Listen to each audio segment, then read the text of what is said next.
जी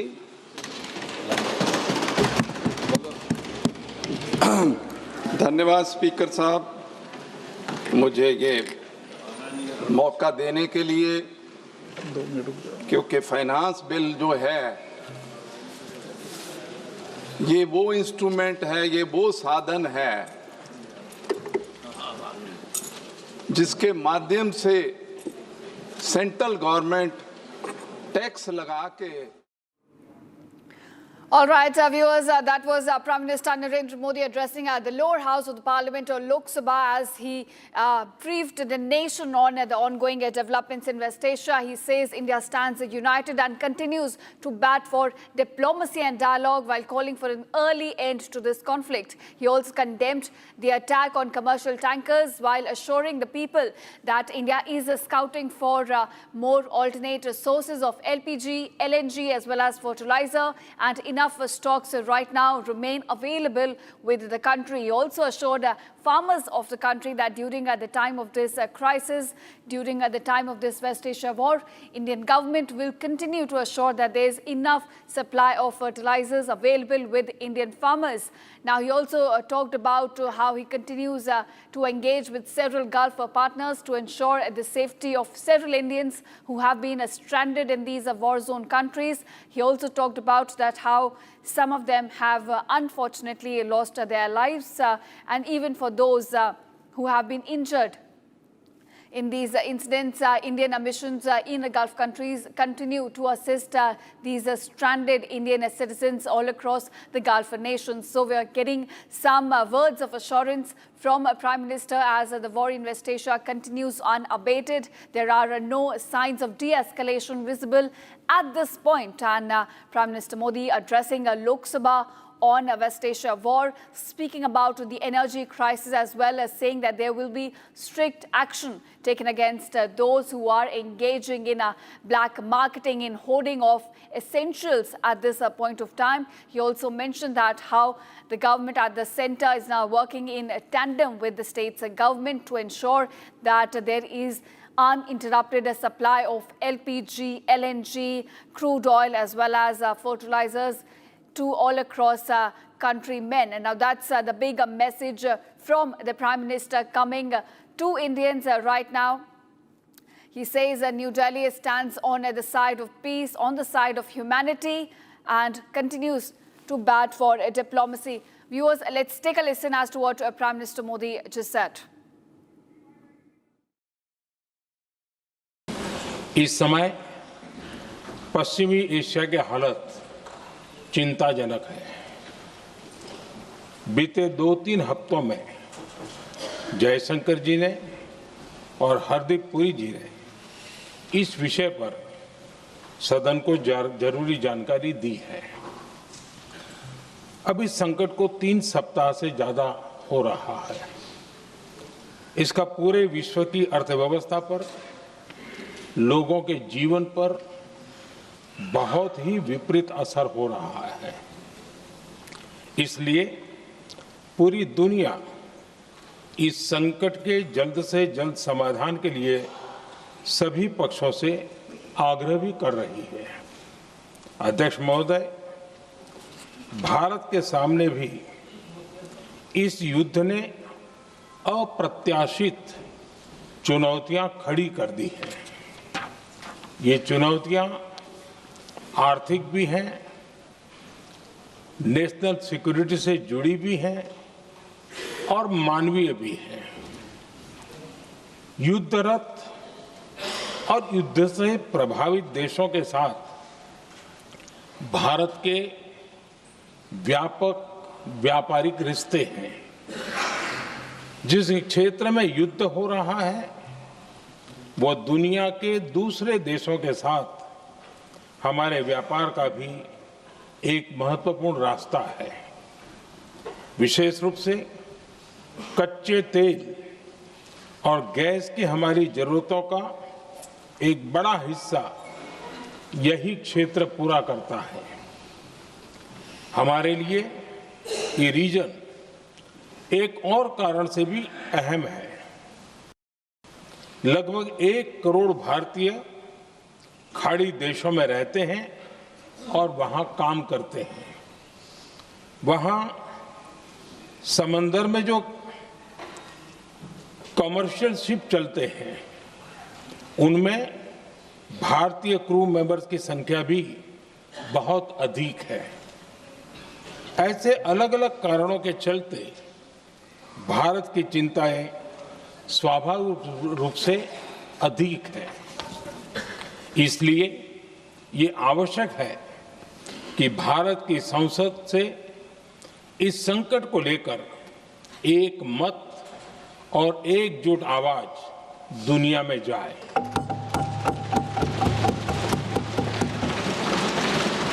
अध्यक्ष जी, जब से ये युद्ध शुरू हुआ है तब से ही प्रभावित देशों में हर भारतीय को जरूरी मदद दी जा रही है। मैंने खुद पश्चिम एशिया के ज्यादातर देशों के राष्ट्राध्यक्षों के साथ 2 राउंड फोन पर बात की है। सभी ने भारतीयों की सुरक्षा का पूरा आश्वासन दिया है। दुर्भाग्य से इस दौरान कुछ लोगों की दुखद मृत्यु हुई है और कुछ घायल हुए हैं। ऐसे मुश्किल हालात में परिवारजनों को आवश्यक मदद दी जा रही है। जो घायल है उनका बेहतर इलाज सुनिश्चित कराया जा रहा है। अध्यक्ष जी, प्रभावित देशों में हमारे जितने भी मिशन हैं वो निरंतर भारतीयों की मदद करने में जुटे हैं।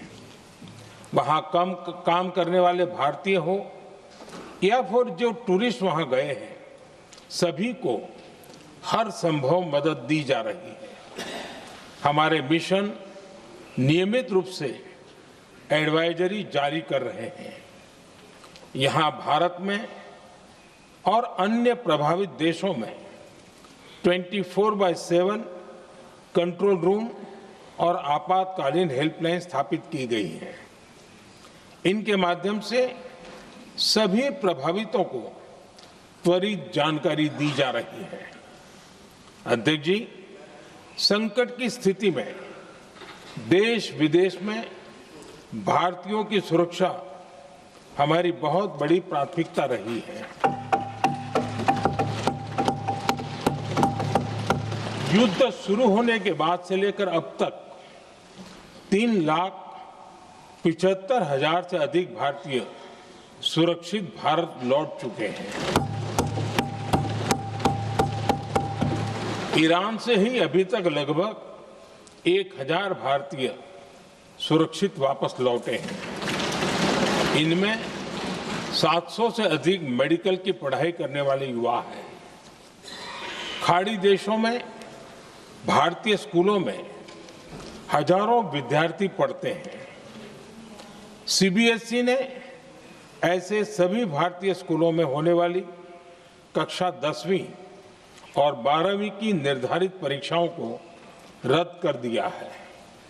इन बच्चों की पढ़ाई निर्बाध चलती रहे, इसके लिए सीबीएसई उचित कदम उठा रही है। यानी सरकार संवेदनशील भी है, सतर्क भी है और हर सहायता के लिए तत्पर भी है। भारत में बड़ी मात्रा में कच्चा तेल, गैस और फर्टिलाइजर जैसी अनेक जरूरी चीजें हॉर्मुज स्ट्रेट के रास्ते से आती हैं। युद्ध के बाद से ही हॉर्मुज स्ट्रेट में जहाजों का आना जाना बहुत चुनौतीपूर्ण हो गया है। बावजूद इसके हमारी सरकार का ये प्रयास रहा है कि पेट्रोल, डीजल और गैस की सप्लाई बहुत ज्यादा प्रभावित न हो। देश के सामान्य परिवारों को परेशानी भी कम से कम हो, इस पर हमारा फोकस रहा है। हम सभी जानते हैं देश अपनी जरूरत की 60% एलपीजी आयात करता है। इसकी सप्लाई में अनिश्चितता के कारण सरकार ने एलपीजी के डोमेस्टिक उपयोग को प्राथमिकता दी है। साथ ही एलपीजी के देश में ही उत्पादन को भी बढ़ाया जा रहा है। पेट्रोल डीजल की सप्लाई पूरे देश में सुचारू रूप से होती रहे, इस पर भी लगातार काम किया गया है। अध्यक्ष जी, आज की इन परिस्थितियों में एनर्जी सिक्योरिटी को लेकर बीते एक दशक में उठाए गए कदम और भी प्रासंगिक हो गए हैं।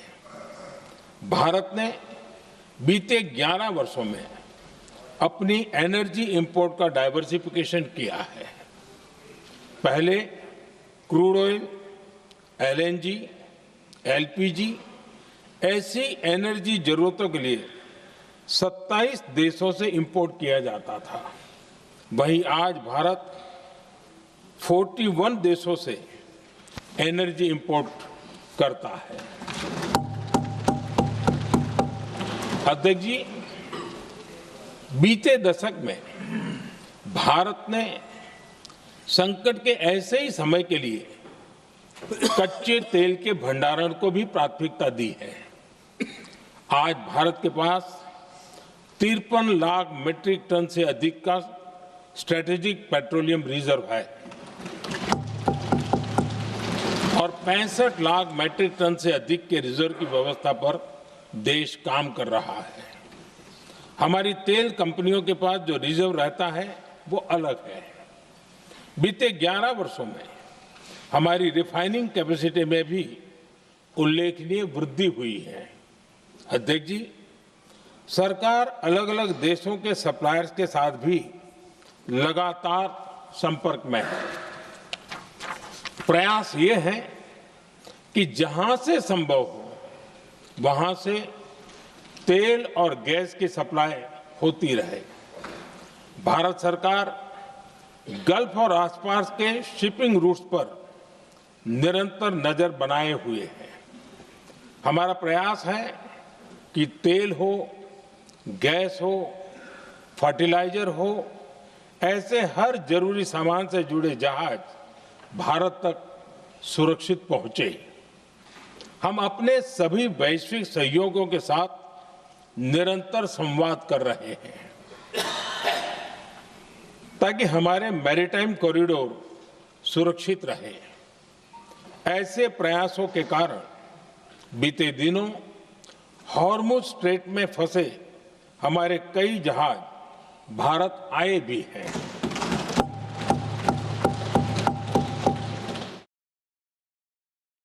All right, so that was the Prime Minister addressing the Lok Sabha and addressing the concerns surrounding India's energy security situation. And he has also said that the domestic LPG production is going to be now increased, that it's going to be prioritized. In fact, he has said that 53 lakh metric tons of crude oil is in reserve. So he has also cited the figures, the facts and the figures by the Prime Minister in Lok Sabha today. Listen in.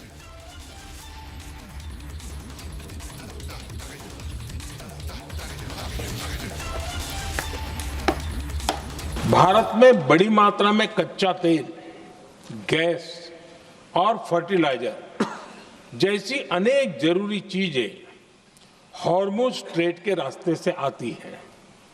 युद्ध के बाद से ही Hormuz strait में जहाजों का आना जाना बहुत चुनौतीपूर्ण हो गया है। बावजूद इसके हमारी सरकार का ये प्रयास रहा है कि पेट्रोल, डीजल और गैस की सप्लाई बहुत ज्यादा प्रभावित न हो, देश के सामान्य परिवारों को परेशानी भी कम से कम हो, इस पर हमारा फोकस रहा है। हम सभी जानते हैं देश अपनी जरूरत की 60% एलपीजी आयात करता है। इसकी सप्लाई में अनिश्चितता के कारण सरकार ने एलपीजी के डोमेस्टिक उपयोग को प्राथमिकता दी है। साथ ही एलपीजी के देश में ही उत्पादन को भी बढ़ाया जा रहा है। पेट्रोल, डीजल की सप्लाई पूरे देश में सुचारू रूप से होती रहे, इस पर भी लगातार काम किया गया। All right, we have some more breaking news coming in. There is another statement that has been made by the Prime Minister with regards to the farmers of the country, and he has assured the farmers of energy support amid the Iran war. He has taken farmers into consideration during the global crisis. He says that farmers' concerns have been taken into consideration, that the government has never put the farmers under the bus and made them incur loss. In fact, farmers have been given solar pumps for less dependency on diesel, he says. And the Prime Minister also said that he reassures the farmers about the support from the government.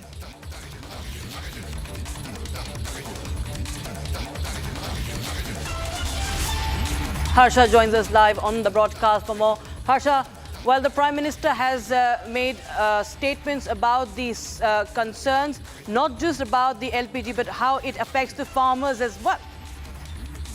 Rakshana, there's no topic, there's no sector which is untouched by the Prime Minister of the country. Overall, he has spoken about the students, about the farmers, about the fertilizer, about the Strait of Hormuz being disconnected, about the vessels being struck, about how much reserve the India has right now, the interministerial, about the LPG, CNG, diesel, natural gas, overall energy crisis, and about the diplomacy of the country as well. One thing is for sure, that country is ensuring that it mitigates each and every sector, and also that the problem doesn't sustain for long. And that is the reason why government is mulling and also looking at other means of import as well. Prime Minister clearly stated that there's almost 53 metric tons reserve which country has right now. But it's not like that if we are dependent, if we are importing from the 41 nations, the energy is being imported in the country.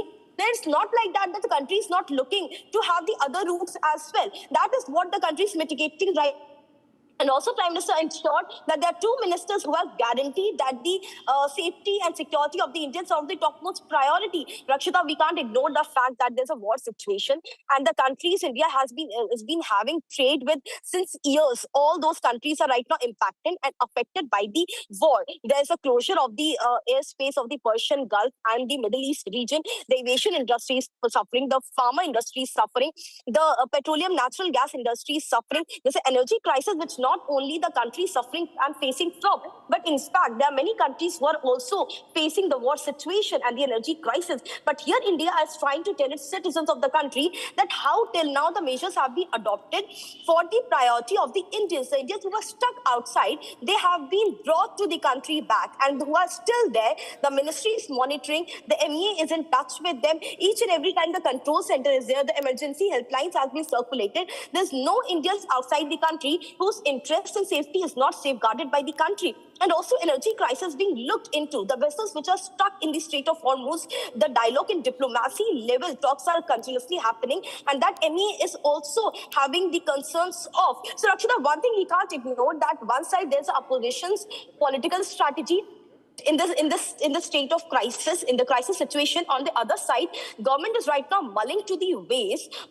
to deal with this energy crisis and to ensure that there's no LPG, CNG, petrol, diesel, any sort of crisis which the country has to face. Because what country has taken a stand is a very neutral stand. India is not part of the war. India has been stating about the diplomacy and the dialogue to sort this war. And that also Prime Minister spoke in his address. In this 30 minutes address of Prime Minister Narendra Modi, Rakshita, he has touched each and every sector. He has spoken about the problem, about the crisis, about the Strait of Hormuz, about the diplomacy, about what opposition was targeting India on. That what is the stand of India in this war? And Prime Minister has clearly stated that the India's stand is diplomacy and dialogue, not to be the part of the war. How to deal with this war, how to safeguard the interest of the citizens in this war situation, that's the right now most important thing, utmost priority thing for the right now government of India. And that is what the ways are being mulled upon by the government through different means and by different sectors. He ensured that the interministerial committee has been formed to give each and every day update to the people as well, that what country is doing so far. So we can say, Rakshita, the country has not hidden anything. The government is not hiding anything. Whatever the measures are being adopted and how the interests are being safeguarded, the government is very tactfully, strategically working upon it. And this also opposition has to understand. Rather than questioning their own country in this crisis situation, one must understand that how Petroleum Minister, how the... With us, Harsha, we have some breaking news coming in right now from the war zone. And what we're getting to know is that The American F-15 fighter has been shot down. Another report of American fighter being shot down, and this time it's in Kuwait. Once again, in fact, earlier too, we've heard of such incidents coming in, reported from Kuwait, and now American F-15 fighter jet has been shot down in Kuwait. Visuals, we're just going to play out that video on your screens. Iran making those claims about the F-15 fighter jet being shot down, and that's, of course, the big update we are getting in right now about the F-15 of America. There you have the visual, first on Republic TV. Oh, Surendra!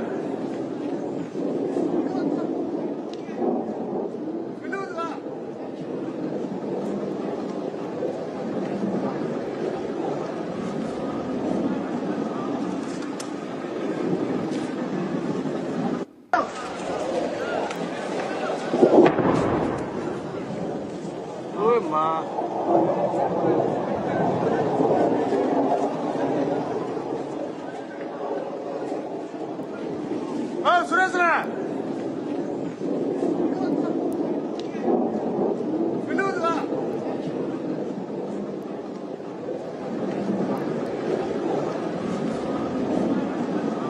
So a few weeks ago as well, there were reports of 3 F-15s of the United States being downed by Kuwait. And this is another video that we're getting in right now from Kuwait, the skies of Kuwait, and an American F-15 fighter jet being shot down.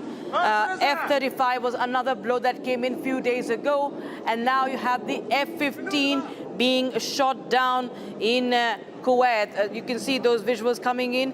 This has happened perhaps somewhere near Hormuz. It's being reported as claimed by Iran. And this is the latest update we are getting in right now. U.S. continues to deny these reports coming in, but you have the visual over there. The F-15 has been shot down. And that is the breaking news we have right now. We'll try and get more details on that. But this is what we understand as per Iranian media, that an F-15 jet has been shot down. United States continues to deny the claims. But that's how you see the escalation continues in West Asia. Of course, this comes in amid the looming deadline on the Strait of Hormuz that has been issued by Donald Trump to Iran. The fighting continues. Iran continues to remain steadfast on its resolve to retaliate and continue to attack any sort of any aircraft, enemy aircraft. And this is the breaking news we have right now. U.S. denying it, but Iran claims that the F-15 has been shot down and somewhere. This could have been near the Strait of Hormuz. This is from Kuwait, of course, the video. And this earlier on the 1st of March, 3 F-15E Strike Eagle jets were told, but that was said to be mistakenly shot down by Kuwaiti Air Defense Systems. That was said that it was a friendly fire incident that was claimed by U.S. Central Command back then. But this one is another video that has come in of an F-15 being shot down, and the debris falls into Kuwait. So this is the breaking news we have right now. And we have seen U.S. military aircraft suffering losses. Iran's Air Force intercepting. And one of the most advanced fighter jets, be it the F-35, that was the first time that an F-35 was forced to land after a hit. And now Iran, again, is claiming that one of the most advanced fighter jets, that is the F-15 of U.S. Air Force, has been downed. And that's the breaking news we have right now. Army shot down. Also, we have more updates coming in from the war zone by Iranian media that Iranian army has shot down 2 U.S. drones before an attack on its naval units in Bandar Abbas in southern Iran. And we see the tensions building up, amplifying, intensifying ahead of the ultimatum.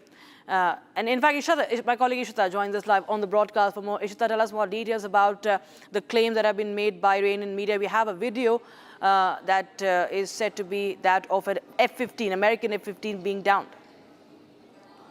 Right, of course, in this fog of war, we have seen claims and counterclaims are coming to light from both the sides. And this time it is an Iranian claim. Now, Iran's side, they're claiming that they've shot down an F-15, a fighter jet, a US fighter jet. And this took place over Kuwait. Now, remember, there was an earlier claim made about F-35 as well just yesterday from Iran's side. But US CENTCOM had come out saying that such a strike, in fact, did not take place. So we have to understand that there is fog of war and claims and counterclaims will be made from both the sides, and this time it is an F-15 fighter jet. But Rakshita, the big question here is that Donald Trump from the American side has been claiming all along that Iran's air defense capacity, their air defense systems have been destroyed all across the country. But these visuals on your screen, they stand in complete contradiction to what a US president has been saying so far, because we have seen US also incurring considerable damage to its military equipment. Now, there has been a reported damage to two of its aircraft carriers. About 7 planes have been shot down, though US says that they were shot down in friendly fire and not in a combat scenario. But of course, Iran here claiming that another F-15 jet has now been shot down over Kuwait. This stands in complete contradiction to what Donald Trump has been claiming so far, that Iran's defense capacity, its air defenses have been destroyed all across the country. And we have seen, these are either surface-to-air missiles or Iranian drones, very low cost but effective and lethal drones that Iran has been deploying against US and Israeli assets, and in fact has been able to also incur considerable damage to US assets. And now another big claim coming to light as far as F-15 goes. Iranian side is now claiming they've shot down another US jet over Kuwait. Back to you, Rakshita. Many thanks, Shraddha, for joining us with those details coming in on that story. With that, it's time for a very, very short break. But don't go anywhere as Iran continues to retaliate against the United States, even as Trump has issued an ultimatum for it to reopen the Strait of Hormuz. The deadline approaches, and Iran says it will attack the electrical plants powering US military bases now. चमकी चाट से क्या बना है? आलू चाट या fruit चाट? स्वाद बढ़ाए चमकी चाट। क्या बात है? स्वादिष्ट पकोड़े और बरसान, अरे चमकी चाट है इसकी जान। असली स्वाद सिर्फ चंकी चाट।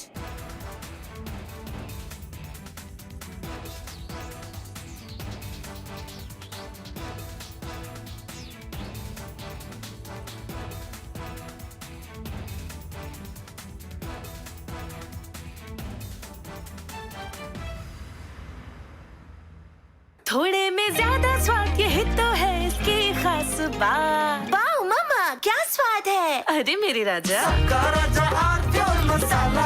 First we saw the people dying, the killings, and that's continuing, destruction of infrastructure, and now the economic impact. The economic impact will affect everybody across the world. The price of LNG, cooking gas has already gone up. So it is a very serious problem. We are all going to suffer. So we all have to work to make sure it ends soon. And I hope that, led by our Prime Minister, we will work on that. ठीक है mandu भेज रहा है।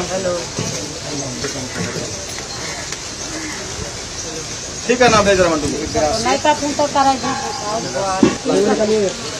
आलू से नहीं होगा। हो गया।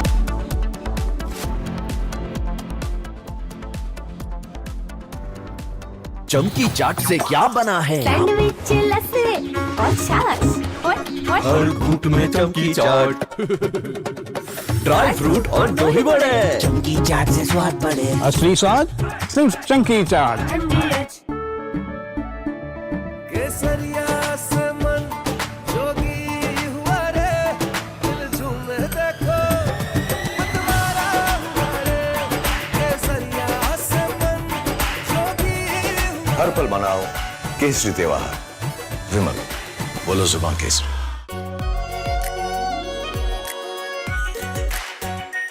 Are pure shahi paneer masala, delicious, healthy every day. First we saw the people dying, the killings, and that's continuing, destruction of infrastructure, and now the economic impact. The economic impact will affect everybody across the world. The price of LNG, cooking gas has already gone up. So it is a very serious problem. We are all going to suffer. So we all have to work to make sure it ends soon. And I hope that, led by our Prime Minister, we will work on that. ठीक है मंटू भेज दे रहे हैं हम। ठीक है ना भेज रहे हैं Mantu.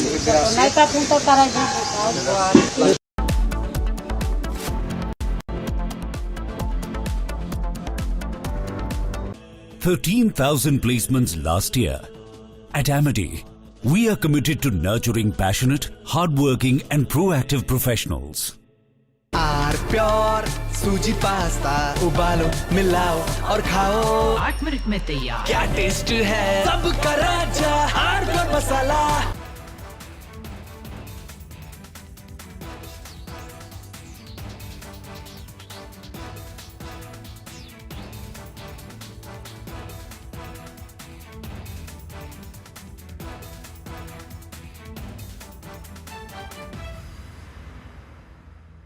First we saw the people dying, the killings, and that's continuing, destruction of infrastructure, and now the economic impact.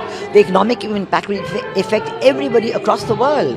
You know, the price of LNG, cooking gas has already gone up. So it is a very serious problem. We're all going to suffer.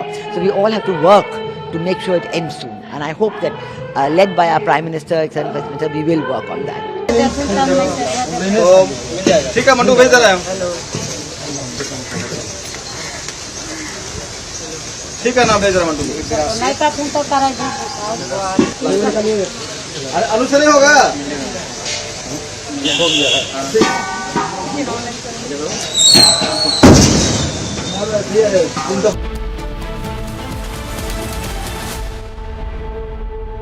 प्यास बुझाए ठंडक लाए सबको भाई जीरा से MDH का जलजीरा जीरा से। जीरा सिप असली रिफ्रेशिंग, असली स्वाद, असली मजा। MDH केसरिया से मन जोगी हुआ रे दिल झूमे देखो मतवारा हुआ रे केसरिया से मन जोगी हुआ। हर पल मनाओ केसरी त्योहार। विमल बोलो जुबान केसरी। थोड़े में ज्यादा स्वाद ये ही तो है इसकी खास बात। वाओ मामा क्या स्वाद है। अरे मेरे राजा First we saw the people dying, the killings, and that's continuing, destruction of infrastructure, and now the economic impact. The economic impact will affect everybody across the world. You know, the price of LNG, cooking gas has already gone up. So it is a very serious problem. We're all going to suffer.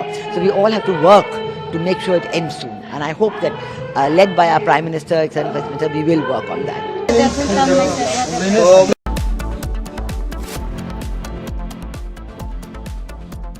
चमकी चाट से क्या बना है? Sandwich लस्सी और छाछ हर घूंट में चमकी चाट। अब बताओ स्वाद आया? आया। असली स्वाद सिर्फ चंकी चाट। रानी इस घर में कुछ है जो टूटता नहीं। ये पिलर कभी नहीं टूटेगा। रुंगटा स्टील TMT से बना। रुंगटा नहीं तो घर स्ट्रॉन्ग नहीं। रुंगटा स्टील TMT बार एकदम solid.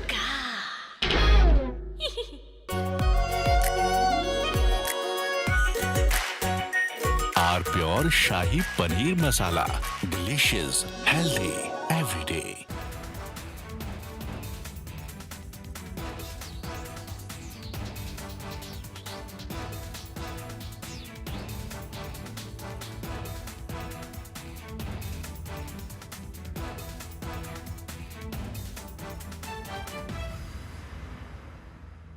First we saw the people dying, the killings, and that's continuing, destruction of infrastructure, and now the economic impact. The economic impact will affect everybody across the world. You know, the from Asia's largest news headquarters, setting the agenda for Bharat.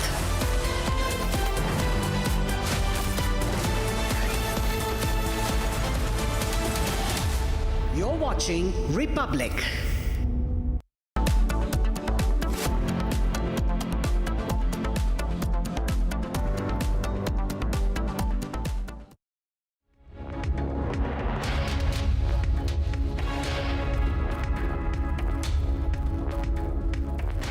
very good afternoon, viewers. You're watching Live and Breaking, and I am Rakshita Mishra with you. The preparations for the Tamil Nadu Assembly polls has begun, and all eyes on the seat sharing as far as the NDA is concerned. We'll tell you more about that and what's happening in West Asia. Also, what the Prime Minister said in the Lok Sabha today about the energy crisis. We'll tell you all that and much more, but first the headlines.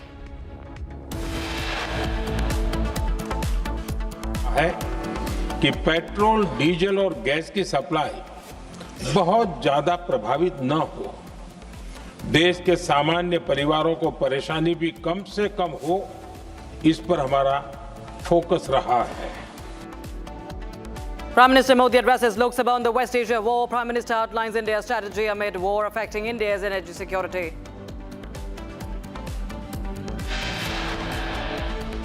देश अपनी जरूरत की 60% LPG आयात करता है. Mr. Modi says that the domestic LPG production has been increased. 24 hours left in Trump's two-day ultimatum to Iran. Reports say that US increasing the military build-up in the Strait of Hormuz.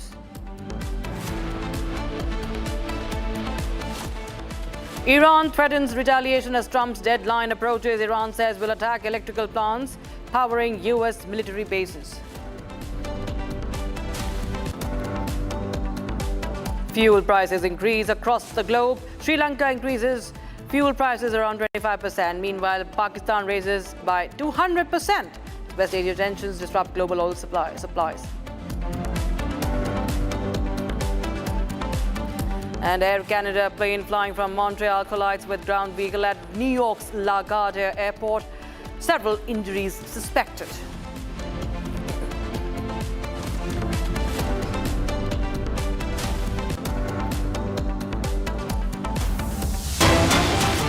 All right, we have breaking news coming in right now. Piyush Goyal, the Commerce Minister, has arrived at the AIADMK headquarters for the seat-sharing discussions in Chennai. Live visuals from Chennai coming in as E. Palaniswamy, along with Union Minister Piyush Goyal and the Tamil Nadu BJP President Nainar Nagendran and Union Minister Murugan have arrived at the AIADMK headquarters. Piyush Goyal will hold the talks with TTV President Ambumani and EPS, that is E. Palaniswamy.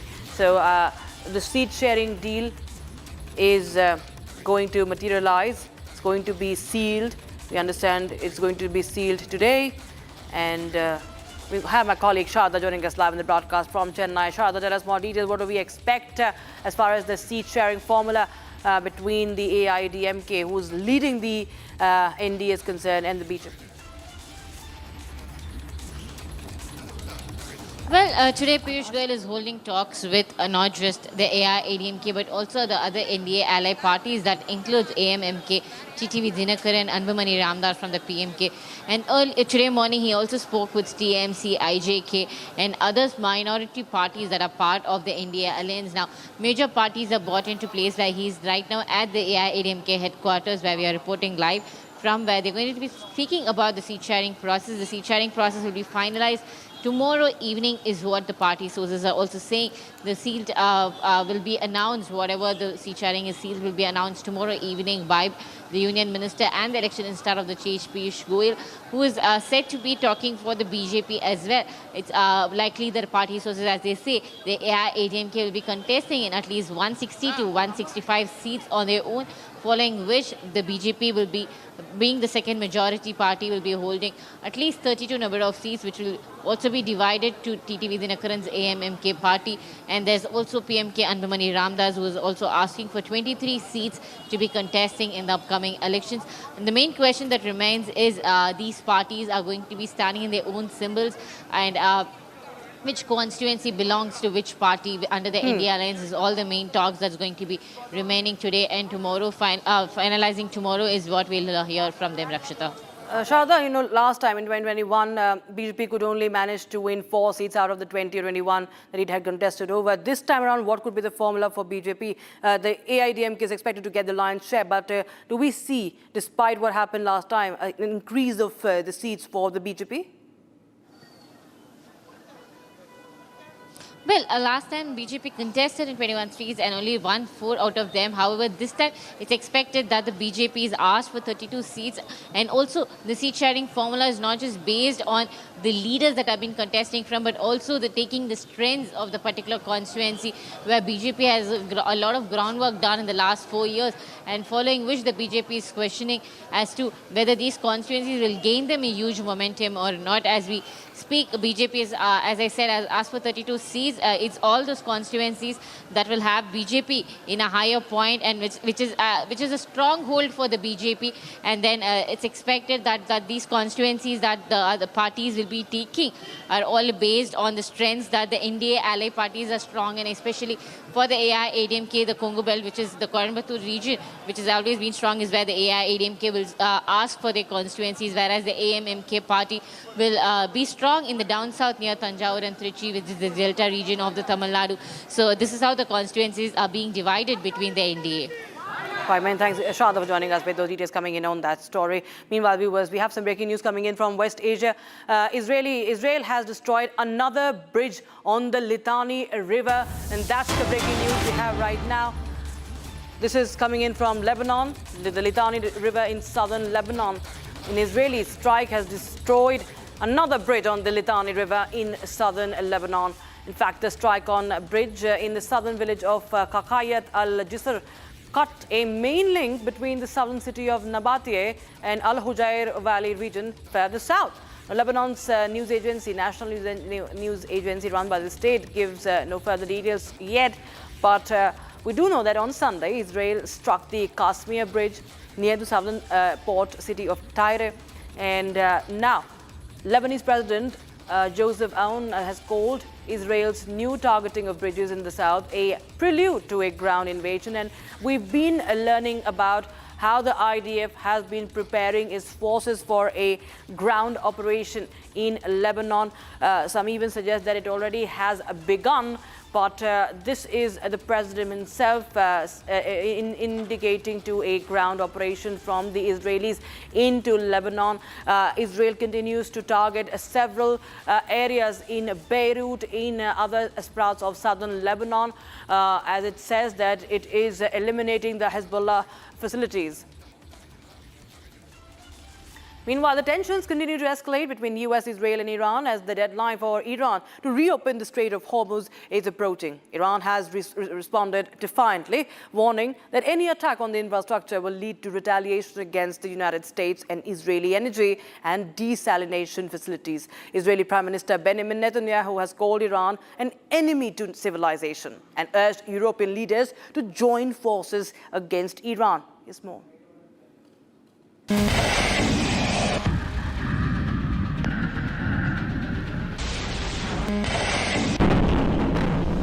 Tensions between the US, Israel and Iran have escalated as the deadline for Iran to reopen the Strait of Hormuz approaches. The US President Donald Trump has given Iran a 48-hour ultimatum, threatening to obliterate Iran's power plants if the strait isn't reopened. The US has warned that it will not hesitate to take action to protect its interests and allies. Iran has responded defiantly, warning that any attack on its infrastructure will lead to retaliation against US and Israeli energy and desalination facilities.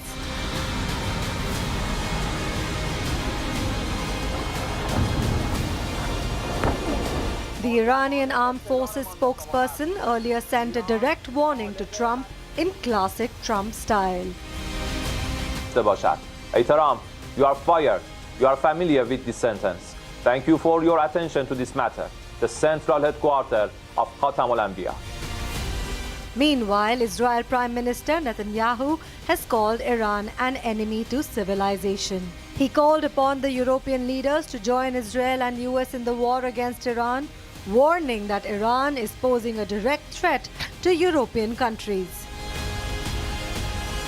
Meanwhile, Netanyahu has vowed to continue striking what he called Ayatollah terror regime.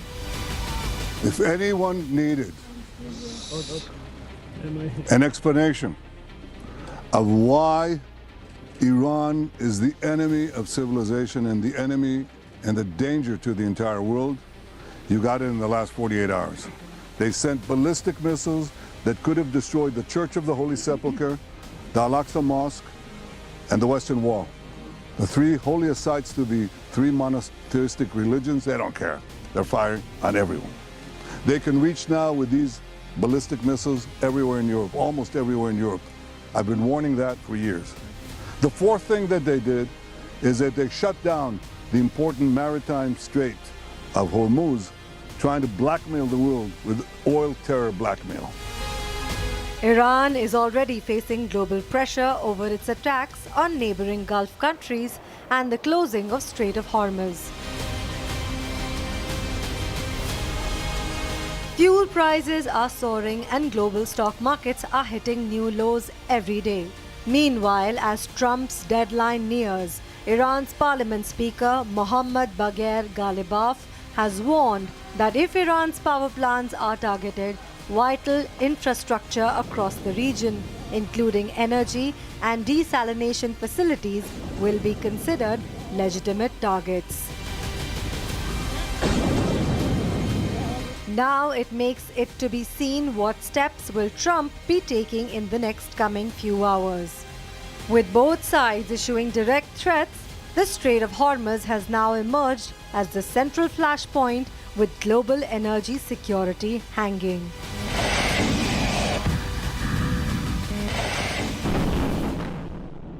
All right, we have some more breaking news coming in right now. Iran has now published the exact list of targets they will strike if Donald Trump bombs their power grid. They've named the targets, and the targets are, as listed by Iran, the Ras Al Khair desalination plant in Saudi Arabia, Al Shuaiba power and water station, Al Kharsha power plant in Qatar, Ras Lafan power and water plant in UAE's Tawila desalination plant, Baraka power plant, Bahrain's Al Daur power plant, and Al Zur water desalination plant complex. That is desalinization complex in Kuwait's North Zur power plant, Al Zur desalination complex, Jordan's Aqaba thermal power plant, Samra power generation plant. So the power structure, the power facilities, energy facilities, and even the desalinization facilities. This is getting more and more dangerous. If at all Iran does attack them, as they have said, as they have threatened to, if US bombs its power targets. Meanwhile, viewers, the war's impact is being witnessed all across.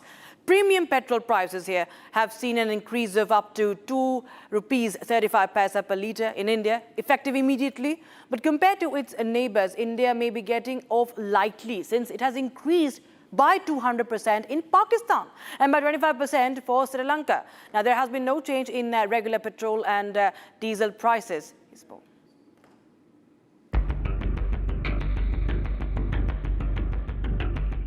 Oil marketing companies have hiked premium petrol prices by up to rupees 2.35 rupees per litre, effective immediately.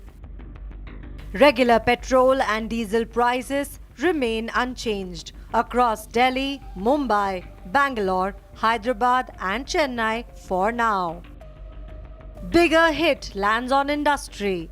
Bulk diesel used in power telecom towers and large establishments has jumped from rupees 87.67 rupees per litre to 109.59 rupees per litre.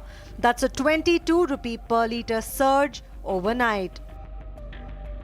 In Pakistan, fuel prices have surged by nearly 200% over the recent years, a crippling blow to an economy already on life support. For an ordinary Pakistani, filling a tank is now a luxury. Sri Lanka tells a similar story of pain. Prices have climbed by 25%, still raw from the economic collapse that brought the island nation to its knees just years ago. While the war in the Strait of Hormuz escalates, prices of energies are now seen touching the sky. And there's some more updates coming in from Lebanon. IDF soldiers have continued targeted ground activity. Israel finding Hezbollah weapons in Lebanon, and soldiers from Israel continue to target Hezbollah in southern Lebanon. And the ground activity of Israel is aimed at, it says, enhancing the forward defense area in southern Lebanon. Yesterday, IDF soldiers located an anti-tank missile post and weapons in southern Lebanon. IDF says it is operating decisively against the Hezbollah terrorist organization in response to its deliberate decision to attack Israel on behalf of the Iranian terror regime. IDF says that it operates to remove threats to the civilians of the state of Israel. So Israel continues, and it has now released some visuals that it claims is what it has seized from Lebanon. And Israel says that it has recovered weapons of the Hezbollah in southern Lebanon. And pictures of that on your screens right now. First from Republic TV, giving you all the latest updates, minute-by-minute updates on the war in West Asia. Meanwhile, what's happening in the United States? There's a meltdown. Enough is enough. What Senator Schumer has now said during the Senate's floor remarks on Sunday. He spoke about military activities in Iran. He said that the war needs to come to an end, while the US President Donald Trump has mocked the Senate Minority Leader Chuck Schumer following a near gaffe on the Senate floor. Increasingly frustrated, Democrat Schumer calls for more White House officials to testify in Congress on the ongoing war in Iran. Here's more. This war needs to come to an end. Secretary Rubio, Secretary Hegseth, and other cabinet officials must come before the Senate and testify under oath in public to explain why we're in this mess and what the goal even is. Even some Republicans are openly admitting they have no clue what the administration is trying to accomplish in the Middle East. Enough is enough. The American people do not want a war with Iran that has no end. They do not want to see our troops deployed again and again to the Middle East, and they don't want to just have a knot in their stomach every time they pull up to the gas pump, and soon enough the grocery store as well, because of the higher prices caused by this war. It must come to an end. I yield the floor. Now, Iran continues to show that it is not going to back out. Even as Trump has issued an ultimatum over the Strait of Hormuz, Iran has only escalated its attacks. Here's more.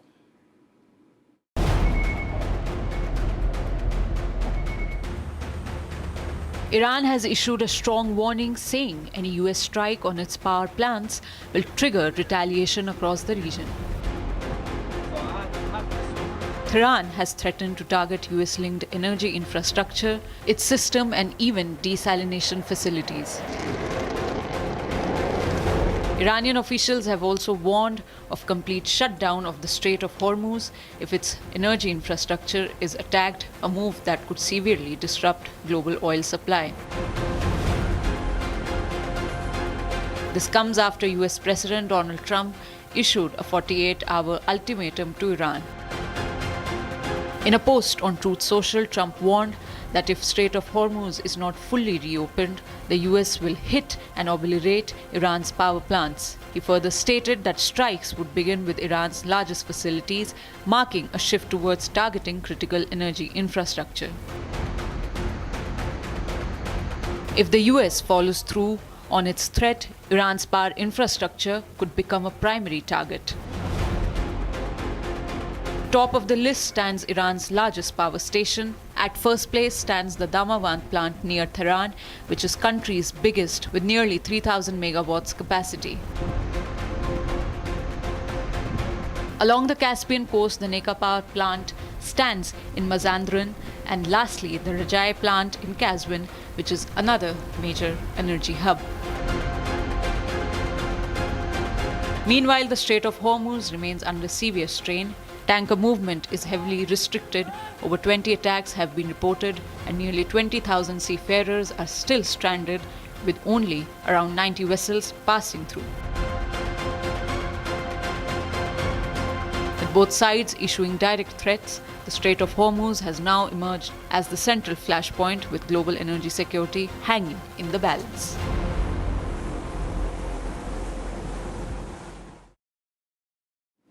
Now, the conflict is only escalating as we see that strikes in central Israel by Iran continues. The air sirens continue to blare all across central Israel. Even in Tel Aviv, we've seen horrific visuals of the strike that have been conducted. Israel, of course, has not revealed the exact numbers, but we've seen that the casualty numbers have been going up as well. Here's more. A building in Tel Aviv was partially destroyed after an Iranian missile strike hit central Israel. Air raid sirens blared across Israel as fresh Iranian missile barrages were launched. Missiles also struck two communities in southern Israel, leaving buildings damaged and dozens injured. Some of the strikes occurred near Israel's main nuclear research facility, raising concerns over the widening scale of the conflict. In northern Israel, a man was killed after a strike by the Lebanese terrorist group Hezbollah. This is amid the Israeli Defense Minister Israel Katz order and later destroyed all bridges over the Litani River in southern Lebanon. Meanwhile, Lebanese town of Habouch show extensive destruction after Israeli air raids earlier in the day. With both fronts hardened now, war does not seem to end in the near future. The press conference that is being held in Chennai right now.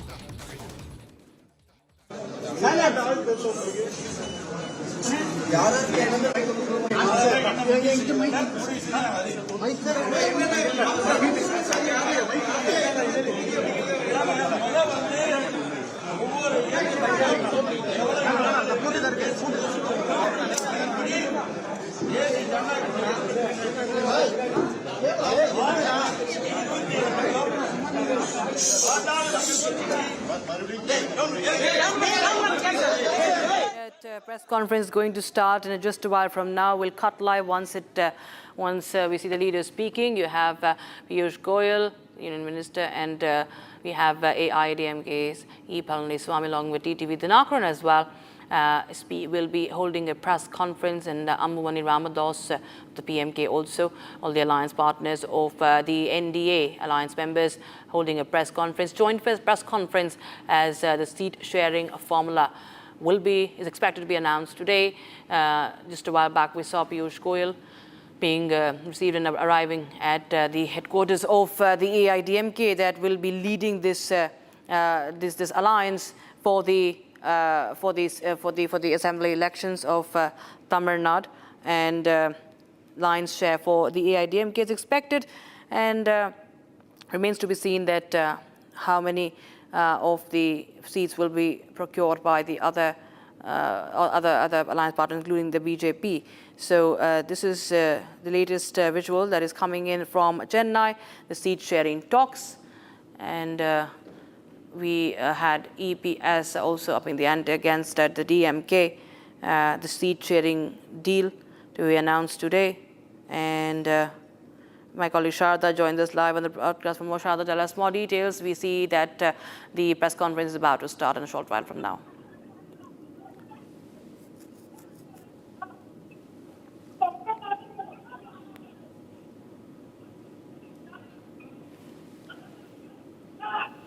Sharda, if you can hear me, we see the live shots coming in, press conference to begin shortly. What are we expecting today? Well, as you see the visuals right now, the NDA is signing an alliance with the BJP, AIDMK, PMK, and AMMK. The final seat sharing is sealed, whereas the BJP is going to stand in 27 seats. The PMK, the Ambumani Ramadas Party, is going to stand in at least 18 seats, and TTV Dinakaran and AMMK will be contesting from 11 seats. This is the final seat sharing process between the three main parties that are in alliance with the AIADMK for the 2026 elections. As you can see, the visuals right now, Piyush Goyal is leading the NDA alliance in the state of Tamil Nadu and is signing the signing procedures are underway. The AIADMK is expected to stand at least 170 seats for now, and the AIADMK is yet to announce the number of seats, the constituencies that they will be contesting from. Apart from the AIADMK, the three major parties are the BJP, AMMK, and the PMK, which have now finalized their seats and the constituencies that they'll be standing from, and they have finalized the deal, and the signing process is underway. As you can see, Rakshita, on the screens, the deal has been finalized by the NDA and the election in charge, Piyush Goyal, who had come from Delhi today morning, and it's expected that the ADMK would be standing in at least 170 seats, and the announcement for the rest of the NDA would be made soon. What are the key issues or key factors that are influencing the polls here in Tamil Nadu this time around? What are the leaders focusing on this time? If you've noticed in the last 2 years that the AIADMK and the BJP, starting from last May, announcing their alliance together, have been focusing on the law and order issues in the state of Tamil Nadu. If you notice, the problems that continue to pertain in the state of Tamil Nadu is especially the crimes against women and children, and also one of the main issues that the opposition keeps pointing out is the drug abuse in the state of Tamil Nadu.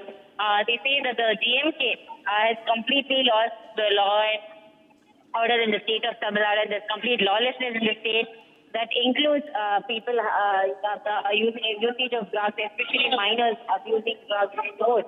And that is the main component that the opposition is looking at this time.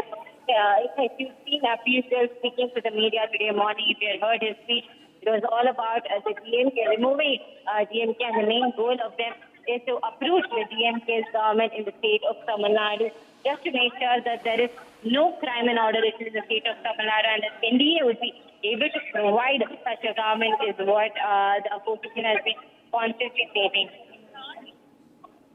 Right. There has been a lot of speculation around the TVK as well, isn't it? Sharda, we've seen that TVK had in fact quit the DMK alliance as well. The other one I'm talking about, and we're talking about the Velmurugan, and he's quit the DMK also, the alliance. Okay, I think we will be sipping into a very, very short break right now. Sharda, thank you for joining us. We'll come back to you as we keep a close eye on that press conference that's going to start.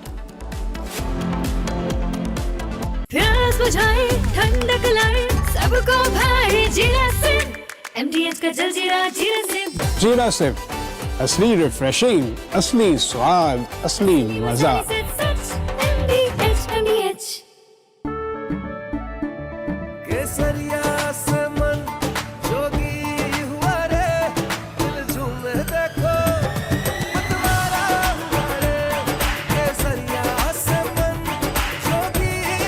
हर पल मनाओ केसरी त्योहार।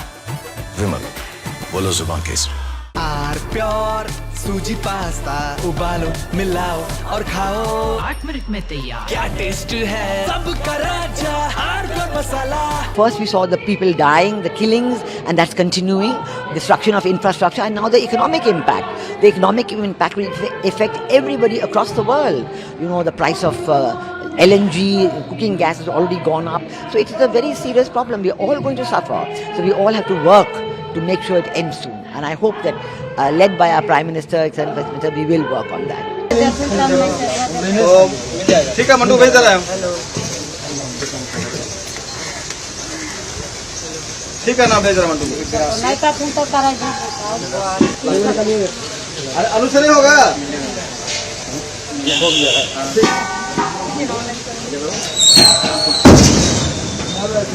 तुमचा कुणाल केला नीचे अजून गाडीला पूर्ण होला त्याला कुठे का गाडी माकळा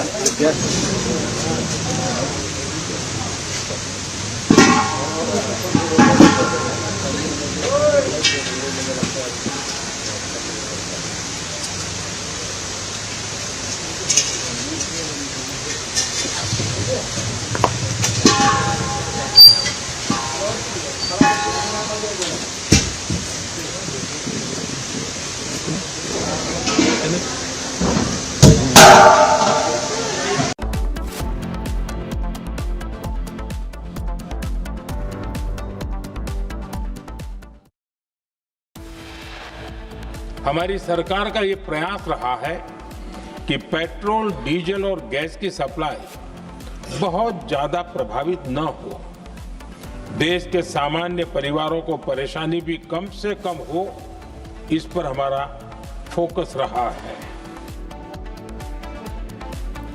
Prime Minister Modi addresses Lok Sabha on the war in West Asia, outlines India's strategy amid war affecting its energy security.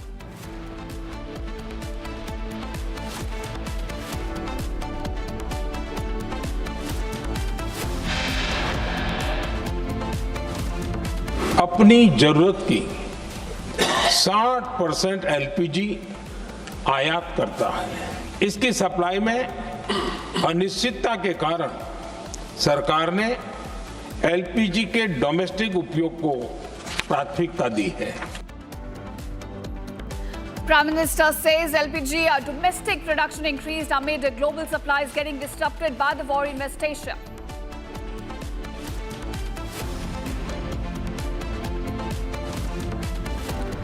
"24 hours left in Trump's two-day ultimatum," reports say US increasing military build-up in the Strait of Hormuz.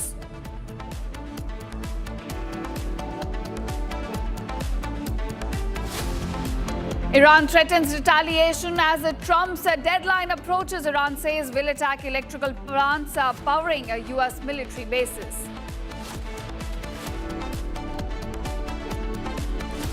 Fuel prices increase across globe. Sri Lanka increases fuel prices around 25%. Meanwhile, Pakistan raises by 200% as West Asia tensions disrupt global oil supplies.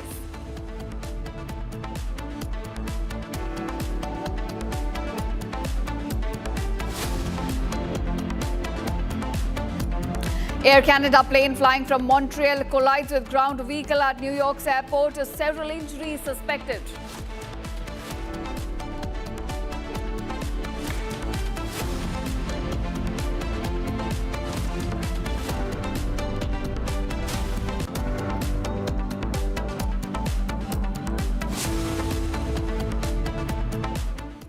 Now, viewers, the top focus at this hour. A big update has come in from Pakistan that a senior Lashkar commander designated UN terrorist Salafi was killed on Saturday by another terrorist, Ubaidullah Khan, in Muridke. This is where the headquarters of LET is based in. Now, viewers, this killing that is a result of a long-standing vendetta between the two translates into something big. It exposes the rift within Pakistan's terror network and the rift exactly between Lashkar. Now, let's first take you to the whole sequence of this killing through graphics. We'll get you more details. Now, viewers, this killing took place on Saturday in Muridke. It was right after the Eid prayers. And in this, Salafi was first stabbed and then shot to death by his own. It was his brother and his wife which were involved in this incident, and he died on the spot. Now, we're getting you the sequence of the entire killing and how it took place. But before we get to that, we are also being joined by Major General G.D. Bakshi on this.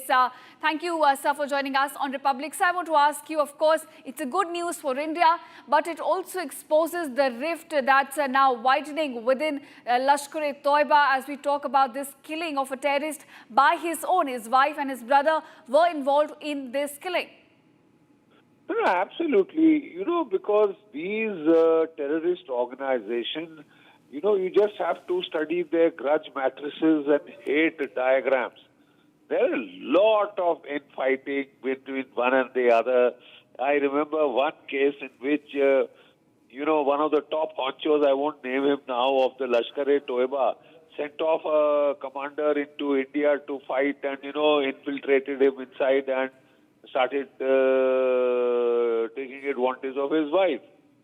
So when you do things like that, quite obviously you are going to get a blowback in your damn face. And they will kill one another. They are a bunch of bloody brutes, uncivilized brutes. They do things to one another which are unspeakable. So quite obviously this will be the result. I am not surprised at all. I am not at all surprised. Right, sir. And also, sir, we're getting some reports saying that it was not just about a family dispute, but there's also rift within the top leadership of Lashkar-e-Toiba. We have seen, their headquarters were hit by India, it's still destroyed. And now we're seeing that even among the top leaders, there's a rift which is growing within the terror organization. Yes, there is. Yes, there is. They are under pressure. They are under pressure because they got hit very hard in Operation Sindoor, and the Pakistani army tried to salve their wounds and wounded among the propre by coming and attending, lieutenant generals and major generals and IGs, police, and even the daughter of Nawaz Sharif, coming and attending their funerals. But that funeral, that man is dead. And they are pretty upset that nobody saved them, nobody warned them, etc. Or they were left helpless to Indian Air Force attacks, Indian drone attacks, which took a heavy toll. Quite obviously, this organizations, plural, are under stress, severe stress, psychological stress. Yes, sir. So we've seen, in Pakistan, when it comes to politics, ISI very closely works with these terror organizations. They're almost hands in gloves. But do you think with these attacks and the pressure that's now growing on them, they're also loosening their grip on Pakistan's polity? Absolutely. You see, the thing is, Pakistan was using these people as cheap cannon fodder. They hardly cost the Pakistan army anything. Just a couple of lakhs to be given to the family of the dead terrorist, and a couple of lakhs you will spend on his training. How much do a few hundred rounds cost? Nothing. So it was a low cost, no cost investment for Pakistan Army and ISI with very heavy payoffs in terms of the end results, in terms of the impact on India, in terms of the stress caused in India, the problems caused in India. It was a very low-cost game till the cost started getting raised with Uri, then with Pulwama, Balakot, and then with Sindoor. They got a smack back on the gob, and that has made them reel. You notice a distinct disinclination to do any further major mass casualty terror strikes in India. Chutput, they can keep trying, but those are local guys. And anybody who raises his head out of his hole gets murdered, gets killed, slaughtered by the Indian armed forces. I'm very glad to see the boys have regained their elan. In Kishtwar, they are hitting back. Right, sir. So as you mentioned, with these series of operations that India has conducted against these terror groups, India has drawn the red lines. Like, when it comes to terror, India will hit back, and it will hit back hard. So how is New Delhi looking at all of these developments, the crippling of the entire terror network in Pakistan? New Delhi will quite obviously be pleased by these cracks and developments inside these terror networks, cartoon networks. They deserve to be eliminated. They deserve to be crushed. Look at what Israel has done to Hamas, what it is doing to Hezbollah. Look at what has happened to the Houthis. They've all... it took the Hezbollah almost a year to recover its wits to attack Israel again. And the moment they do, they are getting hit back, and pretty hard at that. So, that's the way to go. From the very outset, we were saying that we shouldn't confine ourselves to consequence management on own side of the border, firefighting, reactive, defensive responses. We are so holy, pure, we won't cross the Pakistan border. Why not? If those swines can do it, we can give it back. And we need to give it back. And there is a lot of hypocrisy at the global scale on terrorism. Iran terrorism, we don't hear the end of it. What about Pakistani terrorism? Tulsi Gabbard said that the real threat to United States from missiles is from Pakistan. Why are they building ICBMs? Because they want to hit New York. And what is the United States doing against Pakistan? Calling that bloody mullah of a general, making him sitting in Donald Trump's lap, mollycoddling him and giving him more, upgrading his F-16s to hit India better. God's sake, give us a break. Don't at least preach. Don't preach, Papa. If this is what you actually are doing, you help the Pakistani terrorists kill Indians. You glorify them. And then you want us to, say that, oh, Iran is a terrorist country. Must be destroyed. Country must be destroyed. Sir, how about Pakistan? Pay some attention there. They are going to hit you with nukes. They've got the nukes, they've got the ICBMs. Iran doesn't have a nuke. It doesn't have ICBMs that can reach the United States. What are you doing about Pakistan? You just wanted to grab the oil, that's all. And you're not getting that oil. That is the pity. It is Iran which has now become an oil hegemon. It is controlling the Straits of Hormuz. The last thing that America wanted. But you've done it. You helped them to do it. They have, as per, as Robert E. Peep very rightly says, Iran has become more powerful. It was not controlling the Gulf of Hormuz earlier. It is now doing, thanks to American and Israeli bombing. Please, read what the experts are saying. In the United States, I am not saying, because people are telling me that I've got a thing against Donald Trump. But the simple fact is Donald Trump has gone stark raving crazy. He wants to get the world back to colonialism. He's not even couching his language and intent. So I think it's about time that the third world also gives it back. And Iran has given it back. I'm afraid they have given it back quite well. Right, sir. Before he touches another third world country, he'll have to think twice. Because that country may turn out to be a porcupine, like Iran. Right, sir. Thank you so much, Major General G.D. Bakshi, for joining us on Republic and sharing your crucial inputs on this big exclusive story. Thank you so much, sir. And now, viewers, we're getting some more developments on this story. There's an internal rift that's now widening within a Lashkar-e-Toiba. The Lashkar commander, Salafi, was killed in Mauritius on Saturday. And it was his own brother and wife that stabbed and shot him to death. We're looking at more exclusive visuals now coming to light and more information as well. We're also being joined by Major General Rajan Kochhar on this. He's a defense expert. Major General, really appreciate you joining us on Republic. So I want to ask you, we struck Bahawalpur, we struck Mauritius.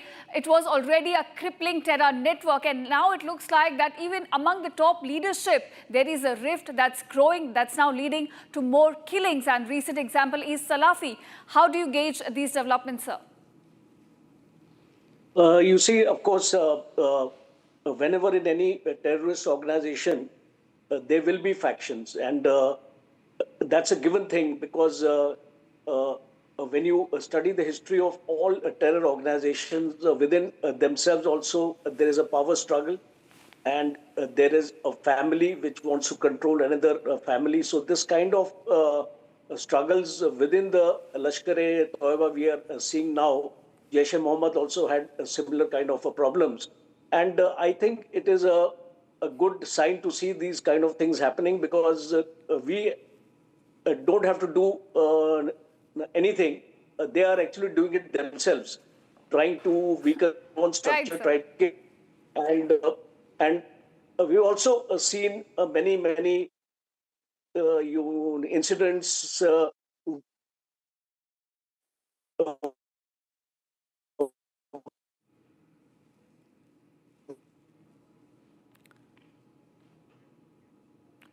All right, we'll try and connect with Major General Rajan Kochhar there. But viewers, that's the big news we're getting at this hour about the killing of another Lashkar-e-Toiba commander. And now moving on to another breaking news we're getting from the pole-bound state of Tamil Nadu.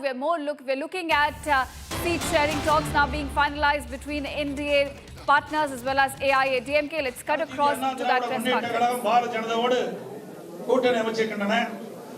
டெல்லிக்கு சென்றால் நாங்களோ எங்கள் கூட்டணியில் அங்கமைக்கின்ற கட்சியுடைய தலைவர்களும் டெல்லிக்கு சென்றால் திட்டமிட்டு அவதூறு செய்தியை பரப்புவது இன்றைய முதலமைச்சருடைய வாடிக்கையாக இருக்கின்றது. இன்றைக்கு ஒவ்வொரு கட்சியும் கூட்டணி அமைத்து போட்டியிடுகின்றன. அதன் அடிப்படையிலே எங்களுடைய கூட்டணி அமைக்கப்பட்டு அவ்வப்போது எங்களுக்குள் இருக்கின்ற கருத்து பரிமாறுவதற்காக நாங்கள் டெல்லி செல்கிறோம். ஆனால் இன்றைய முதலமைச்சர் தோல்வி பயத்தின் காரணமாக Delhi சென்றாலே பயப்படுகிறார். That if the 234 seats that be contesting in at least 220 AIADMK would be winning under the FD. He also spoke about how MK is pointing out that the recent visit to Delhi has been criticized by other parties, especially the DMK, stating that though the DMK might criticize them only because of fear, the NDA might win the upcoming election. And it's not about having the talks in Delhi or in Chennai, but it's about the winning alone. He's also saying the police have arrived to Germany today, and the peace process has been finalized between the two parties. The rest of the parties will be announced by tonight. The rest of the parties will also be having talks with the AIADMK between today or tomorrow, and all the finalized seats will be announced by tomorrow evening. While 3 parties have been completed today here, Political Meltdown is saying that the rest of the parties still have the talks going on. They've given their demands and that they will be finalizing the seats by tomorrow evening with the rest of the other parties that are part of the NPA.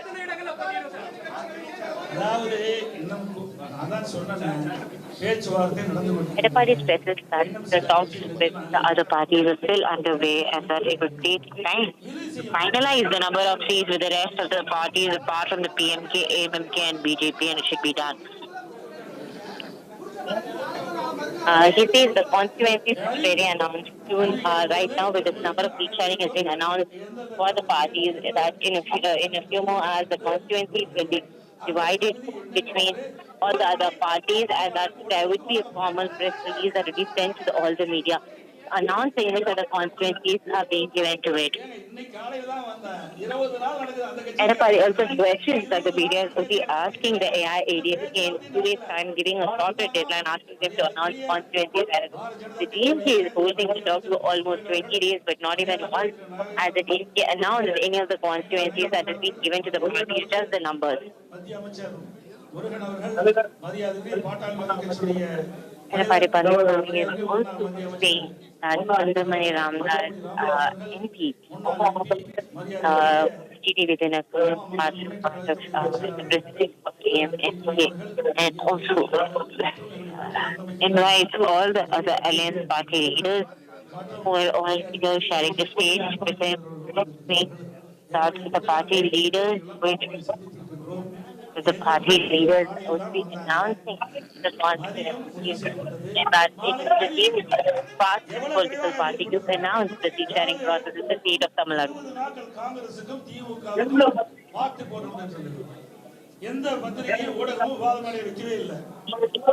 Everybody stresses that the media is only questioning the AIADMK constituencies, but not the DMK, and is reiterating that the AIADMK's alliance under the NDA is only under the strong hold of uprooting DMK from its power in 2026 elections from Tamil Nadu, and that it has no issues in the alliance sharing, and the seat sharing is finalized in a very short time.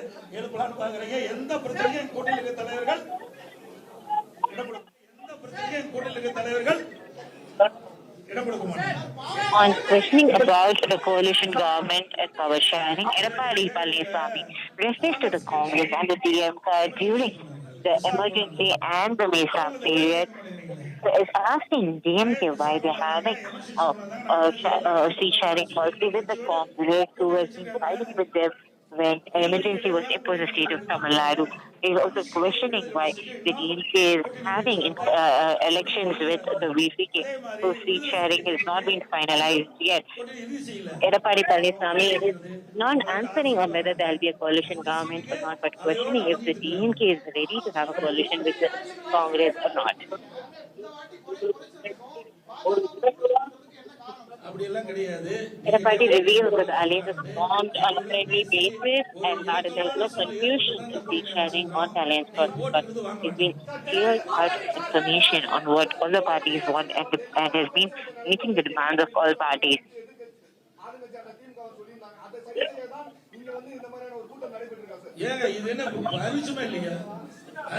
On the issue about Delhi, the party Congress is determined to visit leaders of allied parties and other states and that it's not wrong to visit Delhi.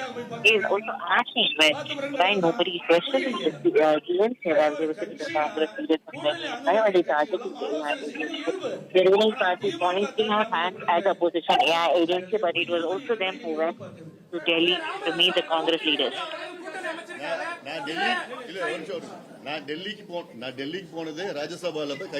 Anbumani Ramdas reveals that he visited Delhi only to speak about the Rajya Sabha, where he has been nominated for the Rajya Sabha. The people have been confusing it with his elections, the upcoming elections, the state of the alliance, that he only visited Amit Shah under the name of Rajya Sabha nominee.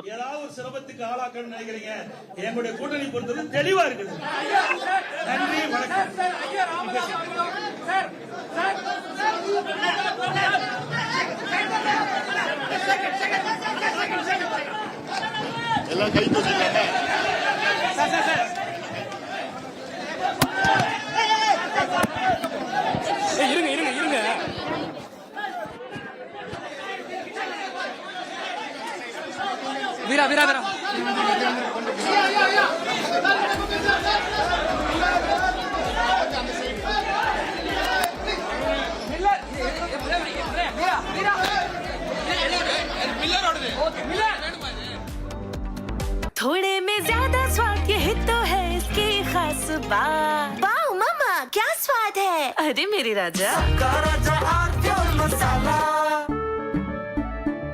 केसरिया से मन जोगी हुआ रे दिल झूमे देखो मतवारा हुआ रे केसरिया से मन जोगी हर पल मनाओ केसरी त्योहार।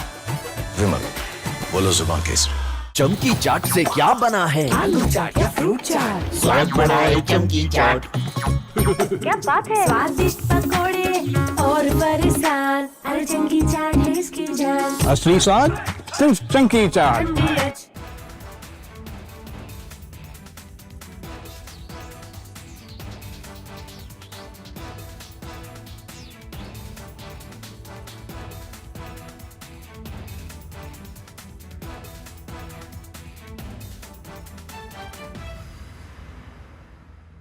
First we saw the people dying, the killings, and that's continuing, destruction of infrastructure, and now the economic impact. The economic impact will affect everybody across the world. You know, the price of LNG, cooking gas has already gone up. So it is a very serious problem.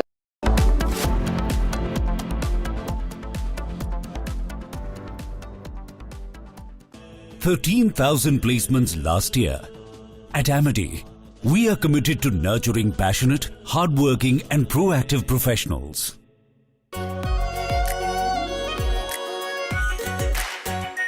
Our pure Shahi Paneer Masala. Delicious, healthy, every day. First we saw the people dying, the killings, and that's continuing, destruction of infrastructure, and now the economic impact. The economic impact will affect everybody across the world. You know, the price of LNG, cooking gas has already gone up. So it is a very serious problem. We are all going to suffer. So we all have to work to make sure it ends soon. And I hope that, led by our Prime Minister, we will work on that. ठीक है mandu भेज रहा है। ठीक है ना भेज रहा मंडू।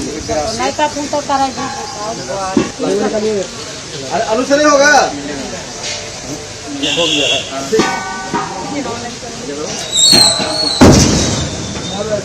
तुमचा कुणाल केला नीचे अजून ती गाडीला पूर्ण होला त्याला कुठे का गाडी मारला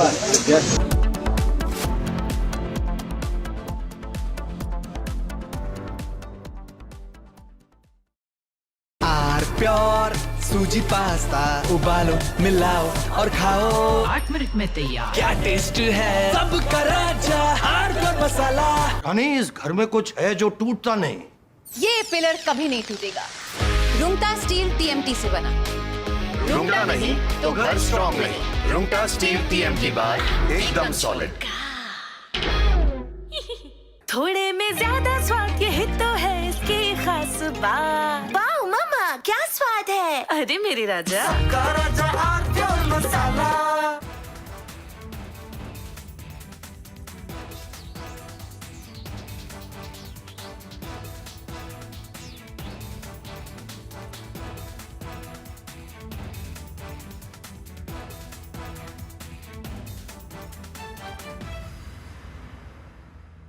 First we saw the people dying, the killings, and that's continuing, destruction of infrastructure, and now the economic impact.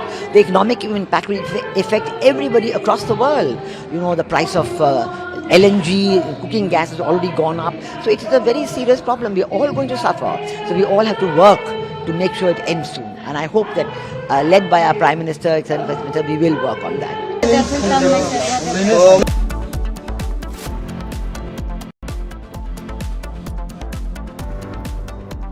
चमकी चाट से क्या बना है। सैंडविच लस्सी और छाछ हर घूंट में चमकी चाट। ड्राई फ्रूट और दही बड़े। चमकी चाट से स्वाद बढ़े। असली स्वाद सिर्फ चंकी चाट। केसरिया से मन जोगी हुआ रे दिल झूमे देखो मतवारा हुआ रे केसरिया से मन जोगी हर पल मनाओ केसरी त्योहार। विमल बोलो जुबान Kesari.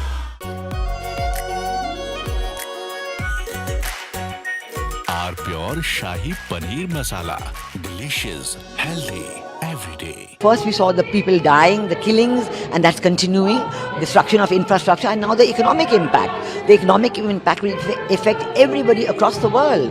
You know, the price of LNG, cooking gas has already gone up. So it is a very serious problem. We are all going to suffer. So we all have to work to make sure it ends soon. And I hope that, led by our Prime Minister, we will work on that. ठीक है mandu भेज दे रहा है। ठीक है ना भेज रहा मंडू। अनुसरण होगा। हो गया।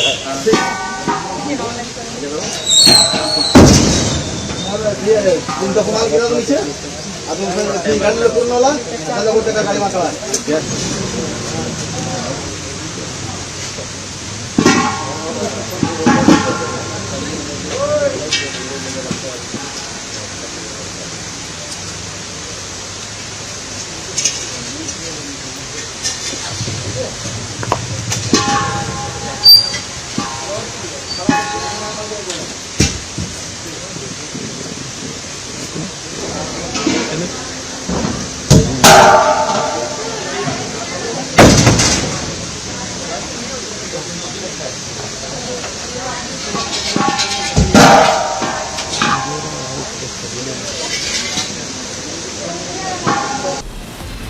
From Asia's largest news headquarters, setting the agenda for Bharat.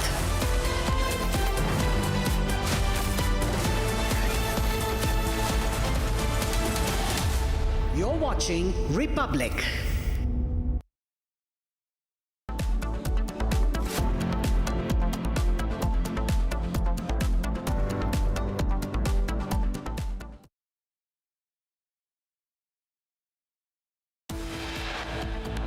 सरकार का ये प्रयास रहा है कि पेट्रोल, डीजल और गैस की सप्लाई बहुत ज्यादा प्रभावित न हो, देश के सामान्य परिवारों को परेशानी भी कम से कम हो, इस पर हमारा फोकस रहा है।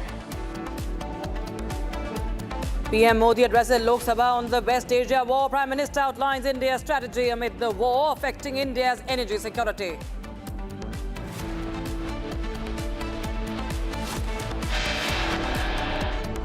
देश अपनी जरूरत की 60% LPG आयात करता है। इसकी सप्लाई में अनिश्चितता के कारण सरकार ने एलपीजी के डोमेस्टिक उपयोग को प्राथमिकता दी है। Prime Minister Modi says that the LPG production has been increased.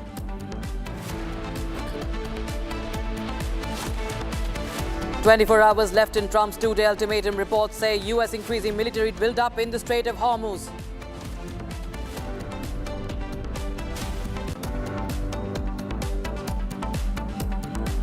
Iran threatens retaliation as Trump's deadline approaches. Iran says will attack electrical plants powering US military bases. It even releases the list.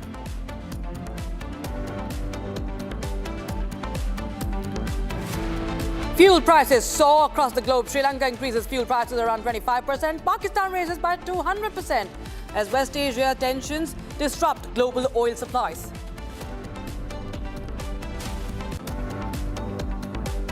An Air Canada plane flying from Montreal collides with ground vehicle at New York's LaGuardia Airport. Several injuries suspected.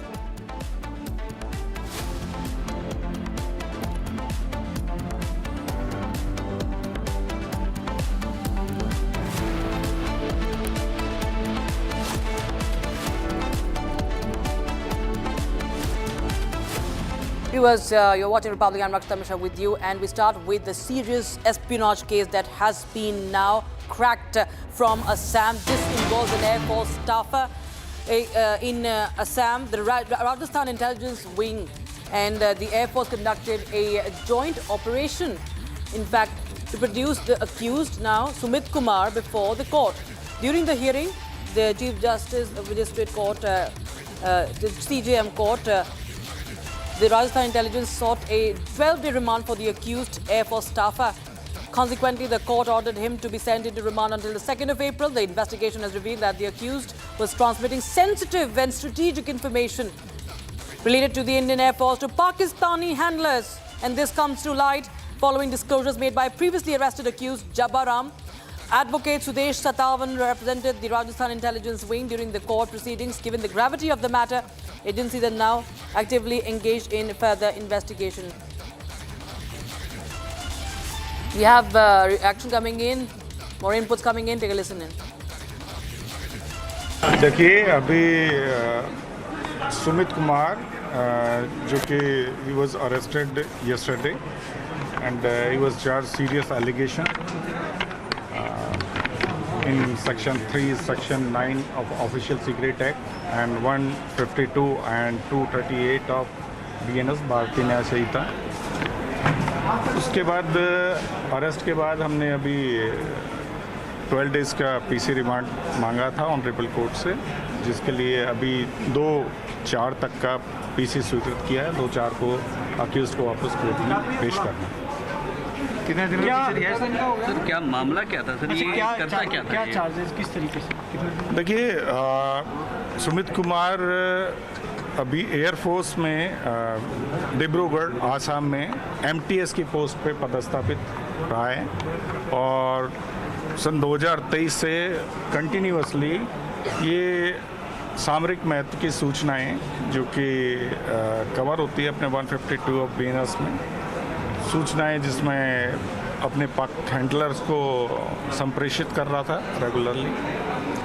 और ये accuse को previously जब हमने first case 2026 का जबराराम का case जो किया था, उससे एक इंट मिला कि कुछ लोग इसमें और भी पाकिस्तान से कुछ धनराशि आ रही है और सूचनाएं प्रेषित की जा रही हैं. जब इनको जबराराम से पूछताछ की गई तो ऐसी सूचनाएं हमें मिली और इसके बाद इसको कंटिन्यूसली ट्रैक पे रखा गया था. ट्रैक पे रखने के बाद संवेदनशील सूचनाएं जो कि 3 नंबर थे उन पे कंटिन्यूसली ये शेयर कर रहा था. और जैसे कि प्रीवियस मोडस ऑपरेंडी की अपन बात करेंगे तो 1 नंबर इसने खुद के नाम से सिम लिया, भारतीय सिम, उसको पाक हैंडलर को शेयर किया, सोशल मीडिया डाउनलोड करवाया और OTP नंबर भी उसको शेयर किया, जिस पे भी लगातार ये अपने वहाँ पाक हैंडलर से कनेक्टेड था. colleague Aniruddha joins us live in the broadcast from Guwahati. Aniruddha, well, this is a very, very serious case. The fact that this man has been sharing sensitive information from an airbase that is in Northeast, and we've seen how Northeast has been tense, and the enemy forces have been trying to push their own nefarious activities in Northeast. And the fact that he was in touch with them for over 2 years. And he has also helped them take charge of their social media using an Indian number. That's a very, very serious case coming in. What more details can you share with us? Yes, Raksita, this is not the first time that the defense establishments in the Northeast have come under the target of, Pakistani intelligence agents. But yes, earlier also in a similar case, an ex-serviceman was arrested from Tezpur a few months back, and he was also leaking sensitive information to his Pakistani handlers. In this particular case, what we have come to know that one person named Jabbar Ram, who is also from the Air Force, was arrested a few weeks back, and upon his interrogation, it was found that this accused, Sumit Kumar, was also transmitting sensitive information to his Pakistani handlers, and particularly about an Air Force station in Assam. And during the course of investigation, it was also found that many sensitive information were passed on to the Pakistani handlers, and acting on the confession of Jabaram, Sumit Kumar was arrested, and he was today produced by a joint team of, Rajasthan Intelligence Bureau as well as the Air Force, and the investigating agencies sought 12 days custody for his further interrogation into the matter, and the court has given custody till April 2nd. This is what we are picking up. But yes, the nature and the allegations that are coming out, these are very serious in nature, and how deep this network goes, it will only be found during the course of investigation in the days to come. Rakshita. Right. Thank you. Just stay on with us. We also have my colleague Ishan joining us live on the broadcast. From Ishan, tell us more details. What have you picked up from your side? Because this is a case that Rajasthan police, in fact, had. Rajasthan cell has, in fact, led this arrest. It was a very, very quiet arrest in Assam. Tell us more about this person's background that we are learning. Since when has he been working there as an MTS in that station? This was a civilian officer. He was a civilian employee with the Indian Air Force, or a multitasking officer. He was 36 years old and was posted in Dibrugarh and Chabua district, Dibrugarh. Air Force intelligence on March 21, 2026 flagged off this operation, and after that, this entire arrest procedure had taken place. During interrogation, he confessed to sharing sensitive Air Force data, which included fighter jet location, missile system details, and other information through social media platforms in exchange for money.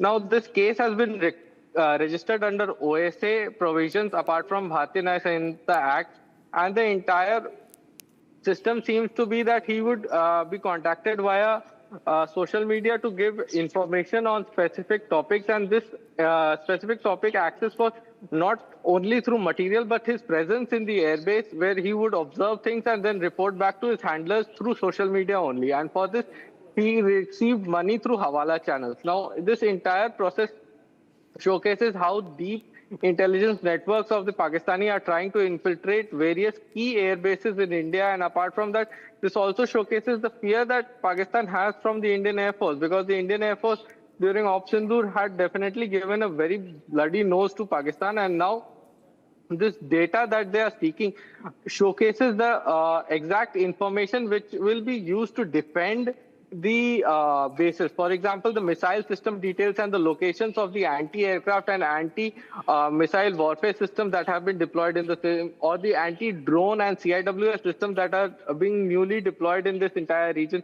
And the base from which he was operating out of in Assam was also very important because this is a very key installation and provides a coverage to the entire Northeast against Chinese aggression. And this is a very key installation for the Indian Air Force.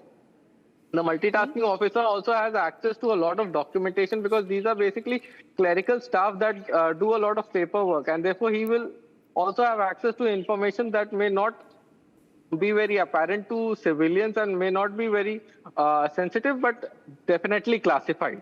Back to you. Right.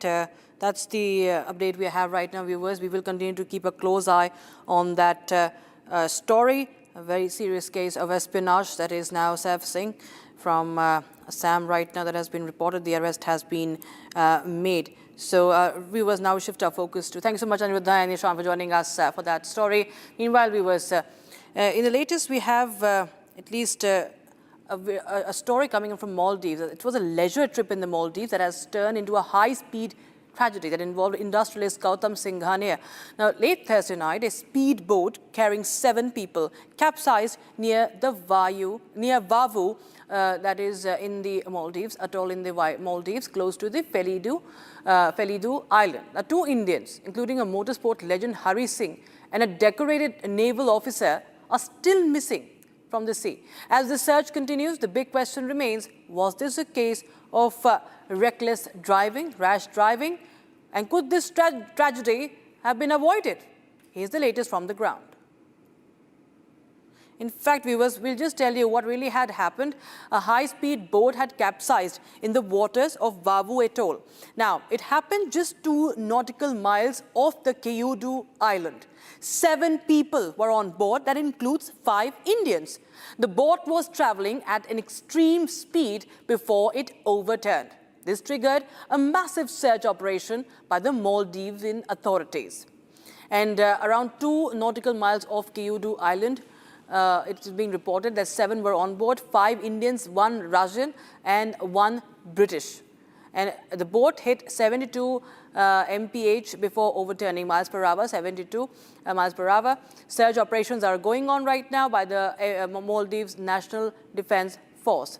And in fact, viewers, 5 people have been rescued so far and several have suffered injuries. Now, industrialist Gautam Singhania was among those who were saved, but 2 Indians remain missing. Search teams have scanned thousands of nautical miles. Air, sea, dive teams are all working around the clock. But the fact that this is a case where people have gone missing, a rally legend has also gone missing, that, of course, raises many, many questions. And we are talking about a rally legend called Hari Singh. He's among the missing. And we'll just tell you more details about him. He is a 5-time national rally champion, Hari Singh, known as the Flying Sikh and Gypsy King as well. A pioneer of Indian motorsport who represents India globally, who has represented India globally. So this, of course, is a massive cause of concern. Boat has been impounded by Maldivian authorities. Authorities are probing over speeding as well. He is a motorsport legend. He's ex-JK Tyre motorsport head as well. And the investigation so far, the boat has now been impounded. Initial reports suggest that it was being operated by Gautam Singhania. Authorities are probing over speeding, and fears are that missing might be trapped in the coral reefs. And as of now, both men have not been declared dead. The search operation still continues as we speak. And now, for the first time, viewers, we'll just get you more updates on that. A key witness has also spoken out. The president of Vavu Atoll, Shujao Ali, who was among the first responders, shares what he saw on ground. He describes the rescue, the condition of the injured, and what might have caused this crash. Listen in. All right, viewers, joining us right now on live is Shujao Ali. He's the president of the Vavu Atoll Council. He joins us live on Republic. Thank you, sir, for joining us. Sir, first I want to ask you about the whole crash that took place near Vavu Atoll. How did this speeding boat crash, and what's the latest that we know about the investigation? Thank you. We got the information about capsized speedboat near Vavu, Felidu, and Keodu area from a local agent who is operating this private yacht of this Mr. Singanium. And we got the news around 1:21 in the midnight of 20th March.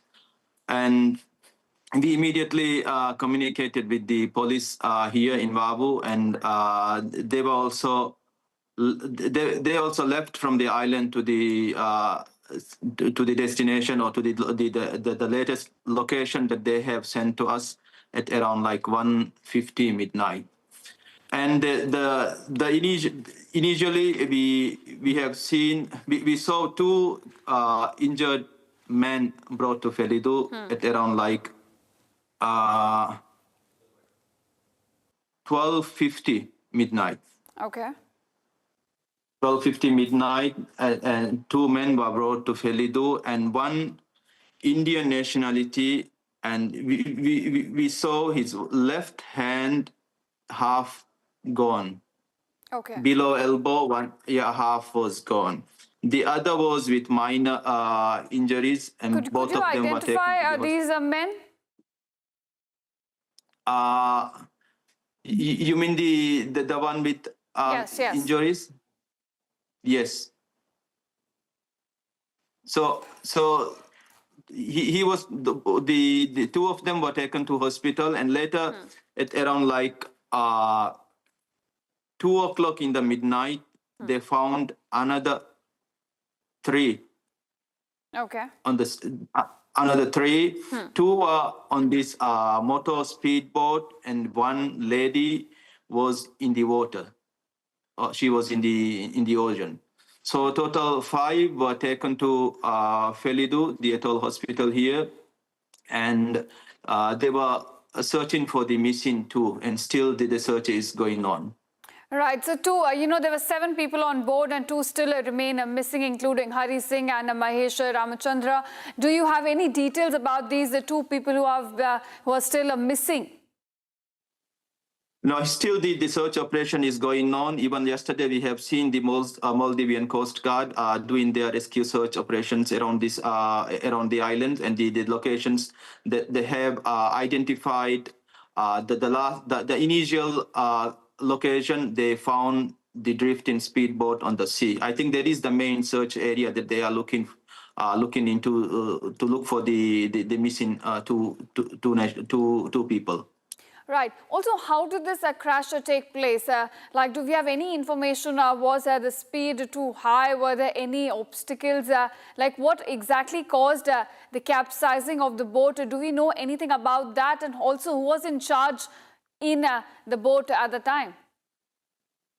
According to the records, according to the information that we have received, there is no collusion, or no, there is no this boat hitting into another boat. There is nothing that, no such incident happened.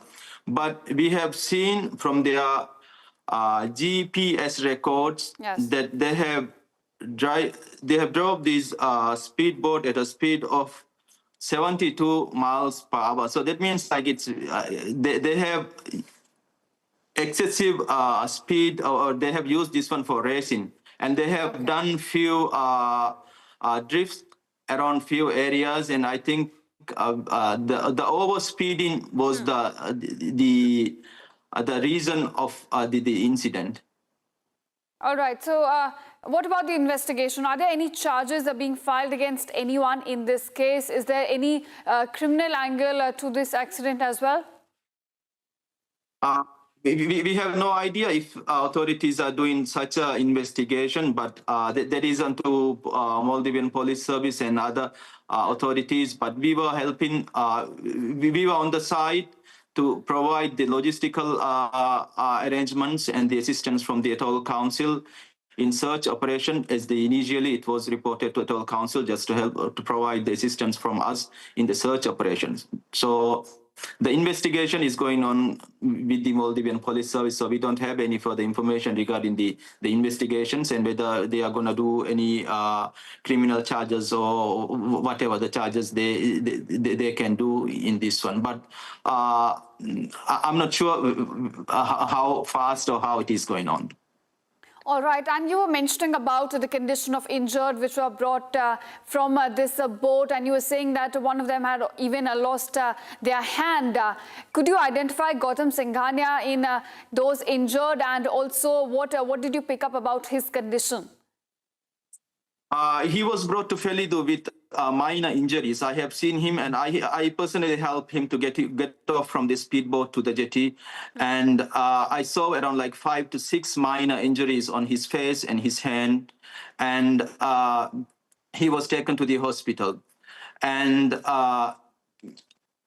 since he refused to provide any personal information or personal data, the hospital authorities couldn't keep him in the hospital or admit him in the hospital for further investigation. So he wanted to have the cleaning up of the minor wounds or the injuries and let him go off to the yacht as soon as possible. So they provided what they were the best service they can provide at this condition, and around like 5 or 6 minor injuries on his face and hand was visible. All right. So were all of these injured people also questioned by police regarding this incident? And as you mentioned, there was, in fact, the boat was over speeding right before the crash took place. Yeah, there is the initial findings that we have seen from the data that I have seen from the GPS of this speedboat.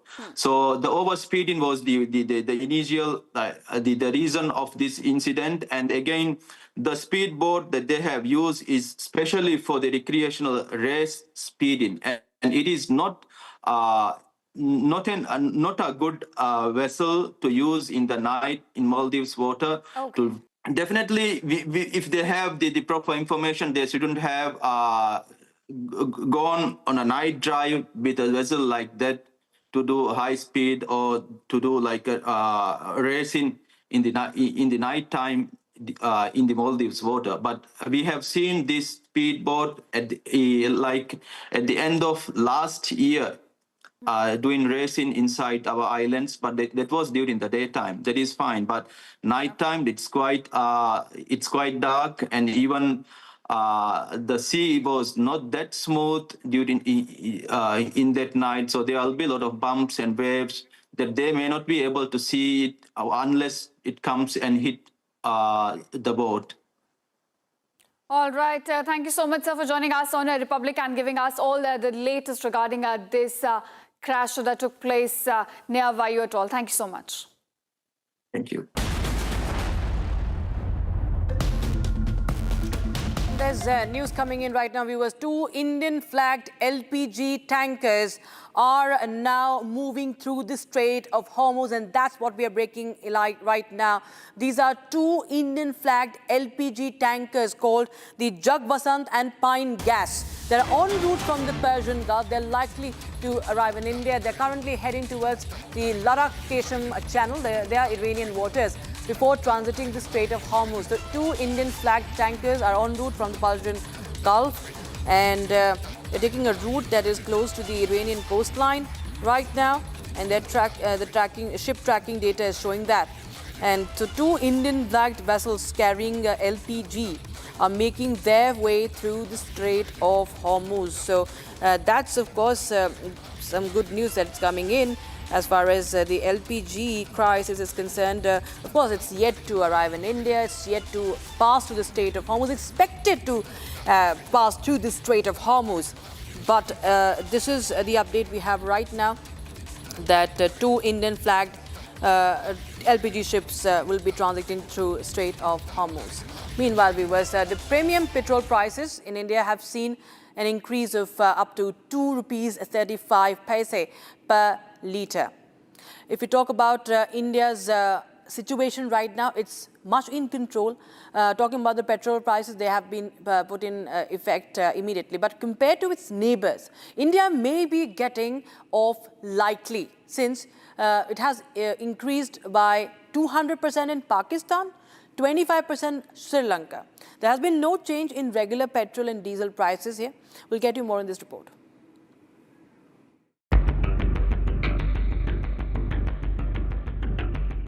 Oil marketing companies have hiked premium petrol prices by up to rupees 2.35 rupees per litre, effective immediately. Regular petrol and diesel prices remain unchanged across Delhi, Mumbai, Bangalore, Hyderabad and Chennai for now. Bigger hit lands on industry. Bulk diesel used in power telecom towers and large establishments has jumped from rupees 87.67 rupees per litre to 109.59 rupees per litre. That's a 22 rupee per litre surge overnight. In Pakistan, fuel prices have surged by nearly 200% over the recent years, a crippling blow to an economy already on life support. For an ordinary Pakistani, filling a tank is now a luxury. Sri Lanka tells a similar story of pain. Prices have climbed by 25%, still raw from the economic collapse that brought the island nation to its knees just years ago. While the war in the Strait of Hormuz escalates, prices of energies are now seen touching the sky. Now we have some more breaking news. This is from Maharashtra. The directions of the Chief Minister is coming in, and Rupali Chakankar has submitted her resignation as the chairperson of State Women's Commission, and in connection with the fraudster Captain Kharat case has been established with her. Now, more serious allegations have come up against Rupali Chakankar, who is also the Women's Cell State President of NCP Ajit Pawar faction. And photos of Rupali Chakankar and Sunil Tatkare, who is the State President of the NCP Ajit faction, are going viral on social media. It is alleged that along with this so-called Captain Kharat, Rupali Chakankar and Sunil Tatkare were involved in these black magic rituals that they would carry out. Today, during the assembly, the Chief Minister of Maharashtra, Devendra Fadnavis, strongly asserted that anyone who is linked with this man will be, by any means, will face strict action. Revati is joining us on broadcast for more. Revati, tell us more details now. There's action being taken against the Rupali Chakankar. Now, more details, please.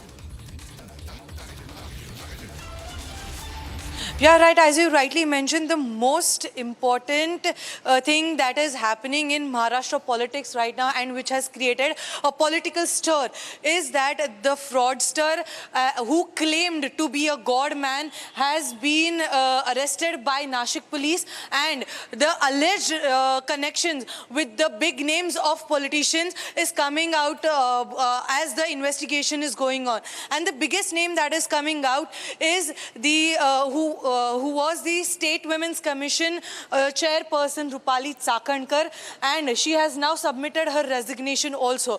But mind you, as the investigation in this particular matter is underway, the details that are coming out are very shocking. The videos where he sexually assaulted women, there are hundreds of such videos, and slowly these videos are coming out, and it is said that there are more political names attached to it. And addressing this particular matter today in the Maharashtra Assembly, CM Devendra Fadnavis said that whoever is connected with Ashok Kharat will be facing a strict action, and no one will be spared. So as of now, there are many facets that are opening slowly as the investigation is going on. Currently, Ashok Kharat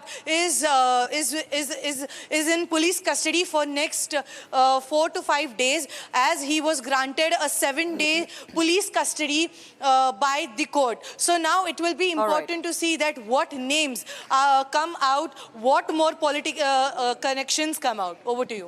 Thank you so much for joining us with the details coming in on that story. Viewers, meanwhile, we will be slipping into a very, very short break, but we'll get you more details on the seat sharing of the NDA that has been finalized. The BJP is going to get 27 seats more after this very, very short break. All the details.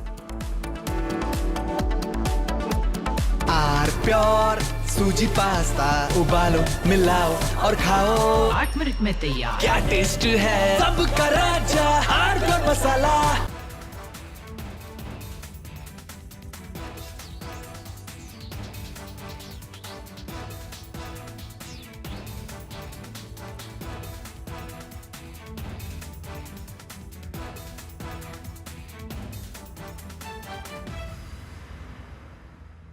First we saw the people dying, the killings, and that's continuing, destruction of infrastructure, and now the economic impact.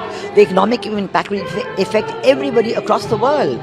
You know, the price of LNG, cooking gas has already gone up. So it is a very serious problem. We are all going to suffer. So we all have to work to make sure it ends soon. And I hope that, led by our Prime Minister, Executive Minister, we will work on that. ठीक है mandu भेज रहा है ठीक है ना भेज रहा मंडू अनुसार ही होगा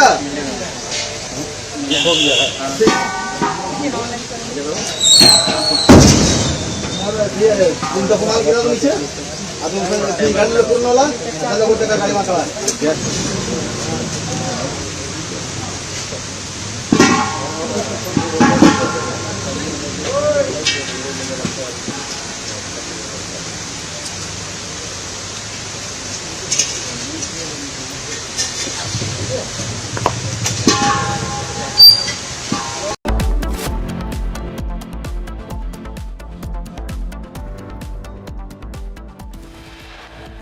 7 people, including rally legend Hari Singh, naval officer Ramachandran missing after a vessel linked to industrialist Gautam Singhania capsizes. Search operation underway for missing individuals.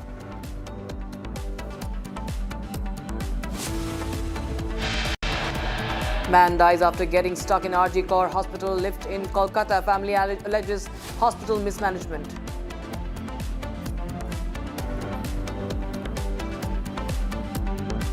देश अपनी जरूरत की 60% एलपीजी आयात करता है। इसकी सप्लाई में अनिश्चितता के कारण सरकार ने एलपीजी के डोमेस्टिक उपयोग को प्राथमिकता दी है।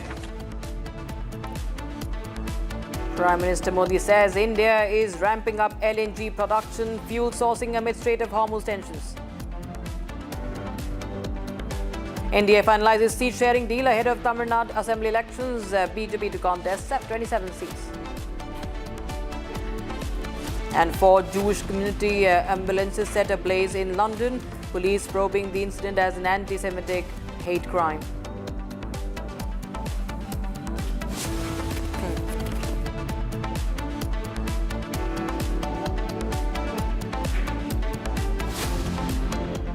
Good evening, welcome to Republic. I'm Ridhuma. Top focus from Priyagraj. There's a breaking news coming in. Ammonia gas leak reported at a cold storage facility in Chandapur in Pakno. Rescue operations are currently underway. I'm going to be joined by my colleague to give us more details on the story, and let me tell our viewers what's been happening right now. We've also got that video of that ammonia gas leak that's been reported at the cold storage facility in Chandapur.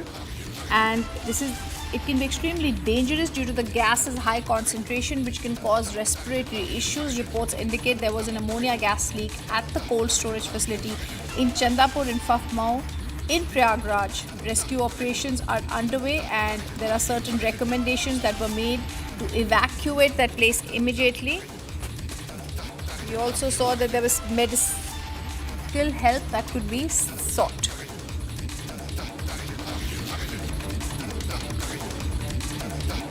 I'm also going to give our viewers some more information on this. An entire cold storage facility collapsed in Chandpur village under the Parmao police station area of the Ganga bank of Priyagraj. There's leaking ammonia throughout the area. Several workers are feared to be trapped. Relief teams have arrived at the scene. Many people are feared trapped, and that's why the relief and rescue operations are underway. We're also being told there are 5 dead bodies that have been identified for the post-mortem examination. This is an entire cold storage facility collapsing in Chandpur village, and this is on the Ganga bank of Priyagraj. This is leaking ammonia throughout the area. I'm going to be joined by Ravendra and Ishita to give us more details. This is the news that's coming in the cold storage facility collapsing in Priyagraj. Teams from the SDRF and the fire brigade reached the spot for rescue operations. Several workers are feared trapped. The relief teams have arrived at the site to try and give the help. The team's ammonia gas leak has rescue operations underway after the report of the ammonia gas leak at the cold storage facility. Let me go across to Raghavendra, who's joining us live on the story. Raghavendra, give us more details about how the rescue operations are right now. बिल्कुल, देखिए जिस तरह से ये घटना हुई है, अचानक कोल्ड स्टोरेज का एक हिस्सा भरभरा कर गिर गया। वहां मजदूर काम करते थे, कर्मचारी वहां काम करते थे, और वो उस जो गिरा हुआ जो हिस्सा है उसमें वो कहीं न कहीं फंस गए, दब गए। अचानक वहां पर जो रिस्पांस टीम है वो पहुंचती है, राहत की टीम वहां पहुंचती है, वहां पुलिस पहुंचती है और स्थानीय लोग वहां पहुंचते हैं। तुरंत वहां राहत और बचाव का कार्य शुरू होता है। घायलों को अस्पताल भेजा जाता है उनके इलाज के लिए, और साथ ही यह भी सूचना है कि शायद उसमें से कुछ 4 से 5 लोग सूचना आ रही है कि वो खत्म हो चुके हैं, क्योंकि उनको पोस्टमार्टम ले जाया गया है। तो ये जो घटना घटी है इसमें लगातार अभी काम चल रहा है, बचाव के काम हो रहे हैं, और इसमें कुछ और लोग, घायलों की संख्या अभी स्पष्ट नहीं है कि कितने घायल हो सकते हैं, लेकिन फाइनली अभी पुलिस अधिकारी का वहां से, चूंकि पूरा रेस्क्यू में लगे हैं, अभी लोगों को बचाने का काम हो रहा है, जो घायल हैं उनको राहत देने का काम हो रहा है। तो ऐसे में अभी कहीं न कहीं एक ऑफिशियल बयान आने वाला है, जिससे सारी चीजें यह स्पष्ट होंगी कि आखिर यह जो बिल्डिंग है वो क्यों गिरी, क्या वो जर्जर हो चुकी थी या उसमें कुछ और दिक्कतें आ गई थी, उसके बारे में बताएंगे। घायलों की संख्या बताएंगे, जिनको बचाया गया है उनकी संख्या बताएंगे, और मृतकों की भी संख्या बताएंगे। लेकिन ये जो हादसा है ये अगल बगल लोगों में भय का माहौल बना दिया है कि काफी लोग वहां पर चूंकि फंस चुके हैं, किसी की लोगों की मतलब जान भी जा सकती है वहां पर जो ये हादसा हुआ है। तो ऐसे में जो रिस्पांस टीम है, जो वहां लोग पहुंचे हैं, वो मदद में बहुत तेजी से लगे हुए हैं। जैसे आप डिटेल्स बता रहे हैं, आप ये बताइए कितनी टीम्स वहां पे रिलीफ एंड ऑपरेशन के लिए पहुंच चुकी हैं? वहां पर देखिए काफी टीमें पहुंच गई हैं। पूरा प्रयागराज, चूंकि प्रयागराज एक मंडल है और उसके अंतर्गत खुद 3 जिले अतिरिक्त आते हैं, तो ऐसे जो मंडल की टीम होती है, पुलिस की एक बड़ी टीम होती है, वो पहुंची है। साथ ही जो भी अतिरिक्त और भी जो राहत और बचाव की जो टीमें होती हैं, जो उत्तर प्रदेश सरकार के अंतर्गत होती हैं, उनको वहां पर भेजा गया है। चाहे वो एम्बुलेंस की बात हो, चाहे और भी तमाम चीजें हो, सबको भेजा गया है। सब वहां पर सामूहिक रूप से बचाव के लिए काम कर रहे हैं। All right, thank you, Raghavendra, for giving us those details.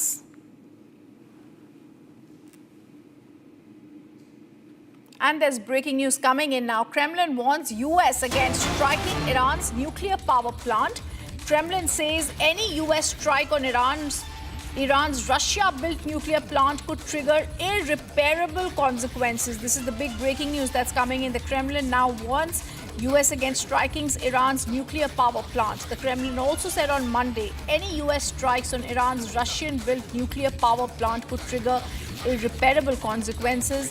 When they were asked about President Donald Trump's warning to obliterate Iran's power plants if it doesn't fully open the Strait of Hormuz, Kremlin spokesperson Dmitry Peskov also told reporters the catastrophically tense situation in the region could only be settled by diplomatic means.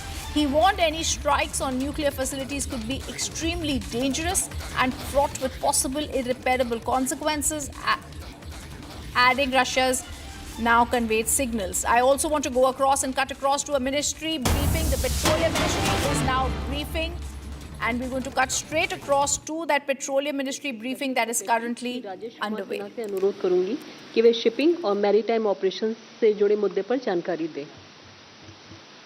धन्यवाद महोदय, आप सभी को नमस्कार।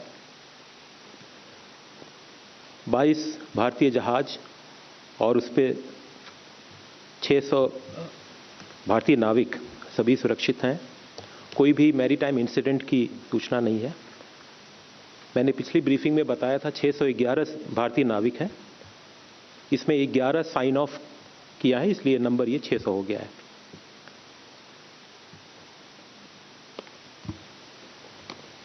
DG shipping ship owners के साथ, आरपीएसएल agency के साथ और इंडियन मिशंस के साथ लगातार कोऑर्डिनेट किए हैं और सी फेरर्स को रिपैट्रिएट करने के लिए वहाँ से प्रयत्न भी कर रही है। इसी क्रम में पिछले 24 घंटे में 13 रिपैट्रिएशन हुआ है। अगर 48 घंटे देखें तो में 34 रिपैट्रिएशंस हुए हैं विभिन्न एयरपोर्ट और विभिन्न रीजन से, गल्फ एरिया के। जो 24 by... And there's breaking news that's coming in. It's another tweet. It's another response from Donald Trump now on the situation in Iran. He says we'll postpone all strikes against Iran. He says, I'm pleased to report the United States of America and the country of Iran have had over the last 2 days very good and productive conversations regarding a complete and total resolution of our hostilities in the Middle East. This is the breaking news coming in. Donald Trump, US President, has now spoken about it and said, based on the tenor and the tone of these in-depth, detailed, constructive conversations which will continue through the week, I have instructed the Department of War to postpone any and all military strikes against Iranian power plants and energy infrastructure for a 5-day period. Subject to the success of this ongoing meetings and discussions, it is subject to the success of these meetings and discussions. Thank you for your attention, President Donald Trump. All right, this is the big breaking news coming in.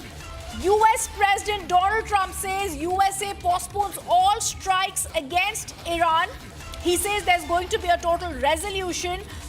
He's also now saying for the very first time, he's directed the Department of War in the United States to postpone any and all military strikes against Iranian power plants and infrastructure for a 5-day period. This is the big breaking news coming in, viewers. Let's actually put this into perspective. For the very first time since the escalation against Iran and that attack, President Donald Trump has today said over the last 2 days we've had productive conversations. This has resulted in us saying for a 5-day period there will be no strike, no military strike. It will be postponed against Iranian power plants and energy infrastructure for a 5-day period. Big breaking news, and we're going to patch you with lots of experts on the story. Is this a climb down? Is this a climb down? What are we really trying to see now? Ishita, over to you. What are you picking up? Right, of course, we're looking at a rhythm. We're looking at climbing down the escalatory ladder in the war in West Asia. Donald Trump now announcing there is a 5-day pause as far as strikes on Iran's power plants are concerned. Now, there was a 48 hours ultimatum that US President had issued to Iran saying if the Strait of Hormuz is not reopened, he will go on striking the power plants all across Iran's landscape. And now we're looking at a big U-turn by the US President Donald Trump, who now says there will be a pause. And this comes right after there were constructive discussions that took place between the US and Iranian side. He says over the past 2 days, there have been discussions going on between the two sides. And now he says for a 5-day period, there will be a pause on the airstrike. I'm just going to go across, Ishita, to Major General G.D. Bakshi joining us on the phone line to throw perspective on this. Major General G.D. Bakshi, for the last few days, we've heard you speaking about this.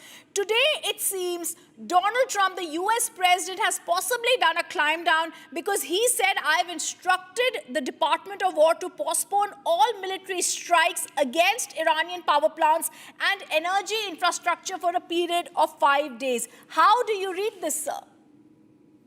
Well, if this is a genuine change of heart, I think it's the best news I've heard in years, because he was pushing the world into an economic catastrophe. Had he put boots on the ground, it would have, that very day, the price of oil would have crossed $200 a barrel, because that would have been Vietnam redux. Just like Lyndon Johnson had gone absolutely out of options, had boxed himself in Vietnam and then got stuck for 12 years. That was the kind of thing that the world was getting into. The only problem was that when the Vietnam War was on, there was no blockade of the world's oil juggler. Every day that artery remains blocked would be a catastrophe. Even if Donald Trump has done it at this stage, that's excellent. But I only hope that, he generally uses peace talks for preparing for the next strike. So he can't be trusted. We will have to wait and watch. I agree that he can't be trusted, Major General G.D. Bakshi. You've clearly stated that, also speaking on Republic TV about it. But I want to understand what could have possibly led to this change of heart. You're absolutely right. It's going to be seen as good news if there is a de-escalation from the United States, sir. But what could have led to the change of heart? Is it the fact, like you've been saying, Iran has been retaliating and this is something as a strategy America did not expect? Look, let me be blunt and straightforward, right? One of the best experts, Robert E. Peep, had said that Iran has come out stronger in this war. Iran was not controlling the Gulf of Hormuz earlier. It now is. It has become an oil hegemon. That is what the United States has achieved by this stupid, ill-thought-through adventure. They thought it would be as easy as Venezuela. I am afraid Iran is a different cup of tea. Iran has put up solid resistance.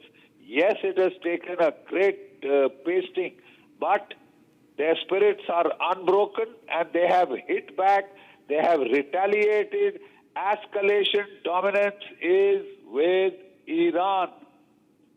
They are giving back for every strike that the Americans and the Israelis has done, a tit-for-tat response, which has been an asymmetric response. They have invested much less money, but the impact and outcomes are far more consequential.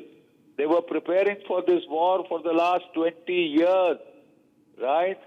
And I have been saying that if you have been watching the Ukraine war, there are military lessons to be learnt every day.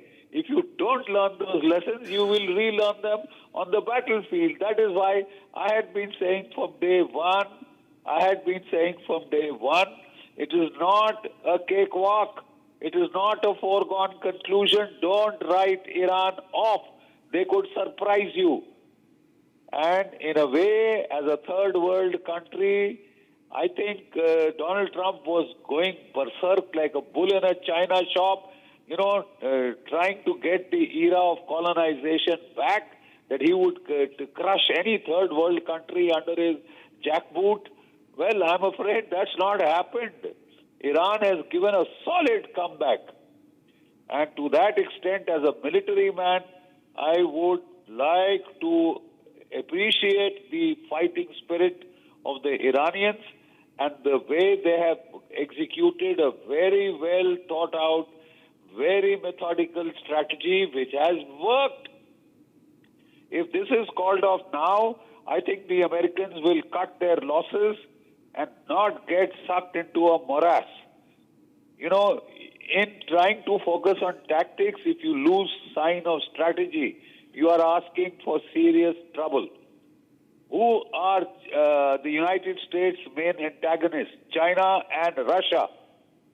They have been taken totally off the hook as you've gone into a digression in the Middle East, which is never ending, which is swallowing American resources by the hour. And every day that you hang on in the Gulf, I'm afraid you are going to weaken yourself against China and Russia. When the spring season gets over, when the summer comes, the Russians could launch an offensive to take back Kyiv and Odessa. The Chinese, give them 2-3 months, they could attack Taiwan or some of the South China Sea. They could get on to Philippines. Then what do? You would have exhausted all the stocks of your interceptor missiles. You would have exhausted your ammunition, tired out your troops. We've seen what happened to the crew on the Gerald Ford. You would have tired those troops out for no rhyme or reason, and then you pitch them from one battle to the other. He's planning to attack Cuba next, I believe, if nothing else, to keep Iran off the headlines. It is utterly amazing what you can do for your own political self-interest. How many people do you want to get murdered? It is utterly, utterly amazing. Even now, as a very sincere advice, I would say call it off even now, cut your losses, don't reinforce a failure. You get boots on the ground and the chances of body bags coming back, and those will be high quality manpower that you would be sacrificing, your special forces, your Marines. The whole thing is a no-go from the word go. Any large contingents of troops get hit by drones. Have you seen why the Russians attack in groups of 6 to 7? You put 30-odd Marines in a Chinook, in a tilt-rotor helicopter, and that goes down in one blow, taken down by a shoulder-fired missile or a this thing. Then how do you answer those people? Why do you want to... you should care for the lives of your troops, please. Yes. Major General G.D. Bakshi there, calling a spade, and speaking like only he can, speaking about the sudden change by Donald Trump. I'm also joined on this now by Terry Newman, Chairman of Public Directors of BINA, live from Tel Aviv. We're also joined by Major Samarpal Tur, defense expert. I'm going to go to both of them. And the only question I want to really ask you here, Terry, is how do you look at it? Has Donald Trump even consulted his allies, Israel? US postpones the strikes on Iran for 5 days amid high-stake talks. What did Israel know about this? Was Israel kept in the loop? Israel is interested in getting control of those 460 kilograms of enriched uranium that have been enriched to 60%. If this can bring that about, then it is a definite positive move. Donald Trump is known to be someone who speaks through force, and he has been applying force to this, immense force to this. And my hope is that, as he said, over the last 48 hours, there have been serious conversations since he made his previous threat. And in the course of the next few days, we can get control of that enriched uranium, which will make the world a safer place for Israel, the United States, but also for India. Yes. I also want to ask Major Samarpal Tur how he's reading these words by Donald Trump. Is this a climb down? Is this him accepting, like Major General G.D. Bakshi said, Major Samarpal Tur, that America failed in what it was trying to achieve, realizing how the Strait of Hormuz has been captured and how the stock market in US also is plummeting down? This is a move really strategically made by America. See, Rhythm, I would not say the Americans have failed. Probably I'd call it a success, because one of the major conditions was to hand over the enriched uranium and whatever they possess to create a nuclear bomb. So that was the most critical aspect, and I certainly am 100% confident that they are ready to give that up. Definitely the top leadership will not go, but this condition that they are going to give up the enriched uranium or any critical component related to making of a nuclear bomb, if that is surrendered and IAEA comes into the scene, it visits these sites, practically seals them off, closes them, I think it is a positive way ahead. It's a win-win situation for our brothers in Israel. Okay. And as far as America is concerned, you see, the Iranians have also demanded for $200 billion as a compensation. So there is a mechanism in which they are discussing, like how the Panama Canal is, the Suez Canal. So they want to put in a system where they can charge all the ships which are, ferrying from the Strait of Hormuz, and the share will be distributed equally amongst the countries which are sharing the Strait of Hormuz as a way of compensating Iran for its losses. So I certainly feel that that should be done constructive way ahead. And I think slowly and steadily there will be call for elections. Yes. And gradually there'll be a change of leadership, because if that is not so, because you see, there are still 5 days left, and we really can't say who will flip. As far as the Americans are concerned, they have made it categorically very clear. No nuclear enriched uranium, no nuclear bombs, no nuclear program. You give that, Yes. you get a breather. Yes, I think there is a slight disturbance in Major Samarpal Toor's audio, and I'm also going to continue going back to him after getting that checked. Terry Newman, I want to ask you, how are you looking at these very productive and good talks? Trump is clearly giving diplomacy a 5-day window. Of course, the threat is still there of action remaining firmly on the table, but the pause, is this a real step towards peace, or is it just a pause before escalation, Terry? Well, the big picture from the American perspective is China and Taiwan and the rebalancing of global order. Now, we've discussed this in the past. He's taken out the Chinese reliance on below market price oil from Venezuela. He will make sure that when this is over, he will have control over Iran rather than the Chinese having control over Iran.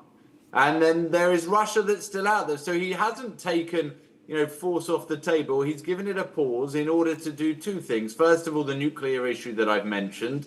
And second of all, to see if he can find an equivalent of what he found in Venezuela, thus serving both American interests in the immense investment that they've made into this war. And second of all, making the world a safer place.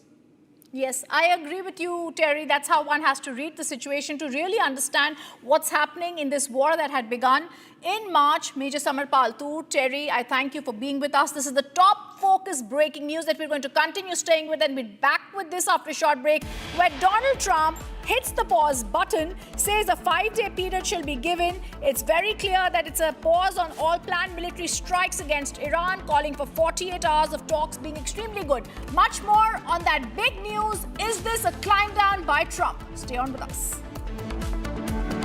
प्यास बुझाए ठंडक लाए सबको भाई जीरा Singh MDH का जलजीरा जीरा सिंह जीरा सिंह असली रिफ्रेशिंग असली स्वाद असली मजा MDH केसरिया से मन जोगी हुआ रे दिल झूमे देखो मतवारा हुआ रे केसरिया से मन जोगी हर पल मनाओ केसरी त्योहार विमल बोलो जुबान केसरी थोड़े में ज्यादा स्वाद ये तो है इसकी खास बात वाओ मामा क्या स्वाद है अरे मेरे राजा First we saw the people dying, the killings, and that's continuing, destruction of infrastructure, and now the economic impact. The economic impact will affect everybody across the world. The price of LNG, cooking gas has already gone up. So it is a very serious problem. We're all going to suffer. So we all have to work to make sure it ends soon. And I hope that, led by our Prime Minister, etc., we will work on that. ठीक है mandu भेज रहा है ठीक है ना भेज रहा मंडू नहीं तो फोन तो कराएगा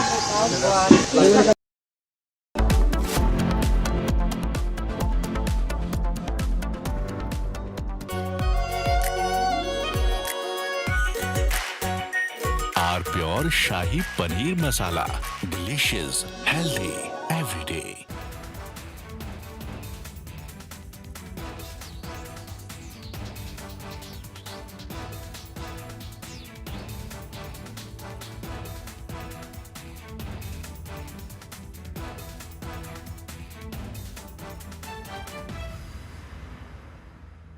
First we saw the people dying, the killings, and that's continuing, destruction of infrastructure, and now the economic impact. The economic impact will affect everybody across the world. The price of LNG, cooking gas has already gone up. So it is a very serious problem. We're all going to suffer. So we all have to work to make sure it ends soon. And I hope that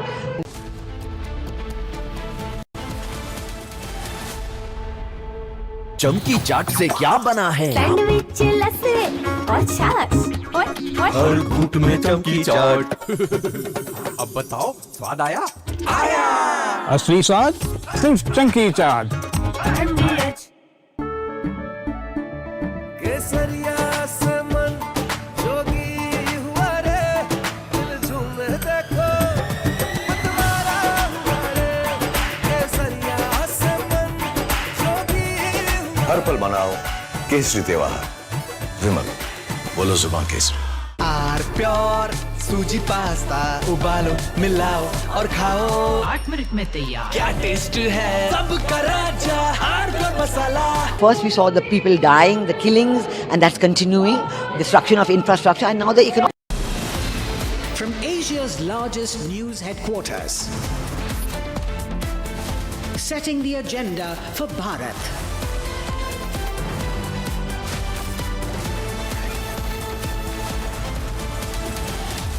You're watching Republic.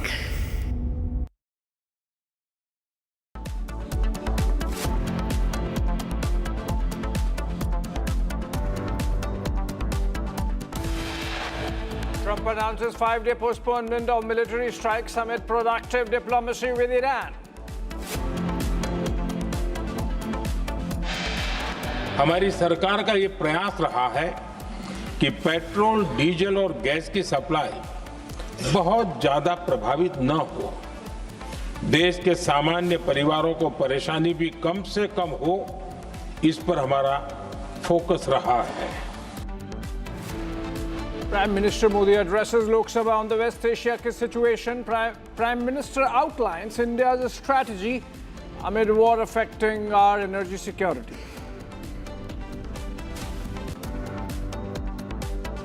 देश अपनी जरूरत की 60% LPG आयात करता है। इसकी supply में अनिश्चितता के कारण सरकार ने एलपीजी के डोमेस्टिक उपयोग को प्राथमिकता दी है।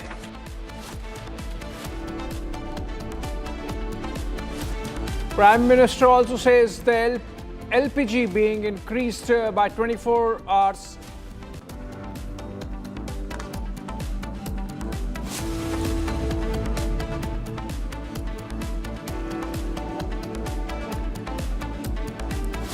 All right, President Trump has already announced a ceasefire even before his 28-hour ultimatum ended, which was to happen on Tuesday morning.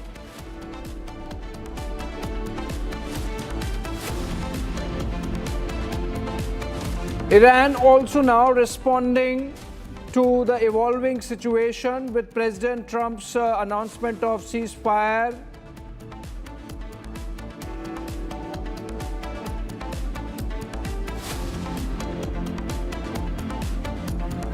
Fuel prices increase across the globe. Sri Lanka increases petrol by around 25%. Pakistan raises it by 200% as the West Asia tensions disrupt global oil supplies.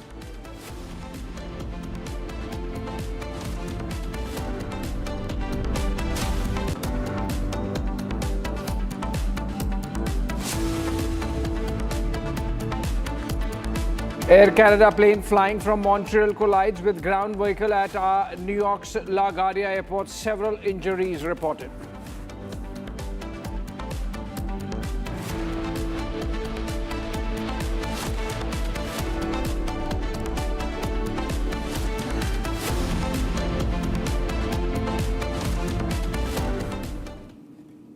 All right, friends, we have an announcement, a big one there from President Donald Trump, getting up early in the morning in Washington, D.C. and making that post in which he has said, and I quote, "I am pleased to report that the United States of America and the country of Iran have had, over the last 2 days, very good and productive conversations regarding a complete and total resolution of our hostilities in the Middle East."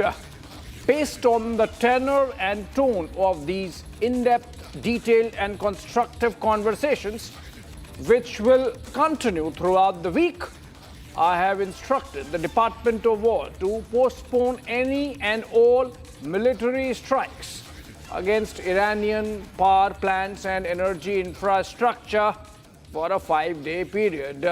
Now we are getting a response also. Iranian media says Trump has backed down again. It seems Iranian media is not taking this announcement by the US president in the right spirit.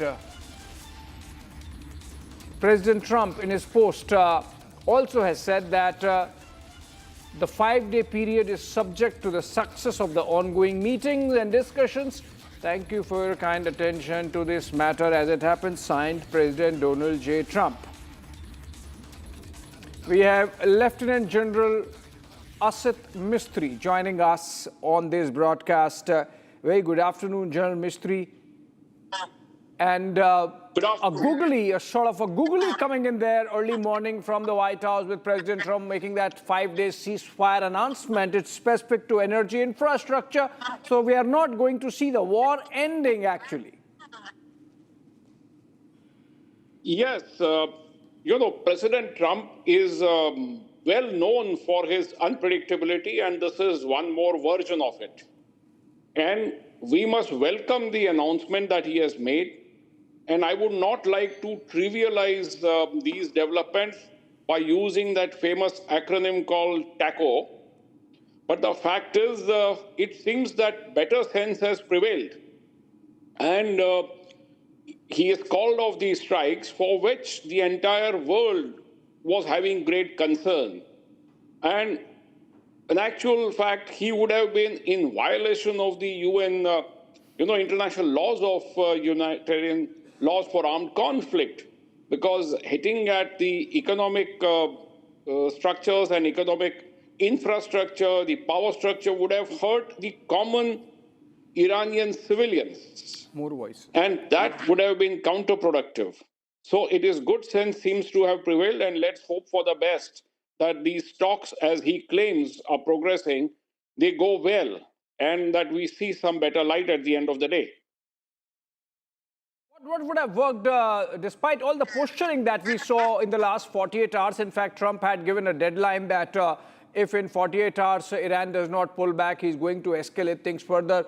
What do you think could have transpired that has led to this 5-day pause? It seems that a lot of people have conveyed their concern because the fact is that all that they have been claiming so far has not turned out to be true. And this actually shows the lack of success. While they have had a lot of tactical success in knocking off individual targets, in decapitating the leadership, but where is the sum total of a strategic effect of bringing Iran down to its knees? That has not happened. The regime has not collapsed. Yeah, I mean, why was this? What were the objectives of the war? It becomes even more clouded with this decision. If the regime change was the objective, there is no regime change. If only Khamenei was the objective, there is another Khamenei. If, oil control was the objective, oil is beyond control of anyone and it's more than double the price. Who's really benefited with this war then? Exactly. Actually, it is Iran that is now on a much stronger footing. If, this is how the war is going to end, then it's going to Iran, despite all its losses and destruction of its war-waging potential, strategically, it is still going to end up much stronger, psychologically, morally, politically. Infrastructure and all that can be revived. And the fact that they continue to exercise control over Hormuz is disproving all the claims that President Trump and Prime Minister Netanyahu have been making. So the fact is, the US and the Israel have certainly not won. And unless they have a convincing, decisive victory, they do not win. Iran, as long as it does not lose, turns out to be the winner. You're saying Iran turns out to be the winner in this conflict after this announcement by President Trump? Certainly. They are certainly better placed because the US and Israel have certainly failed to achieve any of the objectives that they laid out for themselves. In any case, they did not lay out clear objectives and they kept on confusing the issue. But if regime change was not the ultimate objective, and thereby the final aim of controlling the entire Middle East and having a regime in Iran which is favorable to the UN and thereby controlling the entire Middle East, that has not happened and is unlikely to happen under the current circumstances. So if they do not achieve their objectives for a war which was a war of choice as far as they are concerned, then they have certainly not won. And if they have not won, Iran has certainly not lost. I mean, in this war, if you don't win, you lose. So obviously the United States has lost. Absolutely. Under the current circumstances, because they started the war. Iran did not start the war. As far as Iran is concerned, the regime has continued to remain in existence. The individual personalities may have been neutralized and have lost their lives. So what? There has been no change in the attitude. In fact, a younger Khamenei is in chair and probably more hardline than ever before. Absolutely. General Mistry, stay with us. In fact, we are going to get more voices. Let's just run the viewers through the announcement that's come in from President Trump a while back. Remember, it must be early morning in the United States in Washington, D.C. If I go by the time window, it seems like it's very early morning, 7:40 a.m. Washington, D.C. time. And President Trump has made this post about half an hour, 40 minutes back, which means that at around 7 a.m., President Trump has announced a ceasefire for 5 days, not going to be targeting energy, infrastructure, oil pipelines, facilities, etc. of Iran, which basically means that you are not going to target, I mean, there's a nuance. General Mistry, if I can come back to you on this. President Trump is saying that energy infrastructure would not be targeted, which means non-energy military infrastructure can still be targeted, which means the war is still on. Yes, because he does not want to call the war to an end at the moment because he has nothing to show. I mean, even if you look at the smaller objectives that they claim for themselves, the retaliatory capability of Iran is still intact. They are still able to retaliate at will. They are doing a very, very calculated and measured response to the strikes from Americans and Israelis. They are not going berserk, yet they are conveying their messages. If you hit our oil infrastructure, we will hit the oil infrastructure, energy infrastructure all over the Gulf. They have even gone on to head to the Israeli nuclear facilities in response to the attacks on Natanz. So they are quite capable of retaliating. As far as the control of the Iranian air is concerned, even there, it's not an absolute control for the Americans and the Israelis. There have been a number of aircraft that have been hit by Iranian missiles or anti-aircraft systems. So while their air dominance is there, but it is not absolute control of the air. Yeah. And regime, as you know, is still very much intact. Yeah. So in any of the dimensions, and even in terms of the axis of resistance, the Hezbollah is back in play. The Houthis are probably holding back, maybe for political reasons, but the fact is Houthis' capability is also intact. Okay, So, let's try to get the Israeli. General Mistry, just hold on to your thoughts. I'm coming to you. In fact, we are also having another guest joining us from Israel in a bit, Noam Eyal Israel from Tel Aviv. But before that, another breaking, obviously, with that announcement coming in from President Trump. Markets are reacting positively after that post. Markets in Europe have reversed with that pause being announced by President Trump of the United States. European markets particularly seeing a reverse. Remember the downslide that we saw in the morning in the Asian markets with Japan reporting almost 5% drop, India reporting about 1.5% drop. Similarly, Singapore reporting about 1.25% drop. Every market was in a tailspin, and now reverse swing happening for the European markets. And obviously with that development, which means that the disruption caused by war is going to end, though of course the impact of the war is going to remain for a while. Okay, we have our guest from Israel, even as General Mistry continues to be staying with us, Noam Eyal, Israel. Very good afternoon, Noam, to you. And how is Tel Aviv going to see this announcement by President Trump of a ceasefire? Thank you for having me. First of all, we need to just understand exactly what Trump has said. He's saying, okay, we're having a struggle to open the Straits of Hormuz, and out of this background, basically Trump has just threatened that if Iran will not open the Straits of Hormuz within 48 hours, he will start attacking power plants.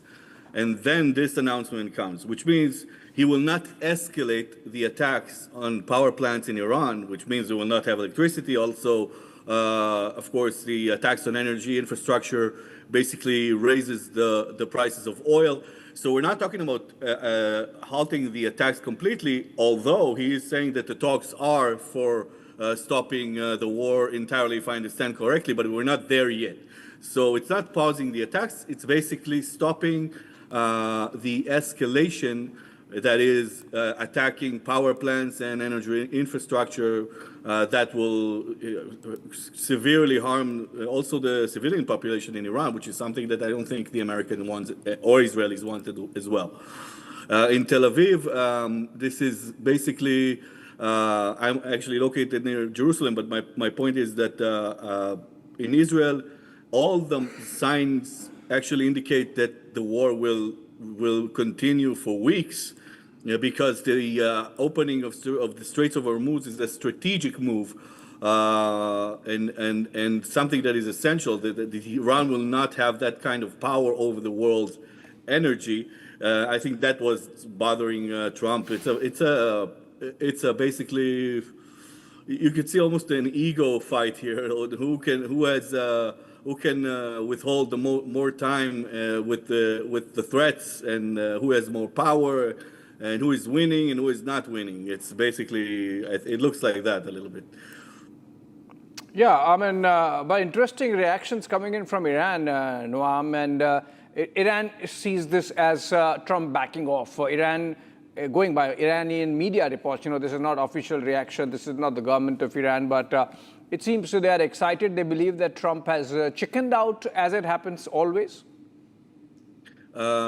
As it happened always, I don't know always, but I think that Trump, you can also look at it in a different way.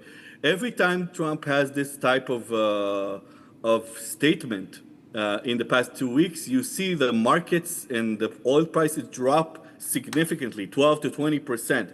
That could also be a tactic of Trump to control oil prices just by one statement. I don't know if you noticed that. It happened like a week ago, and this time you see oil prices drop like in 12% in like within less than an hour, I think, since he said it. And of course the Iranians will say he's backing off, because they know that their only leverage on Trump is the Straits of Hormuz and oil prices, and the pressure on Trump from his own backyard and also from allies and everybody else.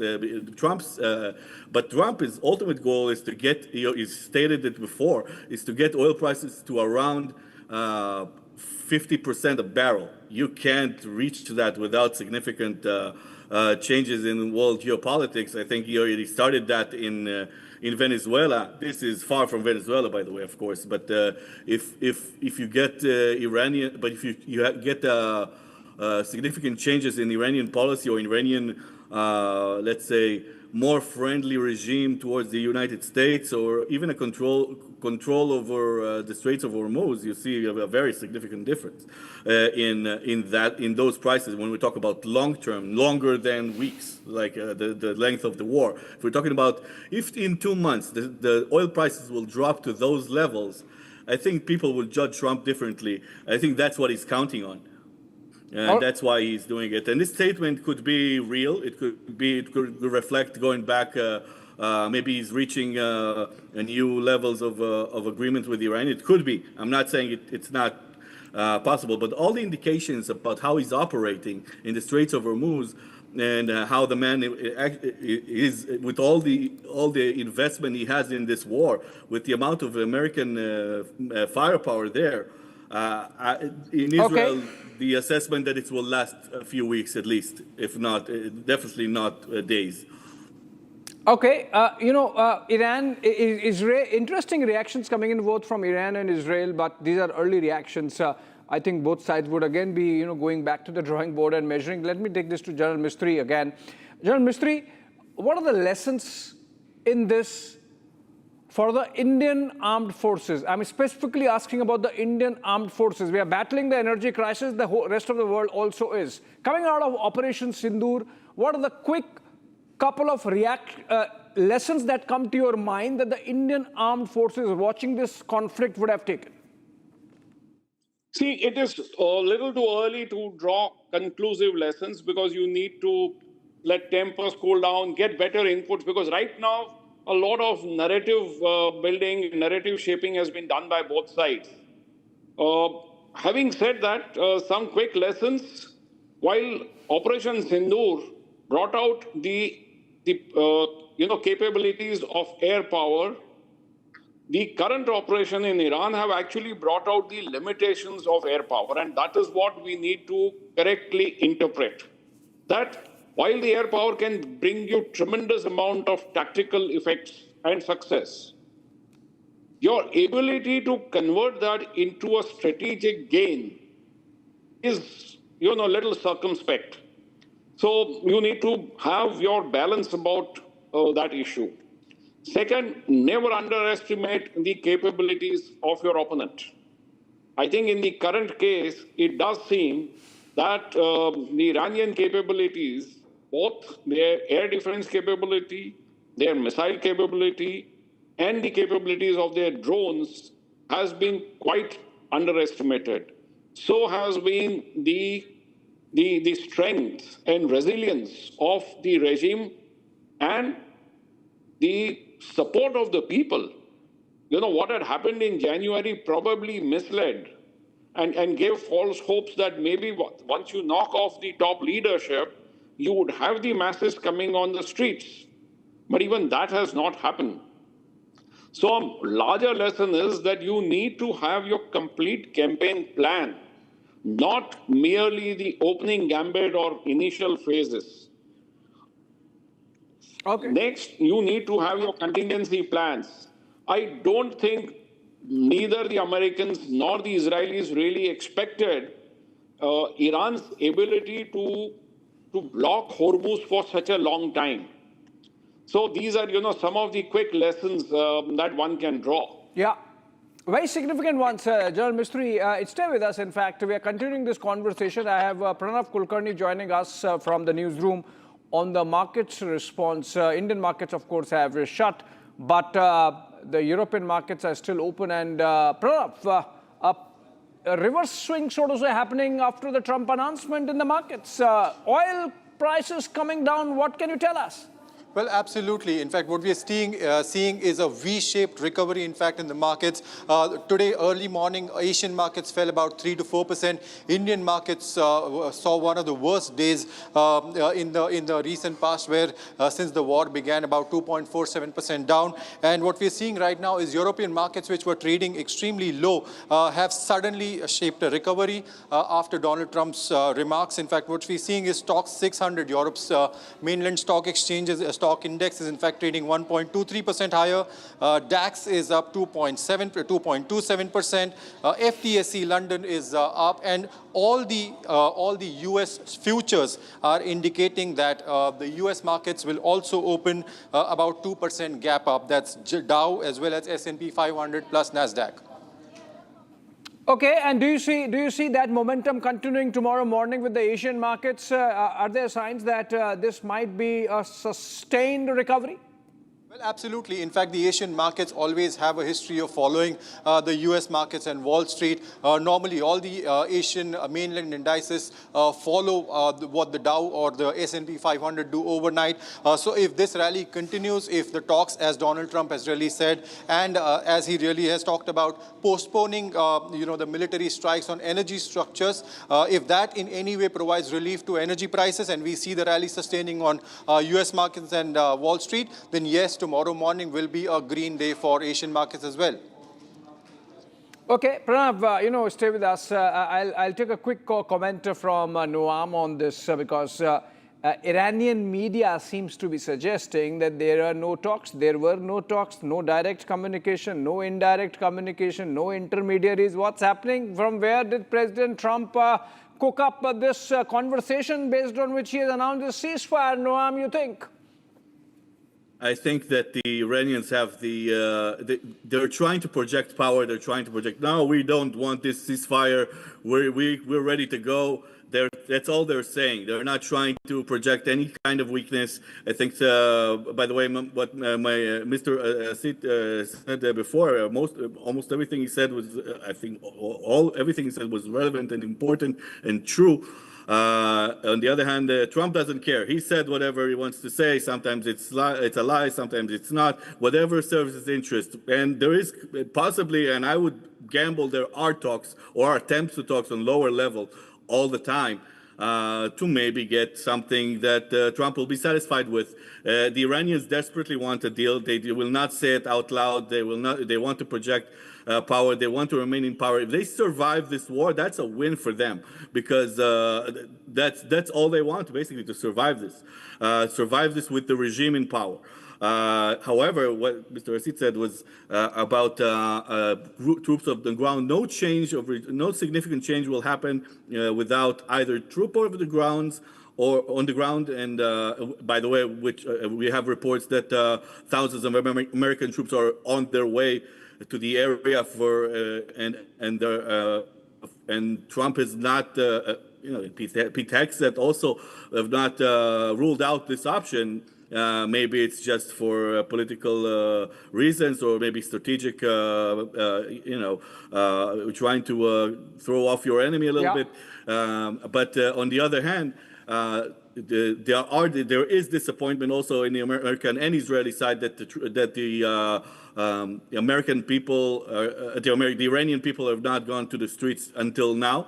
That's definitely something that is true. It doesn't mean they will not go out afterwards. They also know that if they go out now, they could possibly be shot in worse numbers that they have been before that. The estimates by the American president have been around at least 32,000 dead in the 2 weeks right prior to the war. That was probably what got Trump to go to this war in the timing that he did. The masses in the street, no other reason. As of now, the question is, what made Trump go and announce the ceasefire? Because is it some tactical move? Is it to take the enemy off guard? Because if you go by the Iranian media reports, they are saying nobody talked to anyone. We know there were no direct talks, no indirect talks, no intermediaries, no interlocutors. Then from which thin air has President Trump pulled out this whole conversation, and this is a story of talks that led to the ceasefire. That takes me to General Asit Mistry once more. General Mistry, you think this could be a tactic because it comes just 12 hours ahead of the 48-hour deadline that Trump has put? So, as they say, everything is fair in love and war. So he's just sort of trying to flummox the opposition before upping the ante after the deadline ends tomorrow, and that this is just part of a game? This could well be so. I mean, it's very difficult to say conclusively anything at this moment because there are not adequate inputs. However, President Trump is known to be making claims like this. Even for, Operation Sindoor, he claims to have compelled India and Pakistan with the threat of sanctions and tariffs. He forced the ceasefire, that's what he claims. Whereas India has consistently denied any such kind of intermediary role. So in this case also, the fact that he had taken a decision to call off the strikes, he probably had to give some kind of a cover to say why is he calling off the strikes. And therefore, maybe he must have cooked up this story of having continuous negotiations over last 2 days and words to that effect.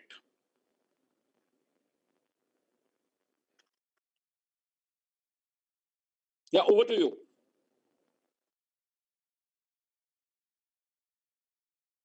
And you know, what you're saying is so completely true.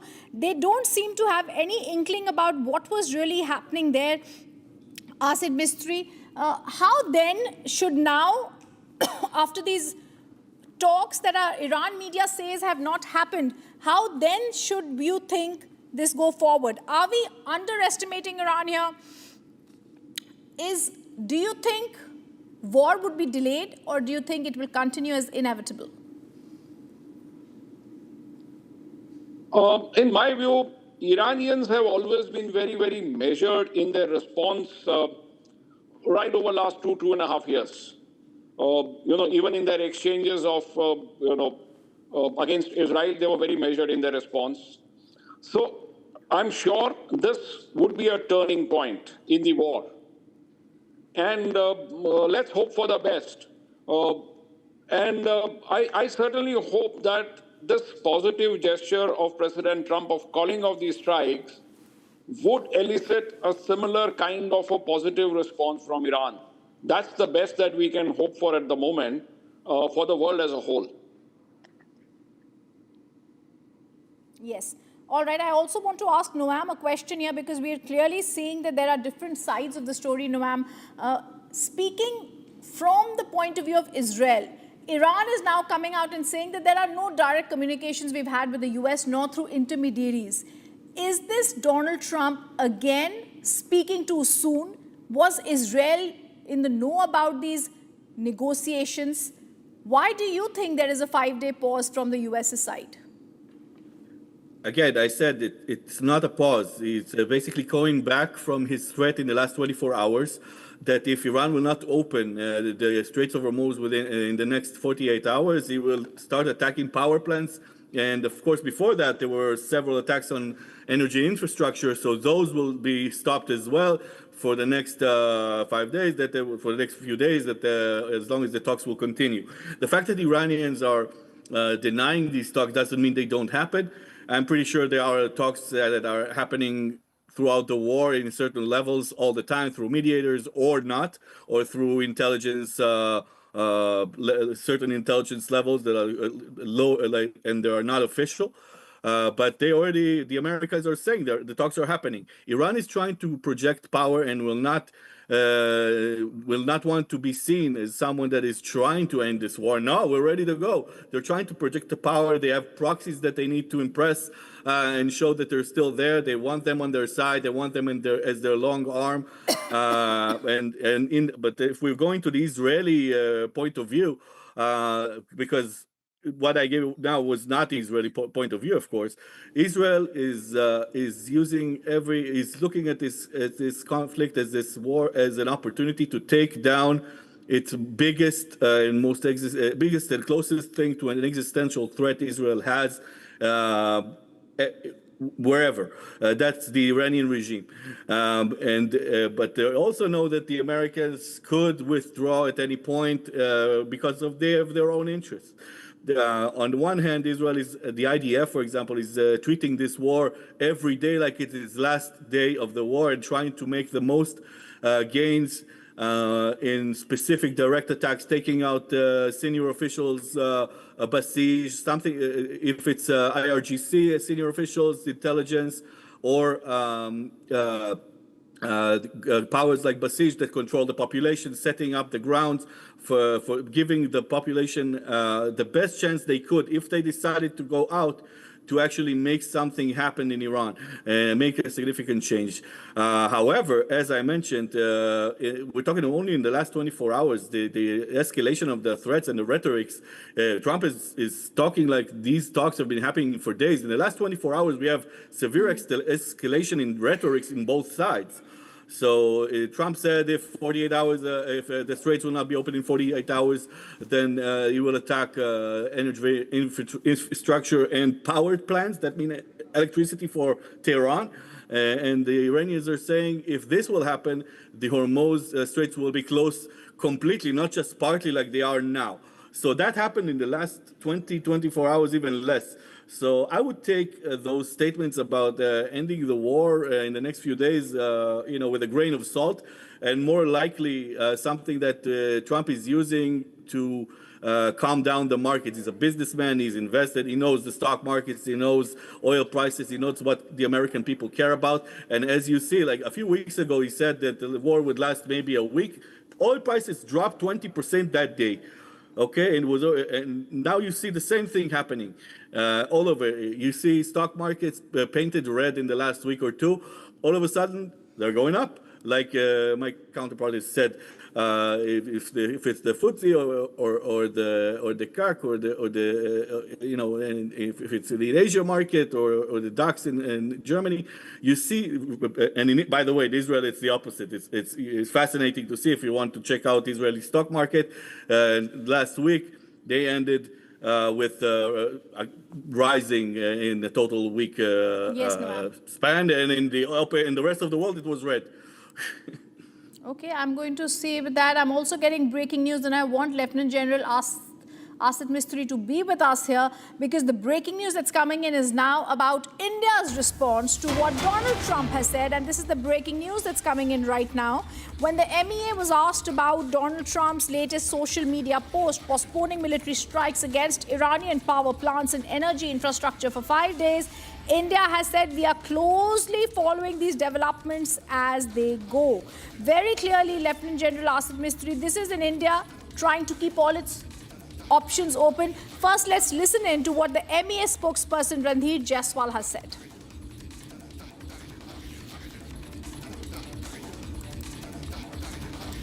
Media post. Yes, we are closely following these developments as we do. इन सभी गतिविधियों पर हम अपनी नज़र केंद्रित किए हुए हैं. तो यही मेरा आपके सवाल के जवाब में मेरा रिएक्शन ही होगा. Elena, coming to your question, we continue to be in touch with countries concerned for safe and unimpeded transit of our energy requirements. On the latest social media post, yes, we are closely following these developments as we do. इन सभी गतिविधियों पर हम अपनी नज़र केंद्रित किए हुए हैं. तो यही मेरा आपके सवाल के जवाब में मेरा रिएक्शन ही होगा. Elena, coming to your question, we continue to be in touch with countries concerned for safe and unimpeded transit of our energy requirements. Very clear indication, Lieutenant General Asit Mistry, that India is going to keep a very cold and a very calculated look at what's happening by the United States. At the same time, like we just heard, Trump is blinking, but is the war ending? Because Iran is saying we don't know anything about this. So it's very clear that the key question really is, does Iran even have any awareness of how and where is Donald Trump speaking from? See, it's not only India. I think the entire world is watching what is unfolding in this war, because the entire world is affected, directly or indirectly. Although the energy prices impact the entire world, it's also the byproducts of these hydrocarbons, fertilizers. They are going to affect the food security. So it's not just India, but the entire world has to look out for what is happening.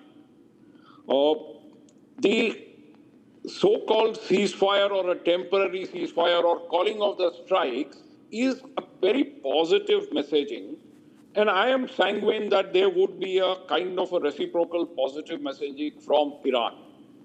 But having said that, I agree with my friend from Israel that the war is not yet over, and none of the objectives or aims that have been set by both the sides, that is Israel and US, have been achieved. Israel continues to face the existential threat from Iran, and there is ultimately one solution to the whole problem, is unless you can change the regime, you're not going to achieve a long-term security for Israel and, a reinforcement of some kind of power for US. So under the current circumstances, the war is not over because the objectives that was set by both the sides, that is Americans and the Israelis, despite making different claims at different times, none of them have been fully achieved as yet. And but this is certainly a turning point in the war, and had that not happened, there would have been a very, very dangerous escalation to the level of war that has been fought so far. Yes, but then what do you think, Lieutenant General Asit Mistry? Is this 5-day pause on strikes a military cooling off or a final countdown before escalation? See, that only time can tell. Sure. There are three factors that are very critical. First is what is the level of munitions that both sides or all the sides have. Is Iran going to run out of its missiles and missile launch capabilities and the drones that it has, which it retaliates? Or the Americans and the Israelis and the Gulf Arab countries are going to run out of the interceptors? The second is the markets. How are the oil prices, the energy prices? That's and how right, the Lieutenant General markets Asit Mistry. respond everywhere in the world. And the third very critical factor as far as US is concerned are the midterm elections. Yes. So, and at the moment, even if you continue to do what you've been doing, that is using air power to degrade Iran, yes, you are trying to do the same thing in the same manner and hoping for different results. Is that likely to happen? That's the basic question. Absolutely. We're going to look at that. I am also joined by Major General G.D. Bakshi. Major General G.D. Bakshi, when this news broke at around 4:30, I spoke with you. They're targeting energy infrastructure is what the United States yesterday and earlier had said. Would this cripple Iran or trigger global economic crisis? You've already spoken about the strategy that Iran has used. How are you looking at this new pause by Donald Trump? Do you have proper understand? Do you think there's going to be bona fides of Donald Trump that are now going to be tested, sir? Look, there is something called expectancy set. The whole world is wanting this stupid war to end. And when Donald Trump says, I've given a 5-day ceasefire, the world is likely to thank God. There is such relief. But Donald Trump has embroiled himself in deception operations far too many times. That is never done at the highest level of the president, because your reliability goes for a toss. The moment you start peace talks, knowing the pattern of your behavior, this time in the last year, 12-day war, you use peace talks to prepare for an attack. I don't think anybody will trust you in a hurry very soon. But if there is a genuine change of heart, because every single military advisor in the United States has been telling him that the so-called Marine Expeditionary Force, Special Forces that you are trying to introduce into this battle, 90% chance of failure. 90% chance of failure, Kharg Island, Tumb 1, Tumb 2, etc., Abu Musa, 30 islands in that Gulf Strait. And they brought in one amphibious assault group which has just reached this morning. That would also like to catch its breath. They are saying we need 30 days of bombardment before we go in. So 5 days, you are trying to take a breather, marshal more resources. I don't know. He's a totally untrustworthy person, no moral scruples. And as a president, you can't get involved in deception operations. Maybe he's trying to buck up the markets, but let me not be too cynical. If this is a genuine change of heart, thank God, because this man was pushing the global economy into total recession. India was going to be one of the foremost losers. India, Japan, South Korea, European nations. Biggest losers, those who are supposed to be friends of America. And if he thought that United States would get away scot-free, he has to think again. Inflation rates are rising in the United States, cost of oil is rising, he's got a midterm election coming. If he's thinking that he's got plenty of time from now till November, people will forget his shenanigans, or he will attack Cuba to divert, change the headlines. I mean, this man is now utterly unspeakable. Unspeakable. You can't get so self-centered. You were prepared to get the creme de la creme of the American military, the special forces, the Marines, yes, Major General murdered. Bakshi.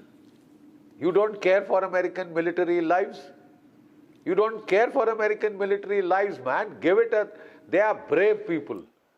They're very precious resources of any country. Special forces, Marines, etc. They are creme de la creme. You just want to... Aap chavanni mein jaan daloge. You'll sort of, at the toss of a gamble, you like to gamble with their lives? Think again, man. And if this man has heard for That's once right. his advisors, and I hope his advisors would talk clearly like soldiers and not tell him, this is a high risk, high payoff gamble. So he won't listen to the high risk.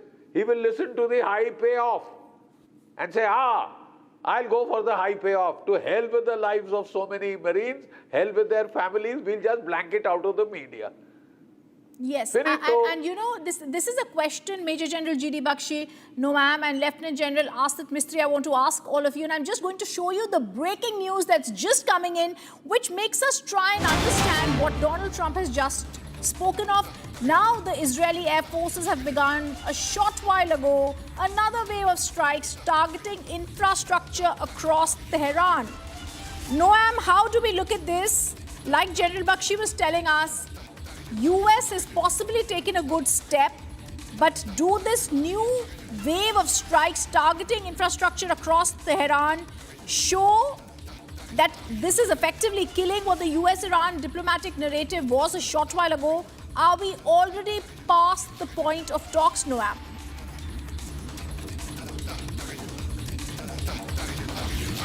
There is no pause in attacks, not from the American side, not from the Israeli side. What Trump has said is that he will not attack power plants.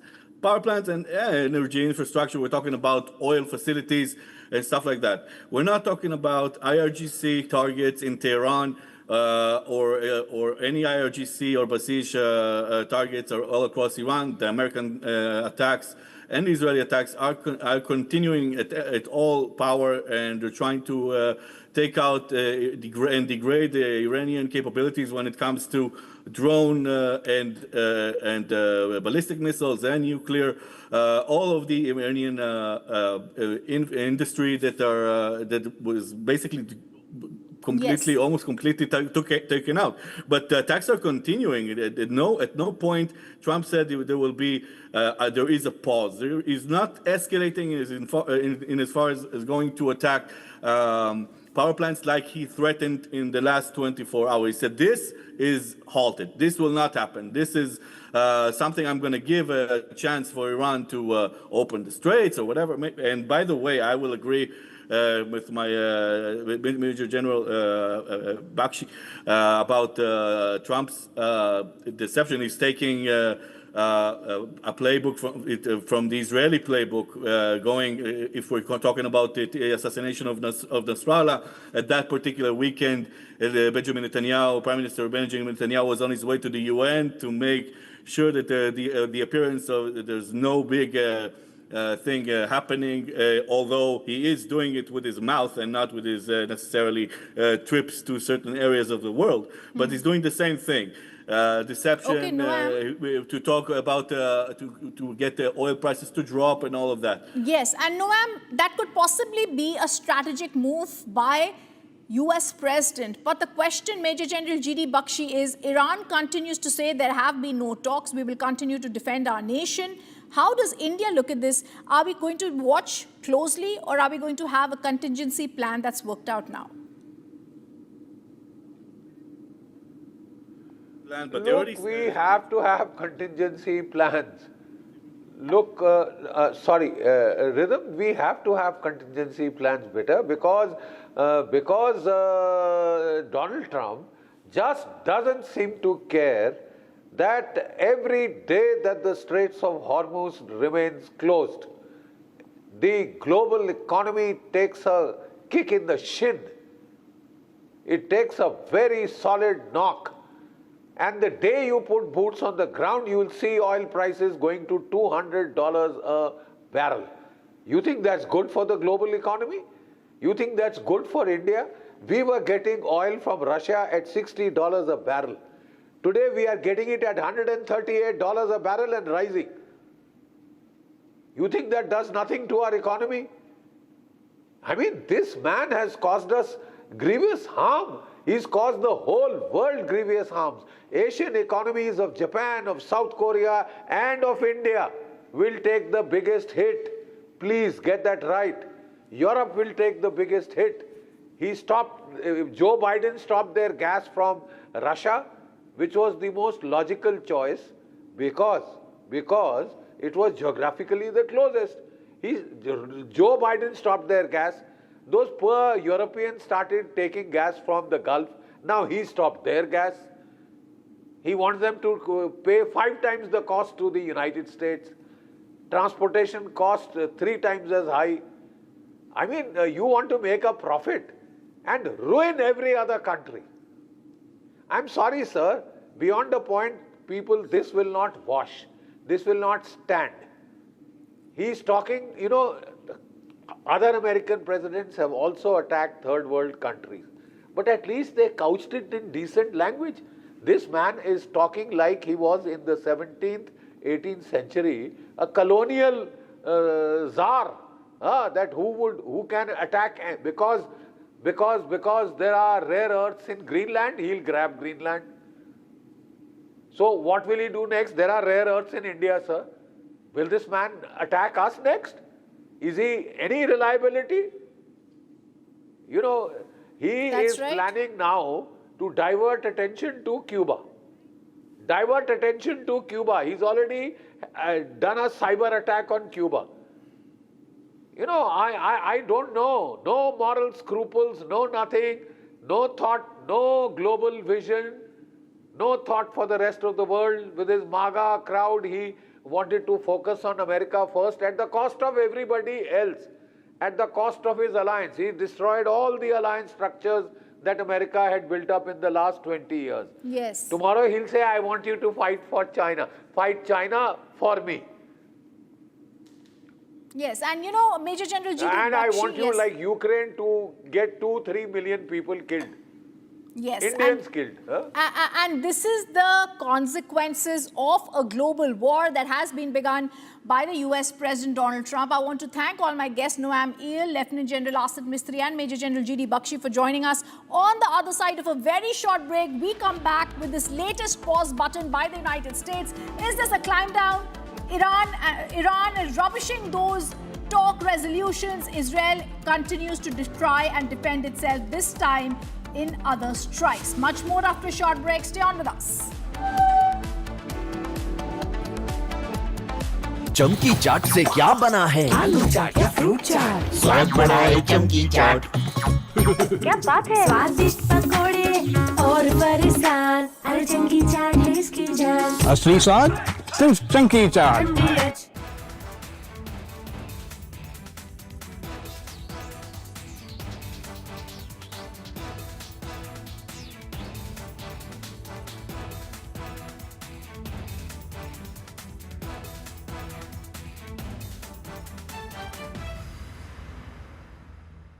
थोड़े में ज्यादा स्वाद, यही तो है इसकी खास बात। वाओ मामा, क्या स्वाद है? अरे मेरे राजा।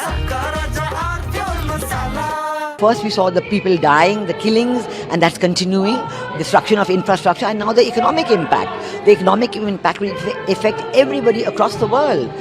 The price of LNG, cooking gas has already gone up. So it is a very serious problem. We are all going to suffer. So we all have to work to make sure it ends soon. And I hope that, led by our Prime Minister, Executive Minister, we will work on that. ठीक है मंटू भेज दे रहा है ठीक है ना भेज रहा मंटू आलू से नहीं होगा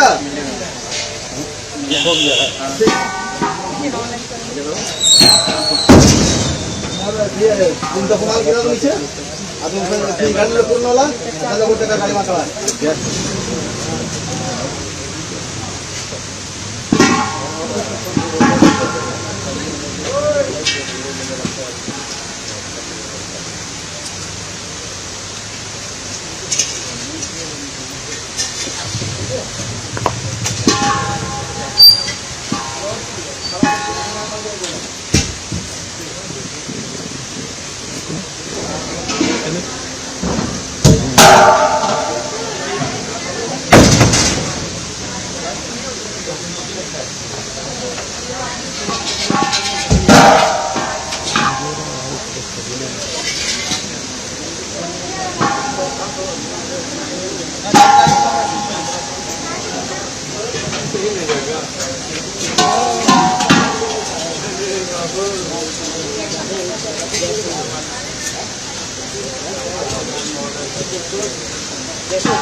चला हो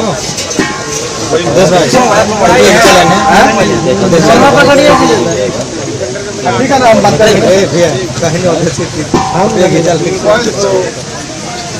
क्या हुआ ठीक है ना भैया बोलेंगे आप करिए गाड़ी जा ही रहा है कौन सा गाड़ी नहीं जा रहा है गाड़ी तो 4 बजे निकला हुआ है आप बता रहे हैं लोग ये FFCCS foundry for cooperative society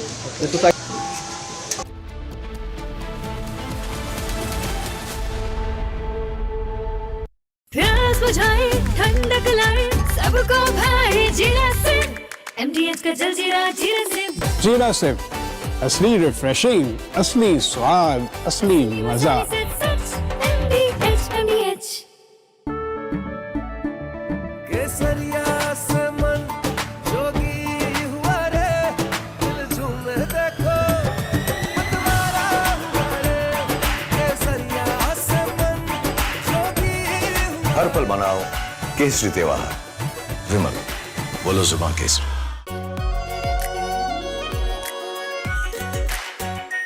are pure shahi paneer masala, delicious, healthy everyday. First we saw the people dying, the killings, and that's continuing, destruction of infrastructure, and now the economic impact. The economic impact will affect everybody across the world.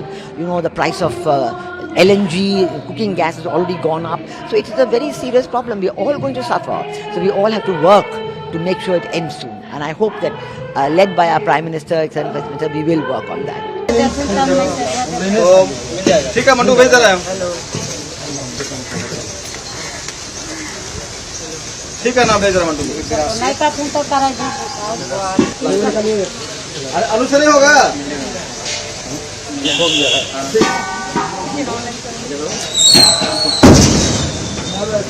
तुमचा कुणाल गेला तो नीचे अजून गाडीला पूर्ण होला त्याला गोटे का गाडी मागला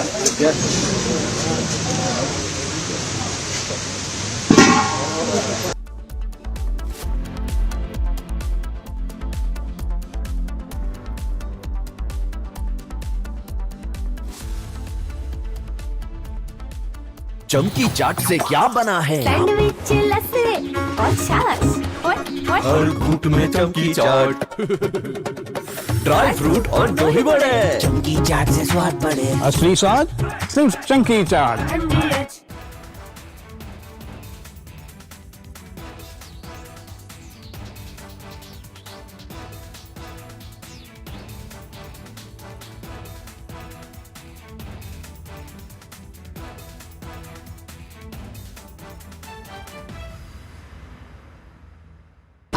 प्योर सूजी पास्ता उबालो मिलाओ और खाओ 8 मिनट में तैयार। क्या टेस्ट है सबका राजा हार्डकोर मसाला।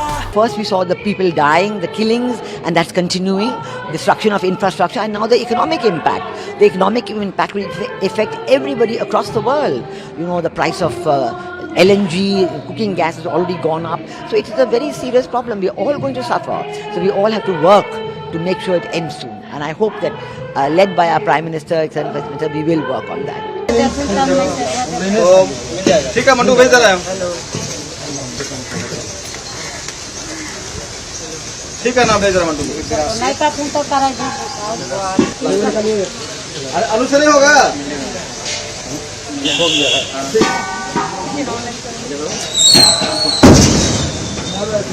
तुम तो कुमार गिरा दो नीचे अब तुम गाड़ी में पूर्ण वाला ना लोगों का गाड़ी मार रहा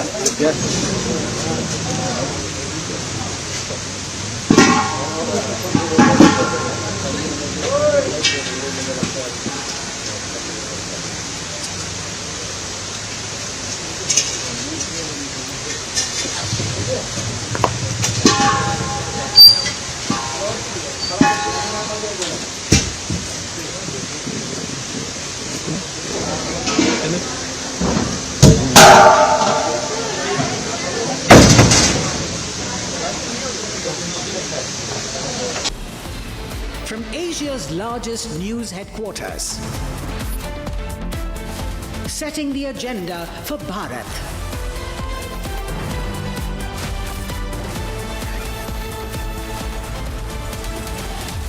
You're watching Republic.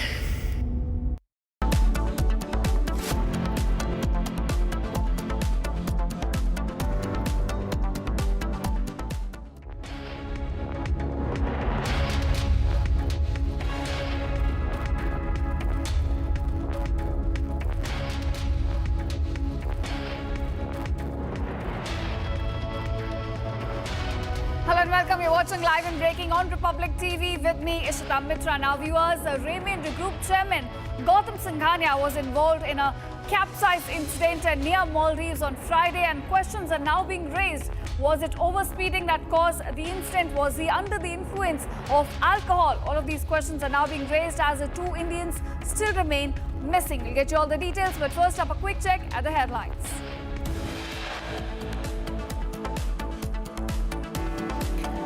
After a 48-hour ultimatum, Donald Trump says the talks are on, announces 5-day halt on strikes in Iran's power plants.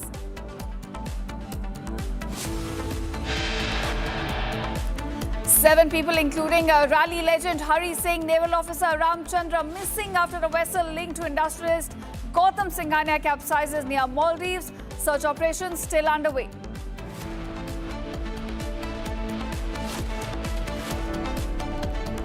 Man dies after getting struck in Arjikar hospital lift in Kolkata. Family alleges hospital's mismanagement.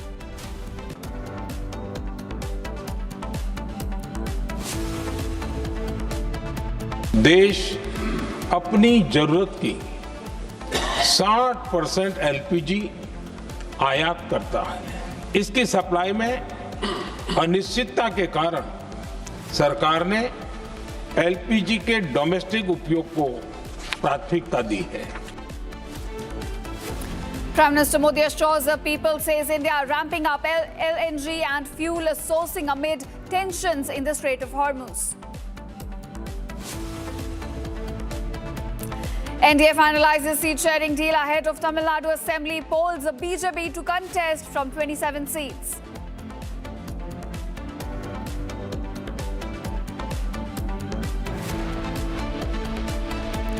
Four Jewish community ambulances set ablaze in London. Police are probing the incident as an anti-Semitic hate crime.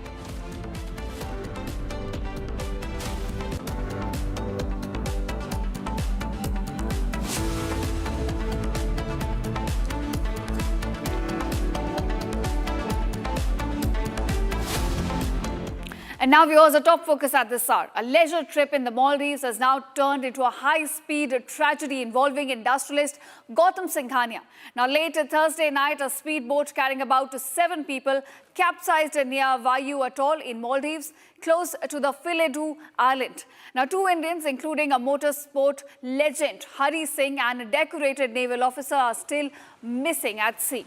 Now, as the search and rescue operations continue, the big question now remains, was this a case of reckless speed, and could this tragedy have been avoided? Now, we'll get you all the details regarding this incident.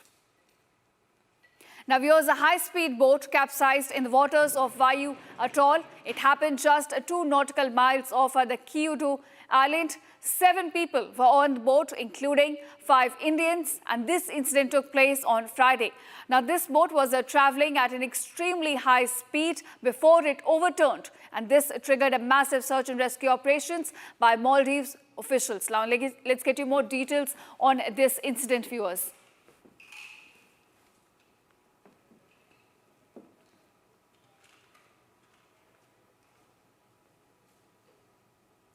All right, viewers, as we talk about people who have been missing, about 5 people were rescued, many with injuries, including industrialist Gautam Singhania as well, who was among those saved. But 2 Indians still remain missing. Now, search teams have been scanning thousands of nautical miles. Air, sea and dive teams are already working round the clock to find those 2 who have been missing, including Hari Singh and as well as Ramachandran. Now remember, one is a legend in terms of...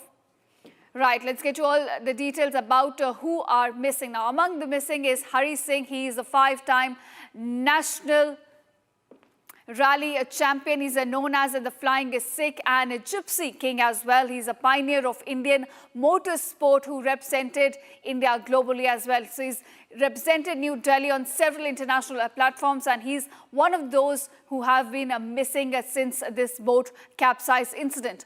Now viewers, there's another person who has been missing, which is Commander Mahesh Ramachandra. Now a former naval officer and an Arjuna awardee in yachting, an Asian Games medalist as well, and the captain of the yacht linked to the incident. Now, these are the 2 people who are still missing. Now, viewers, when we talk about the investigation so far, now the boat has been impounded by Maldivian officials. If you talk about what's the initial investigation, it has suggested that this boat was in fact overspeeding. It was not a crash as it was suggested by one of the victims involved in this case earlier. It was in fact an overspeeding incident as reported now. Now officials are also probing the overspeeding angle. There are fears that the missing may be trapped beneath the coral reefs. Now remember, 2 people are still missing. And as of now, both men have not been declared dead officially. Now remember, this incident took place on Friday, and search and rescue operations have been going on since then. But the 2 missing have not been declared dead officially, but there are reports claiming that one of them could be struck beneath a coral reef.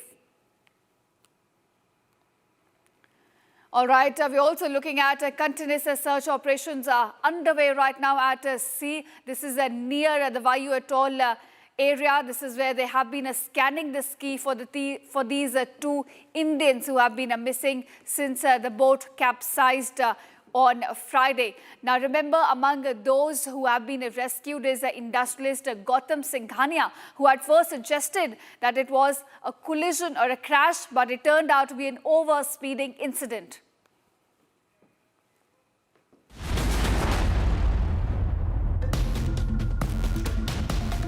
All right, viewers, joining us right now on live is Shujao Ali. He's the president of the Vayu Atoll Council. He joins us live on Republic. Thank you, sir, for joining us. Sir, first I want to ask you about the whole crash that took place near Vayu Atoll. How did this speeding boat crash, and what's the latest that we know about the investigation? Thank you. We got the information about capsized speedboat near Vabu, Felidu and Kyodo area from a local agent who is operating this private yacht of this Mr. Singhaniam. And we got the news around 1:21 in the midnight of 20th March. And we immediately communicated with the police here in Wabu, and they were also they also left from the island to the destination, or to the latest location that they have sent to us at around like 1:50 midnight. And initially we saw two injured men brought to Felidu at around like 12:50 midnight. Okay. 12:50 midnight, and two men were brought to Felidu, and one Indian nationality, and we saw his left hand half gone. Okay. Below elbow, half was gone. The other was with minor injuries, and both of them were taken. Could you identify these men? You mean the one with yes. injuries? Yes. So he was the two of them were taken to hospital, and later at around like 2:00 in the midnight, they found another 3.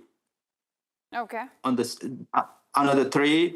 2 were on this motor speedboat, and one lady was in the water. She was in the ocean. So total 5 were taken to Felidu, the atoll hospital here, and they were searching for the missing 2, and still the search is going on.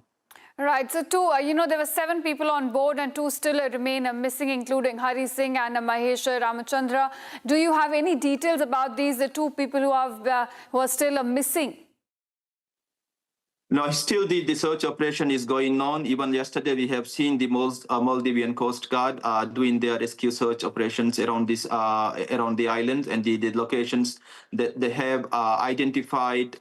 The initial location, they found the drifting speedboat on the sea. I think that is the main search area that they are looking into to look for the missing two people. Right. Also, how did this crash take place? Do we have any information? Was the speed too high? Were there any obstacles? What exactly caused the capsizing of the boat? Do we know anything about that? And also, who was in charge in the boat at the time?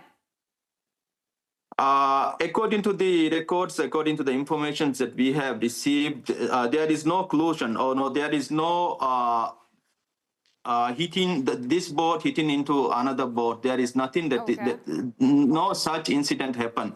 But we have seen from their GPS records that they have drove this speedboat at a speed of 72 miles per hour. So that means like it's they have excessive speed, or they have used this one for racing, and they have done few drifts around few areas, and I think the overspeeding was the reason of the incident. All right. So what about the investigation? Are there any charges being filed against anyone in this case? Is there any criminal angle to this accident as well? We have no idea if authorities are doing such an investigation, but that is onto Maldivian Police Service and other authorities. But we were helping, we were on the side to provide the logistical arrangements and the assistance from the Atoll Council in search operation. Initially it was reported to Atoll Council just to help to provide the assistance from us in the search operations. So the investigation is going on with the Maldivian Police Service, so we don't have any further information regarding the investigations and whether they are going to do any criminal charges or whatever the charges they can do in this one. But I'm not sure how fast or how it is going on. All right, and you were mentioning about the condition of injured which were brought from this boat, and you were saying that one of them had even lost their hand. Could you identify Gautam Singhania in those injured, and also what did you pick up about his condition? He was brought to Felidu with minor injuries. I have seen him, and I personally helped him to get off from the speedboat to the jetty. And I saw around like 5 to 6 minor injuries on his face and his hand. And he was taken to the hospital. And since he refused to provide any personal information or personal data, the hospital authorities couldn't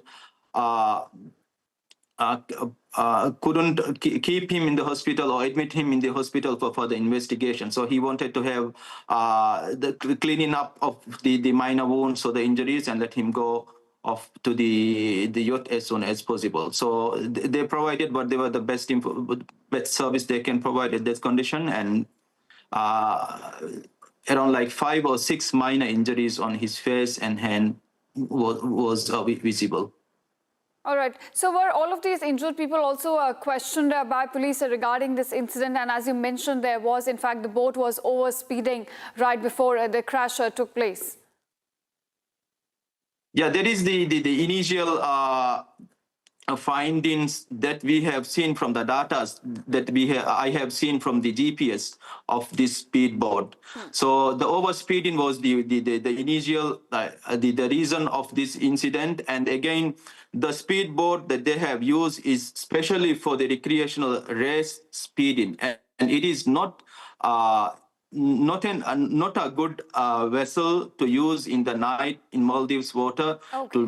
Definitely, if they have the proper information, they shouldn't have gone on a night drive with a vessel like that to do high speed or to do like a racing in the night time in the Maldives water. But we have seen this speedboat at the end of last year doing racing inside our islands, but that was during the daytime. That is fine, but nighttime it's quite dark, and even the sea was not that smooth during in that night. So there will be a lot of bumps and waves that they may not be able to see it unless it comes and hit the boat. All right. Thank you so much, sir, for joining us on Republic and giving us all the latest regarding this crash that took place near Vayu Atoll. Thank you so much. Thank you.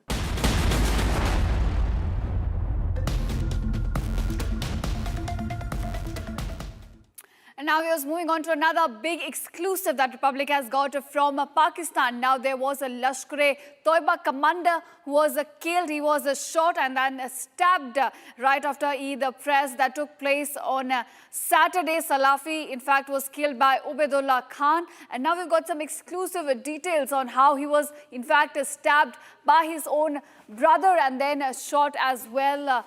His wife was also involved in the killing of Lashkar-e-Toiba commander, and this is a big exclusive that we've got for you, showing you how exactly this killing of a Lashkar-e-Toiba commander unfolded in Pakistan. Now remember, this took place in Muridke near the Markaz, which is a destroyed headquarters of the terror group Lashkar-e-Toiba. And let's also get you the sequence of exactly how this killing took place.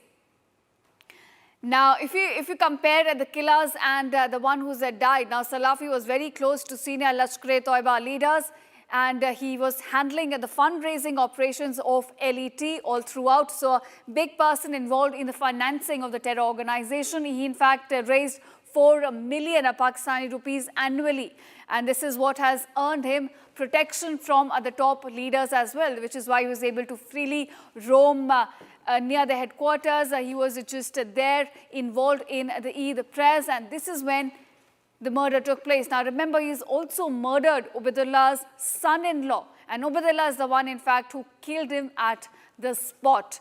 Now he was planning revenge for the murder of his son-in-law for long, and then he got the opportunity right after the Eid prayers, and this is when he in fact stabbed him. He was shot as well, and then he died on the spot is what we're given to understand. It's a big exclusive that Republic has now recovered, how this incident unfolded and how there's now a rift which is deepening within the top leaders of Lashkar-e-Toiba. Now remember, there's a financial value chain that goes among the top leaders. And now it looks like that veteran cadres are being overlooked and the rift is now widening.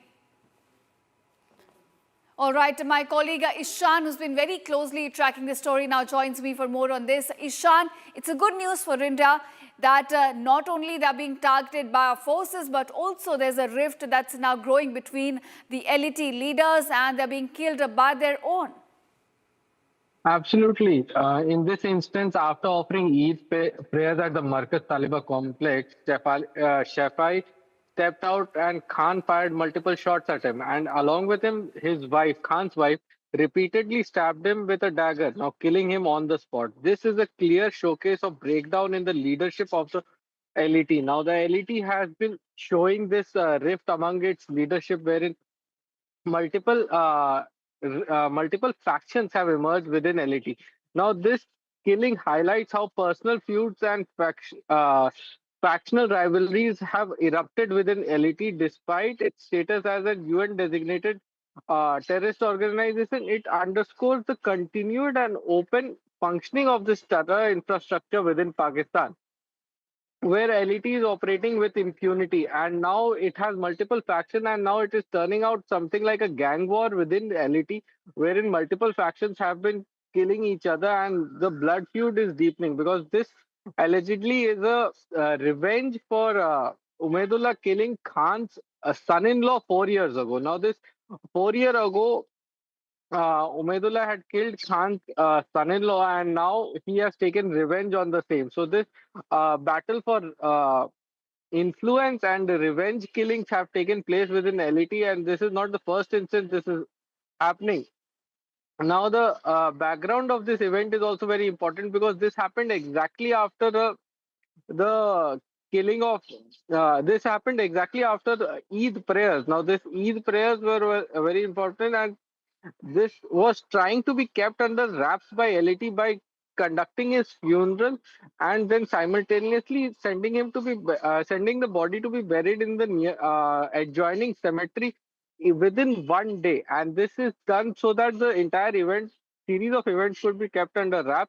And now we can say that the headquarters of the LET in Muridke is the place where this entire thing happened. And if such killings are happening openly within the headquarters, so we can see that the entire organization must be in shambles, and there are multiple factions within LET vying for influence against each other.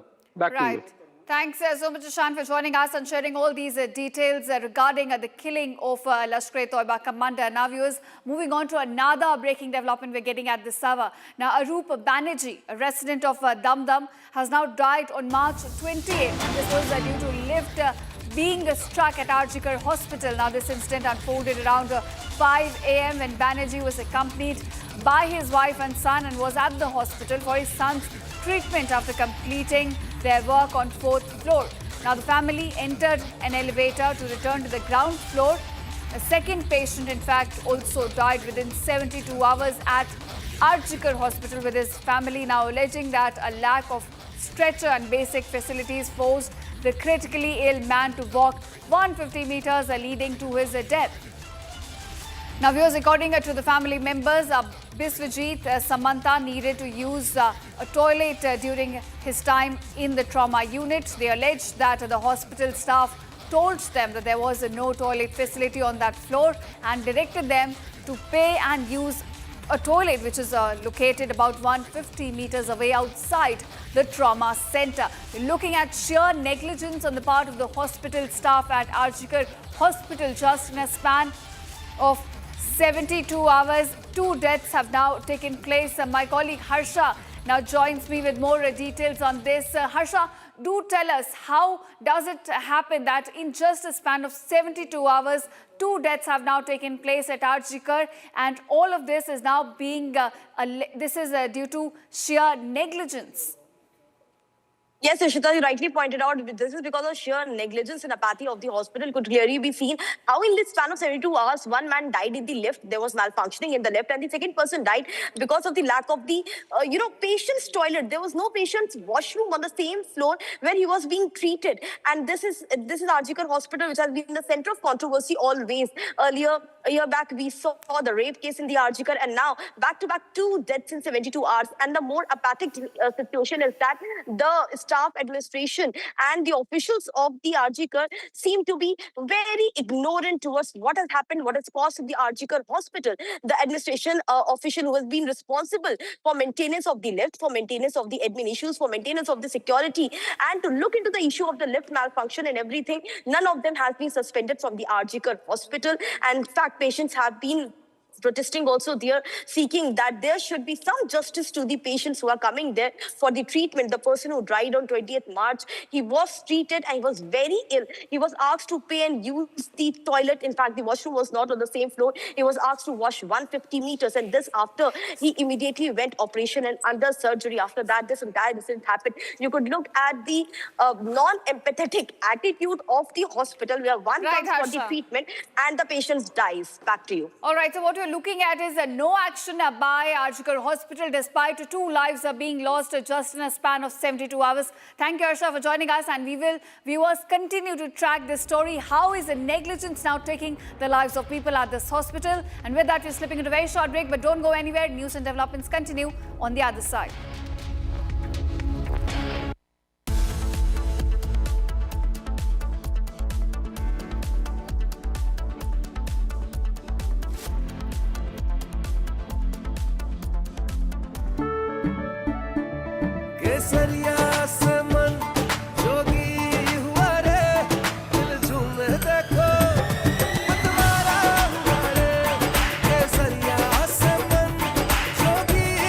हर पल मनाओ केसरी त्योहार विमल बोलो जुबान केसरी थोड़े में ज्यादा स्वाद ये तो है इसकी खास बात। वाओ मामा क्या स्वाद है, अरे मेरे राजा। First, we saw the people dying, the killings, and that's continuing, destruction of infrastructure, and now the economic impact. The economic impact will affect everybody across the world. You know, the price of LNG, cooking gas has already gone up. So it is a very serious problem. We're all going to suffer. So we all have to work to make sure it ends soon. And I hope that, led by our Prime Minister, etc., we will work on that. ठीक है मंटू भेज दे रहा है ठीक है ना भेज रहा मंटू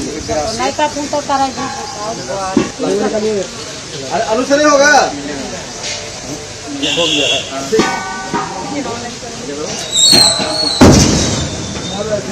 तुम तो कमाल किया तो नीचे अब तुम गाड़ी ले पूर्ण वाला ना लोगों का गाड़ी मार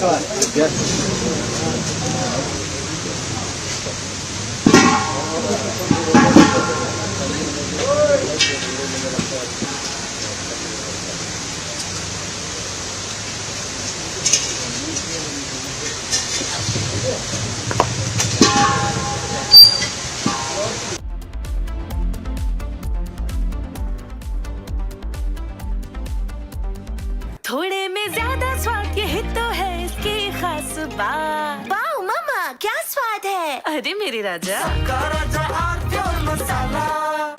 13,000 placements last year. At Amity, we are committed to nurturing passionate, hardworking and proactive professionals. चमकी चाट से क्या बना है? आलू चाट या फ्रूट चाट, स्वाद बढ़ाए चमकी चाट।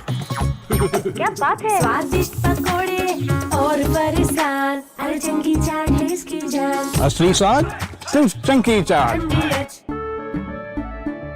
केसरिया से मन जोगी हुआ रे, दिल झूमे देखो मतवारा हुआ रे। केसरिया से मन जोगी हुआ। हर पल मनाओ केसरी त्योहार विमल बोलो जुबान केसरी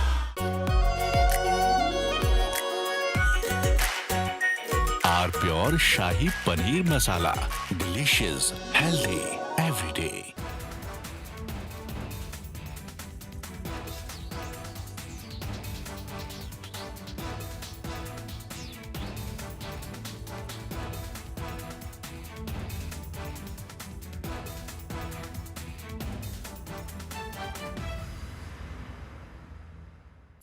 बुझाए ठंडक लाए सबको भाए जीरा सिम MDH का जलजीरा जीरा सिम जीरा सिर्फ असली रिफ्रेशिंग, असली स्वाद, असली मजा.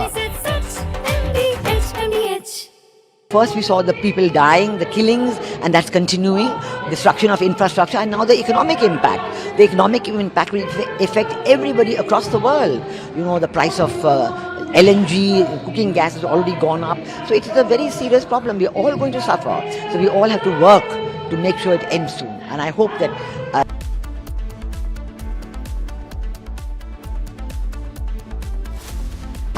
प्योर सूजी पास्ता उबालो मिलाओ और खाओ 8 मिनट में तैयार. क्या टेस्ट है सबका राजा हार्डकोर मसाला.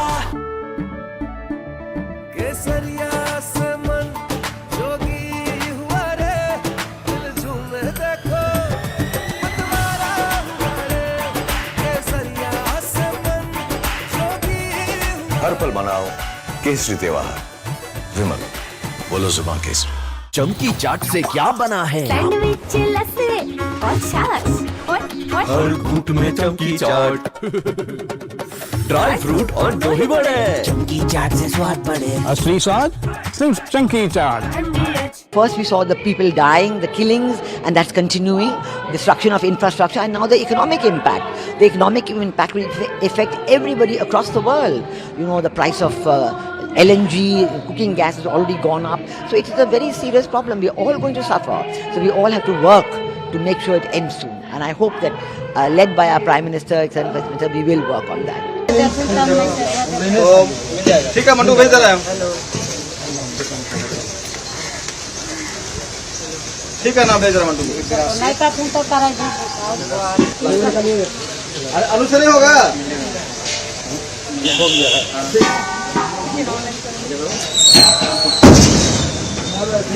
तुमचा कुणाला गेला तुमचे अजून गाडीला पूर्ण होला त्याला कुठे गाडी मागवा.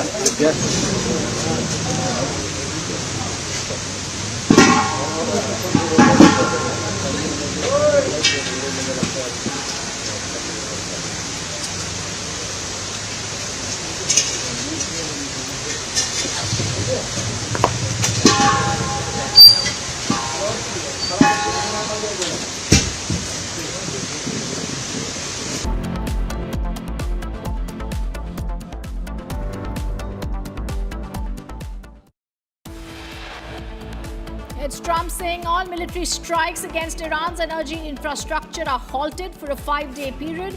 He claims talks with Iran are underway. Iranian media reacts to Trump's postponement of strikes against Iran, says Trump has backed down. Iranian media rejects Trump's claims on Iran talks, says there is no direct talk between US and Iran. Crude prices fall to $90 per barrel. Brent fall below $100 mark from $112. 2 dead, 9 workers injured as cold storage facility collapses in Priyagraj. And it's the NDA finalizing the seat-sharing deal ahead of Tamil Nadu Assembly polls. BJP will contest in 27 seats.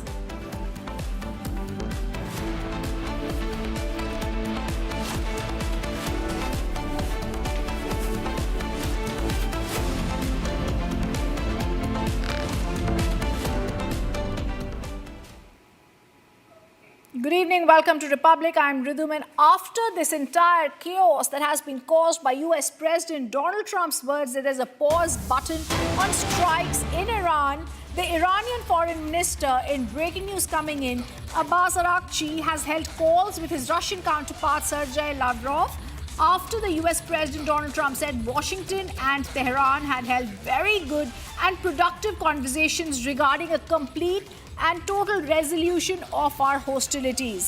However, Iran has now stated that they have not had any talks with US. This seems to be a climb down by them, according to what is being stated by the Iranian media. But the news that's coming in is the Iranian Foreign Minister Araghchi also held calls with his Russian counterpart Sergei Lavrov And the key details of this call are it was initiated by Tehran. Russia had earlier said Sergei Lavrov called for an immediate cessation of hostilities. I want to go across to my colleague Rakshita joining us from our newsroom. Rakshita, it's very clear. Both ministries earlier expressed concern over the potential spread of the conflict. But now the news coming in that Arakchi has spoken to his Russian counterpart.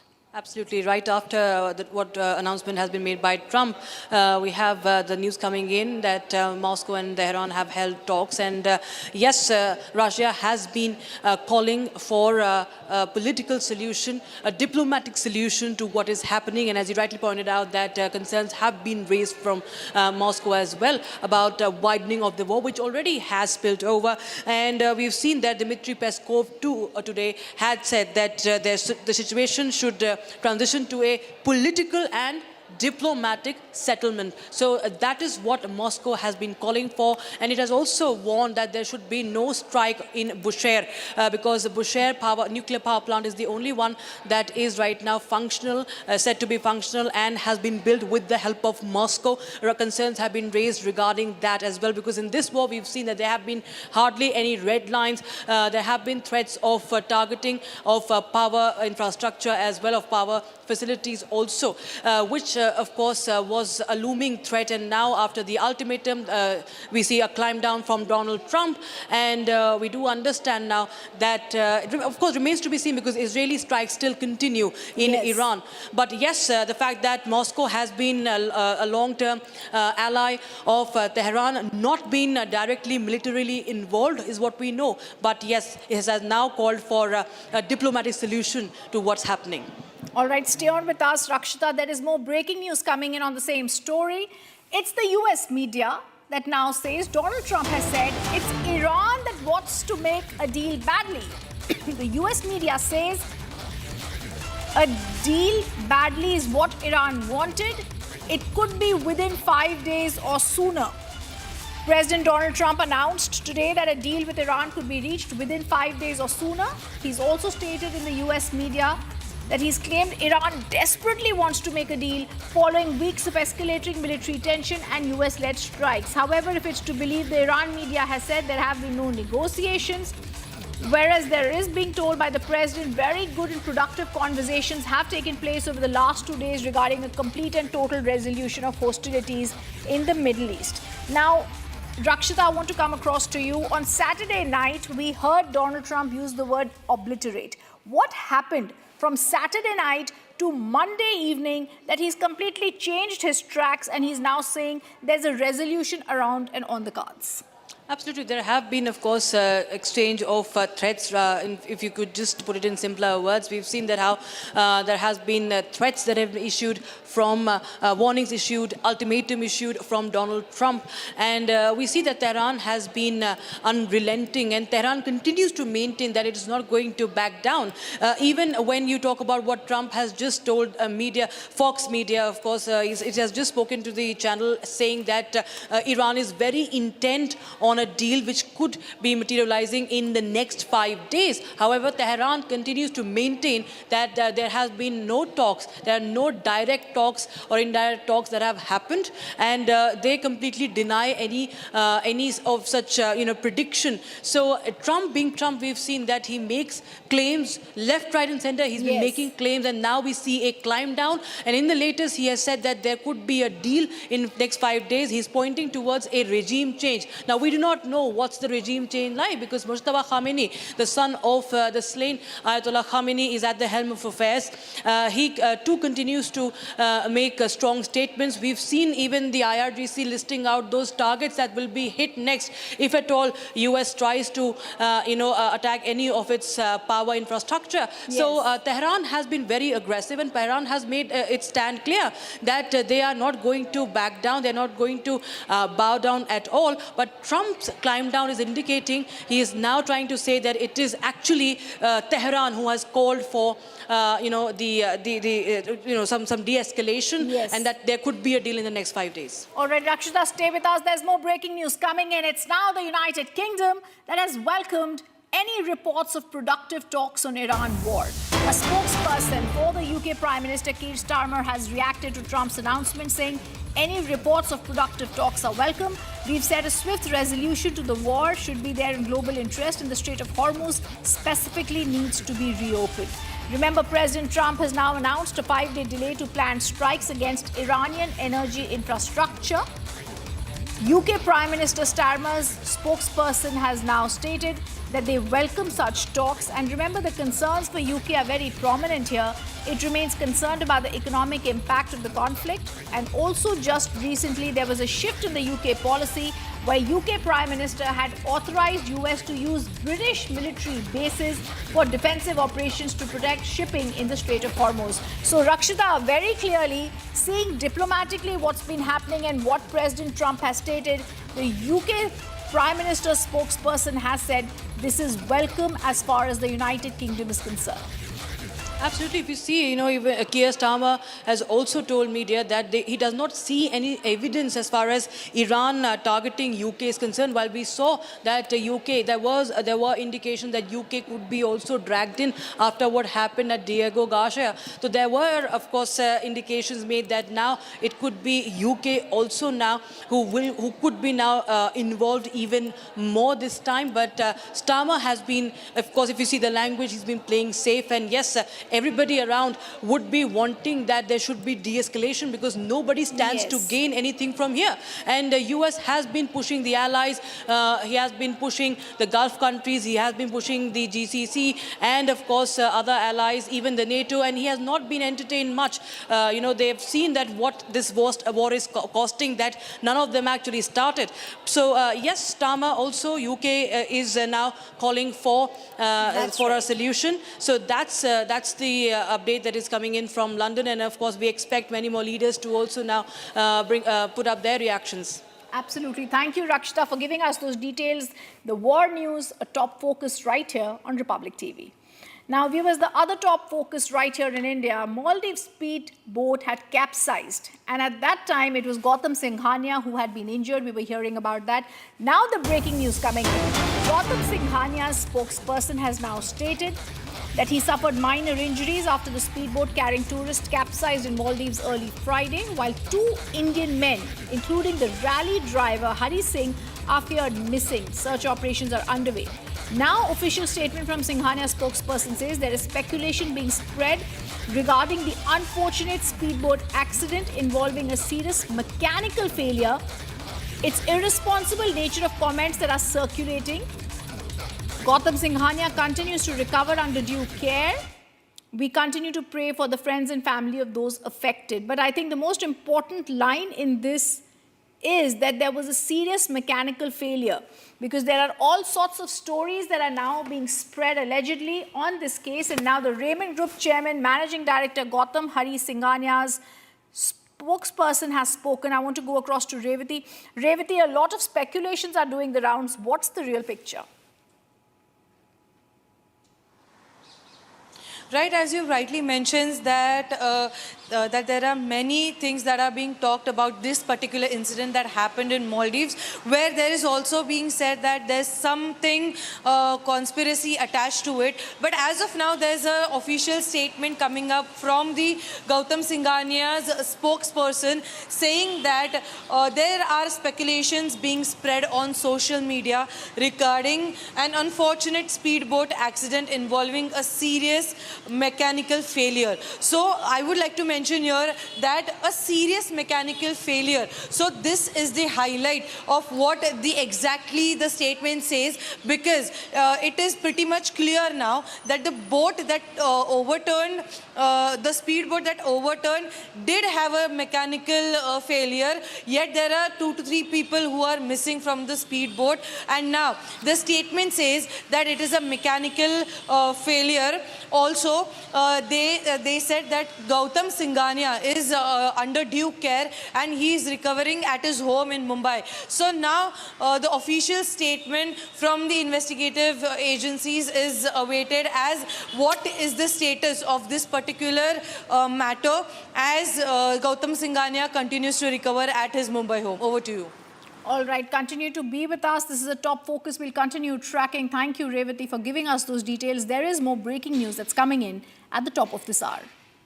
Now, we're also going to tell our viewers in the Priyagraj incident that's happened, UP Chief Minister has taken cognizance of the tragedy in Priyagraj. Chief Minister Yogi Adityanath has expressed condolences to the bereaved families of the deceased. Chief Minister has announced financial assistance of 2 lakh rupees each to the families of the deceased. He's announced financial assistance of 50,000 rupees each to the injured. Chief Minister issues directions to ensure proper medical treatment for the injured. Viewers, this happens after there has been a fatality and injury of workers when there was a tragic cold storage building collapse in the Fafamau area of Priyagraj, which occurred today afternoon. Financial assistance and medical care has been promised by the UP Chief Minister. Rescue operations are underway. Immediate directives have been issued to senior officials. A magisterial inquiry has also been ordered to investigate the causes of the building collapse. Remember, the collapse occurred at a cold storage facility in Priyagraj, causing panic, triggering an ammonia gas leak.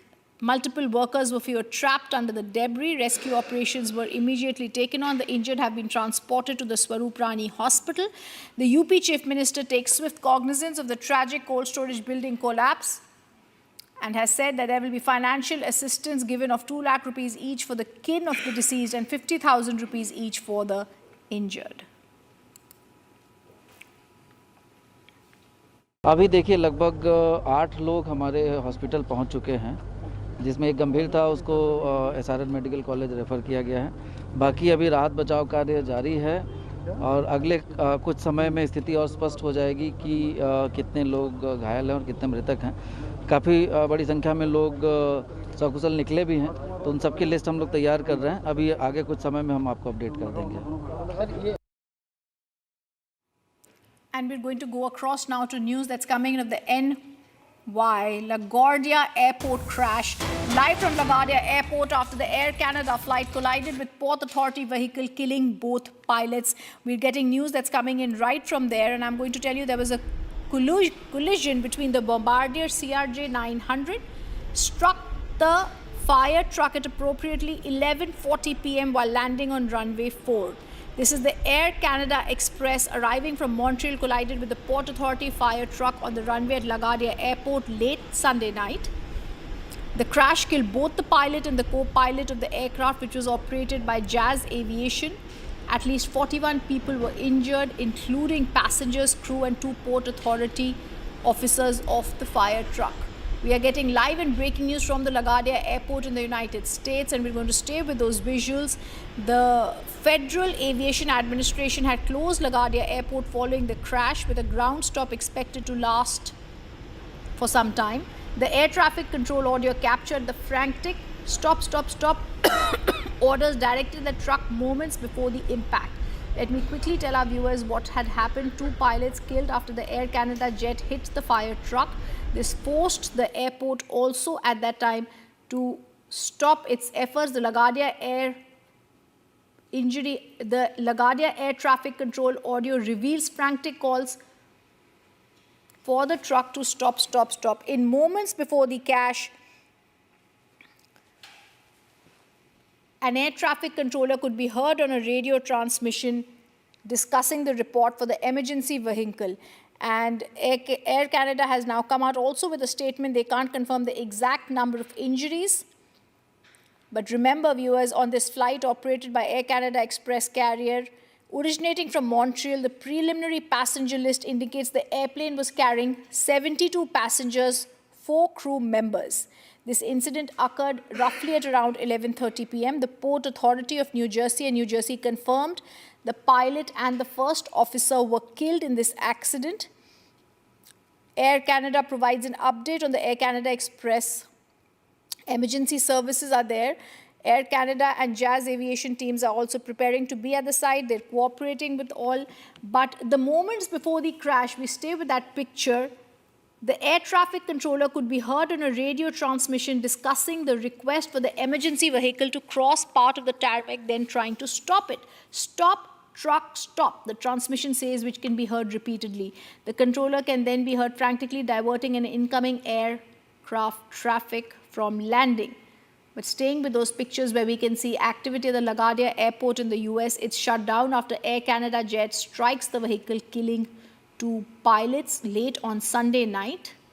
The CRJ 900 plane, which was arriving from Montreal, struck the vehicle at about 24 miles per hour shortly before midnight.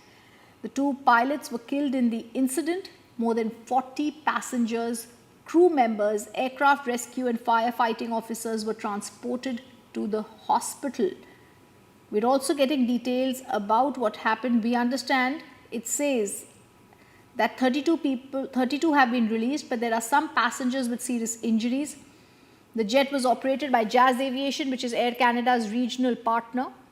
And a statement has now come out that the flight 8646 was en route to LGA from Montreal. We're going to see an update on that story shortly.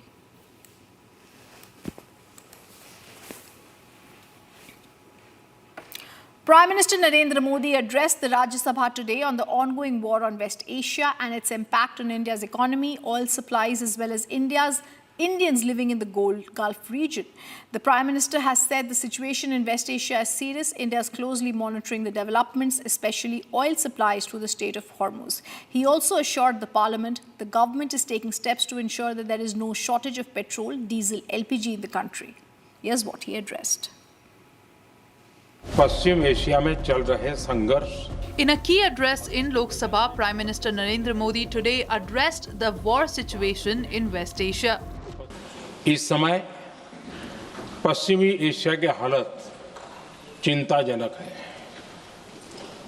बीते 2-3 हफ्तों में जयशंकर जी ने और हरदीप पुरी जी ने इस विषय पर सदन को जरूरी जानकारी दी है.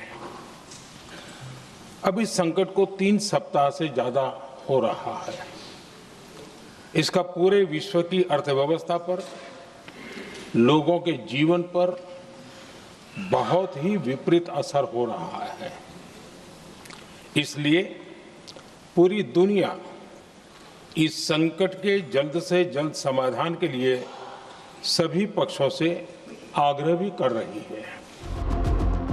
The Prime Minister said India's biggest concern in this war is the safety of Indians residing in Gulf nations. He said that government is in constant touch with the governments of the Gulf countries.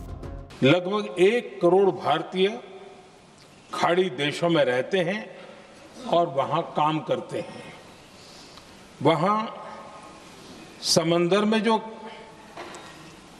Commercial ship चलते हैं उनमें भारतीय crew members की संख्या भी बहुत अधिक है. ऐसे अलग अलग कारणों के चलते भारत की चिंताएं स्वाभाविक रूप से अधिक है. जब से ये युद्ध शुरू हुआ है तब से ही प्रभावित देशों में हर भारतीय को जरूरी मदद दी जा रही है. मैंने खुद पश्चिम एशिया के ज्यादातर देशों के राष्ट्राध्यक्षों के साथ 2 राउंड फोन पर बात की है.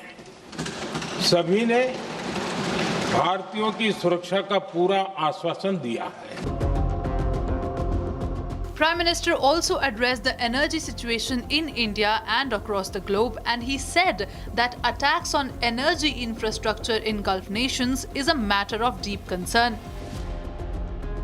He also said that India is continuously making efforts to make sure that Indian vessels get a safe passage through the Strait of Hormuz. शुरुआत से ही हमने इस संघर्ष को लेकर अपनी गहरी चिंता व्यक्त की है. मैंने स्वयं भी पश्चिम एशिया की सभी संबंधित नेताओं से बातचीत की है. मैंने सभी से तनाव को कम करने और इस संघर्ष को खत्म करने का आग्रह किया है. भारत ने नागरिकों, एनर्जी और ट्रांसपोर्ट से जुड़े इंफ्रास्ट्रक्चर पर हमलों का विरोध किया है. कमर्शियल जहाजों पर हमला और हॉर्मुज स्ट्रेट जैसे अंतर्राष्ट्रीय जलमार्ग में रुकावट अस्वीकार्य है. भारत डिप्लोमेसी के जरिए युद्ध के इस माहौल में भी भारतीय जहाजों के सुरक्षित आवागमन के लिए निरंतर प्रयास कर रहा है. Power The Prime Minister assured the Parliament that Government of India has prioritized the storage of crude oil for times of crisis. He assured that government is taking steps to ensure there is no shortage of fuel or LPG in India. संकट के इस समय में देश की एक और तैयारी भी बहुत काम आ रही है। पिछले 10-11 साल में इथेनॉल के उत्पादन और उसकी ब्लेंडिंग पर अभूतपूर्व काम हुआ है। एक दशक पहले तक देश में सिर्फ 1-1.5% इथेनॉल ब्लेंडिंग कैपेसिटी थी। आज हम पेट्रोल में 20% इथेनॉल ब्लेंडिंग के करीब पहुंच रहे हैं। इसके कारण प्रति वर्ष करीब 4.5 करोड़ बैरल कम ऑयल इंपोर्ट करना पड़ रहा है। The Prime Minister has said that India is closely watching the developments in West Asia, especially its impact on oil and gas as well as Indians living in the Gulf region. The other top focus stories at this hour. A crewless Russian tanker is drifting towards Libya and nobody can stop it. The Arctic Metagas, as part of Russia's sanctions-busting shadow fleet, was struck by suspected Ukrainian naval drones near Malta earlier this month. All crew members have been evacuated. The ship was left behind. Take a look at the new shadow war that's happening.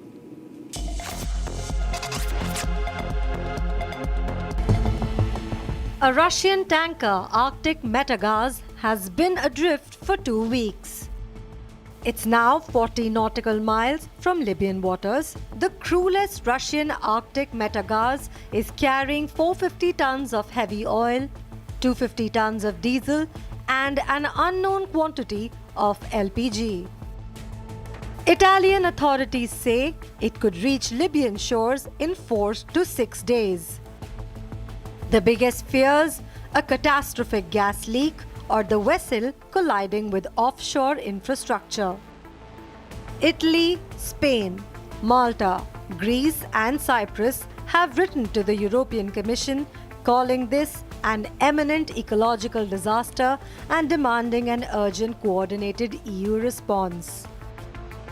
For now, the tanker drifts, damaged, loaded and unmanned. And coming up after a short break, we get you more details. Crude prices fall to $90 per barrel. Brent falls below $100 mark from $112.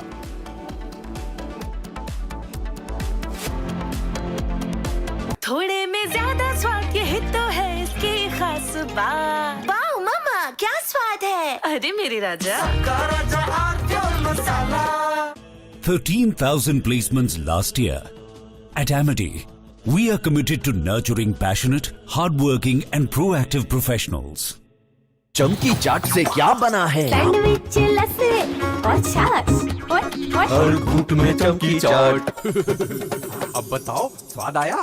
आया। असली स्वाद सिर्फ चमकी चाट।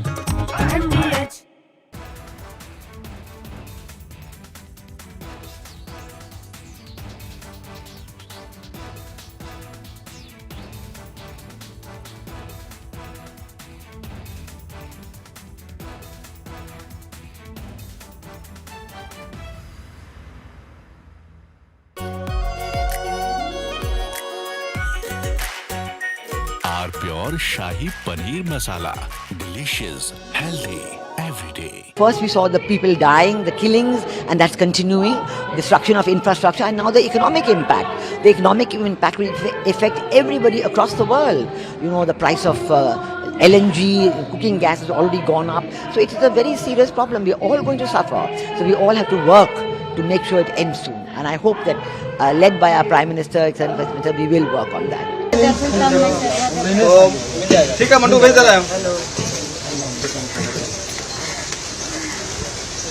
ठीक है ना भेज रहा मंडू। अरे आलू से नहीं होगा।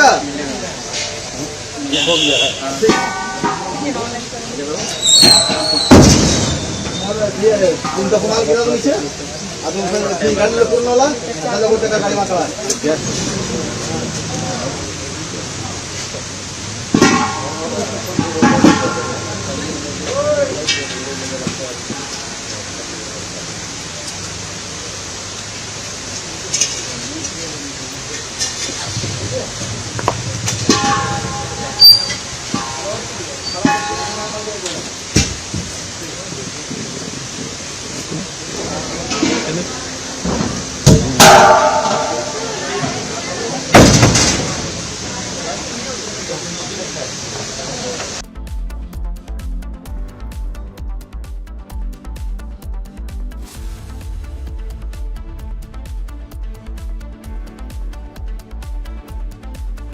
प्योर सूजी पास्ता उबालो मिलाओ और खाओ 8 मिनट में तैयार। क्या टेस्ट है सबका राजा हार्डकोर मसाला। यानी इस घर में कुछ है जो टूटता नहीं। ये पिलर कभी नहीं टूटेगा। रुंगटा स्टील टीएमटी से बना। रुंगटा नहीं तो घर स्ट्रॉन्ग नहीं। रुंगटा स्टील टीएमटी बार एकदम सॉलिड। चमकी चाट से क्या बना है? आलू चाट या फ्रूट चाट, स्वाद बनाए चमकी चाट। क्या बात है? स्वादिष्ट पकोड़े और फरसान, अरे चमकी चाट है इसकी जान। असली स्वाद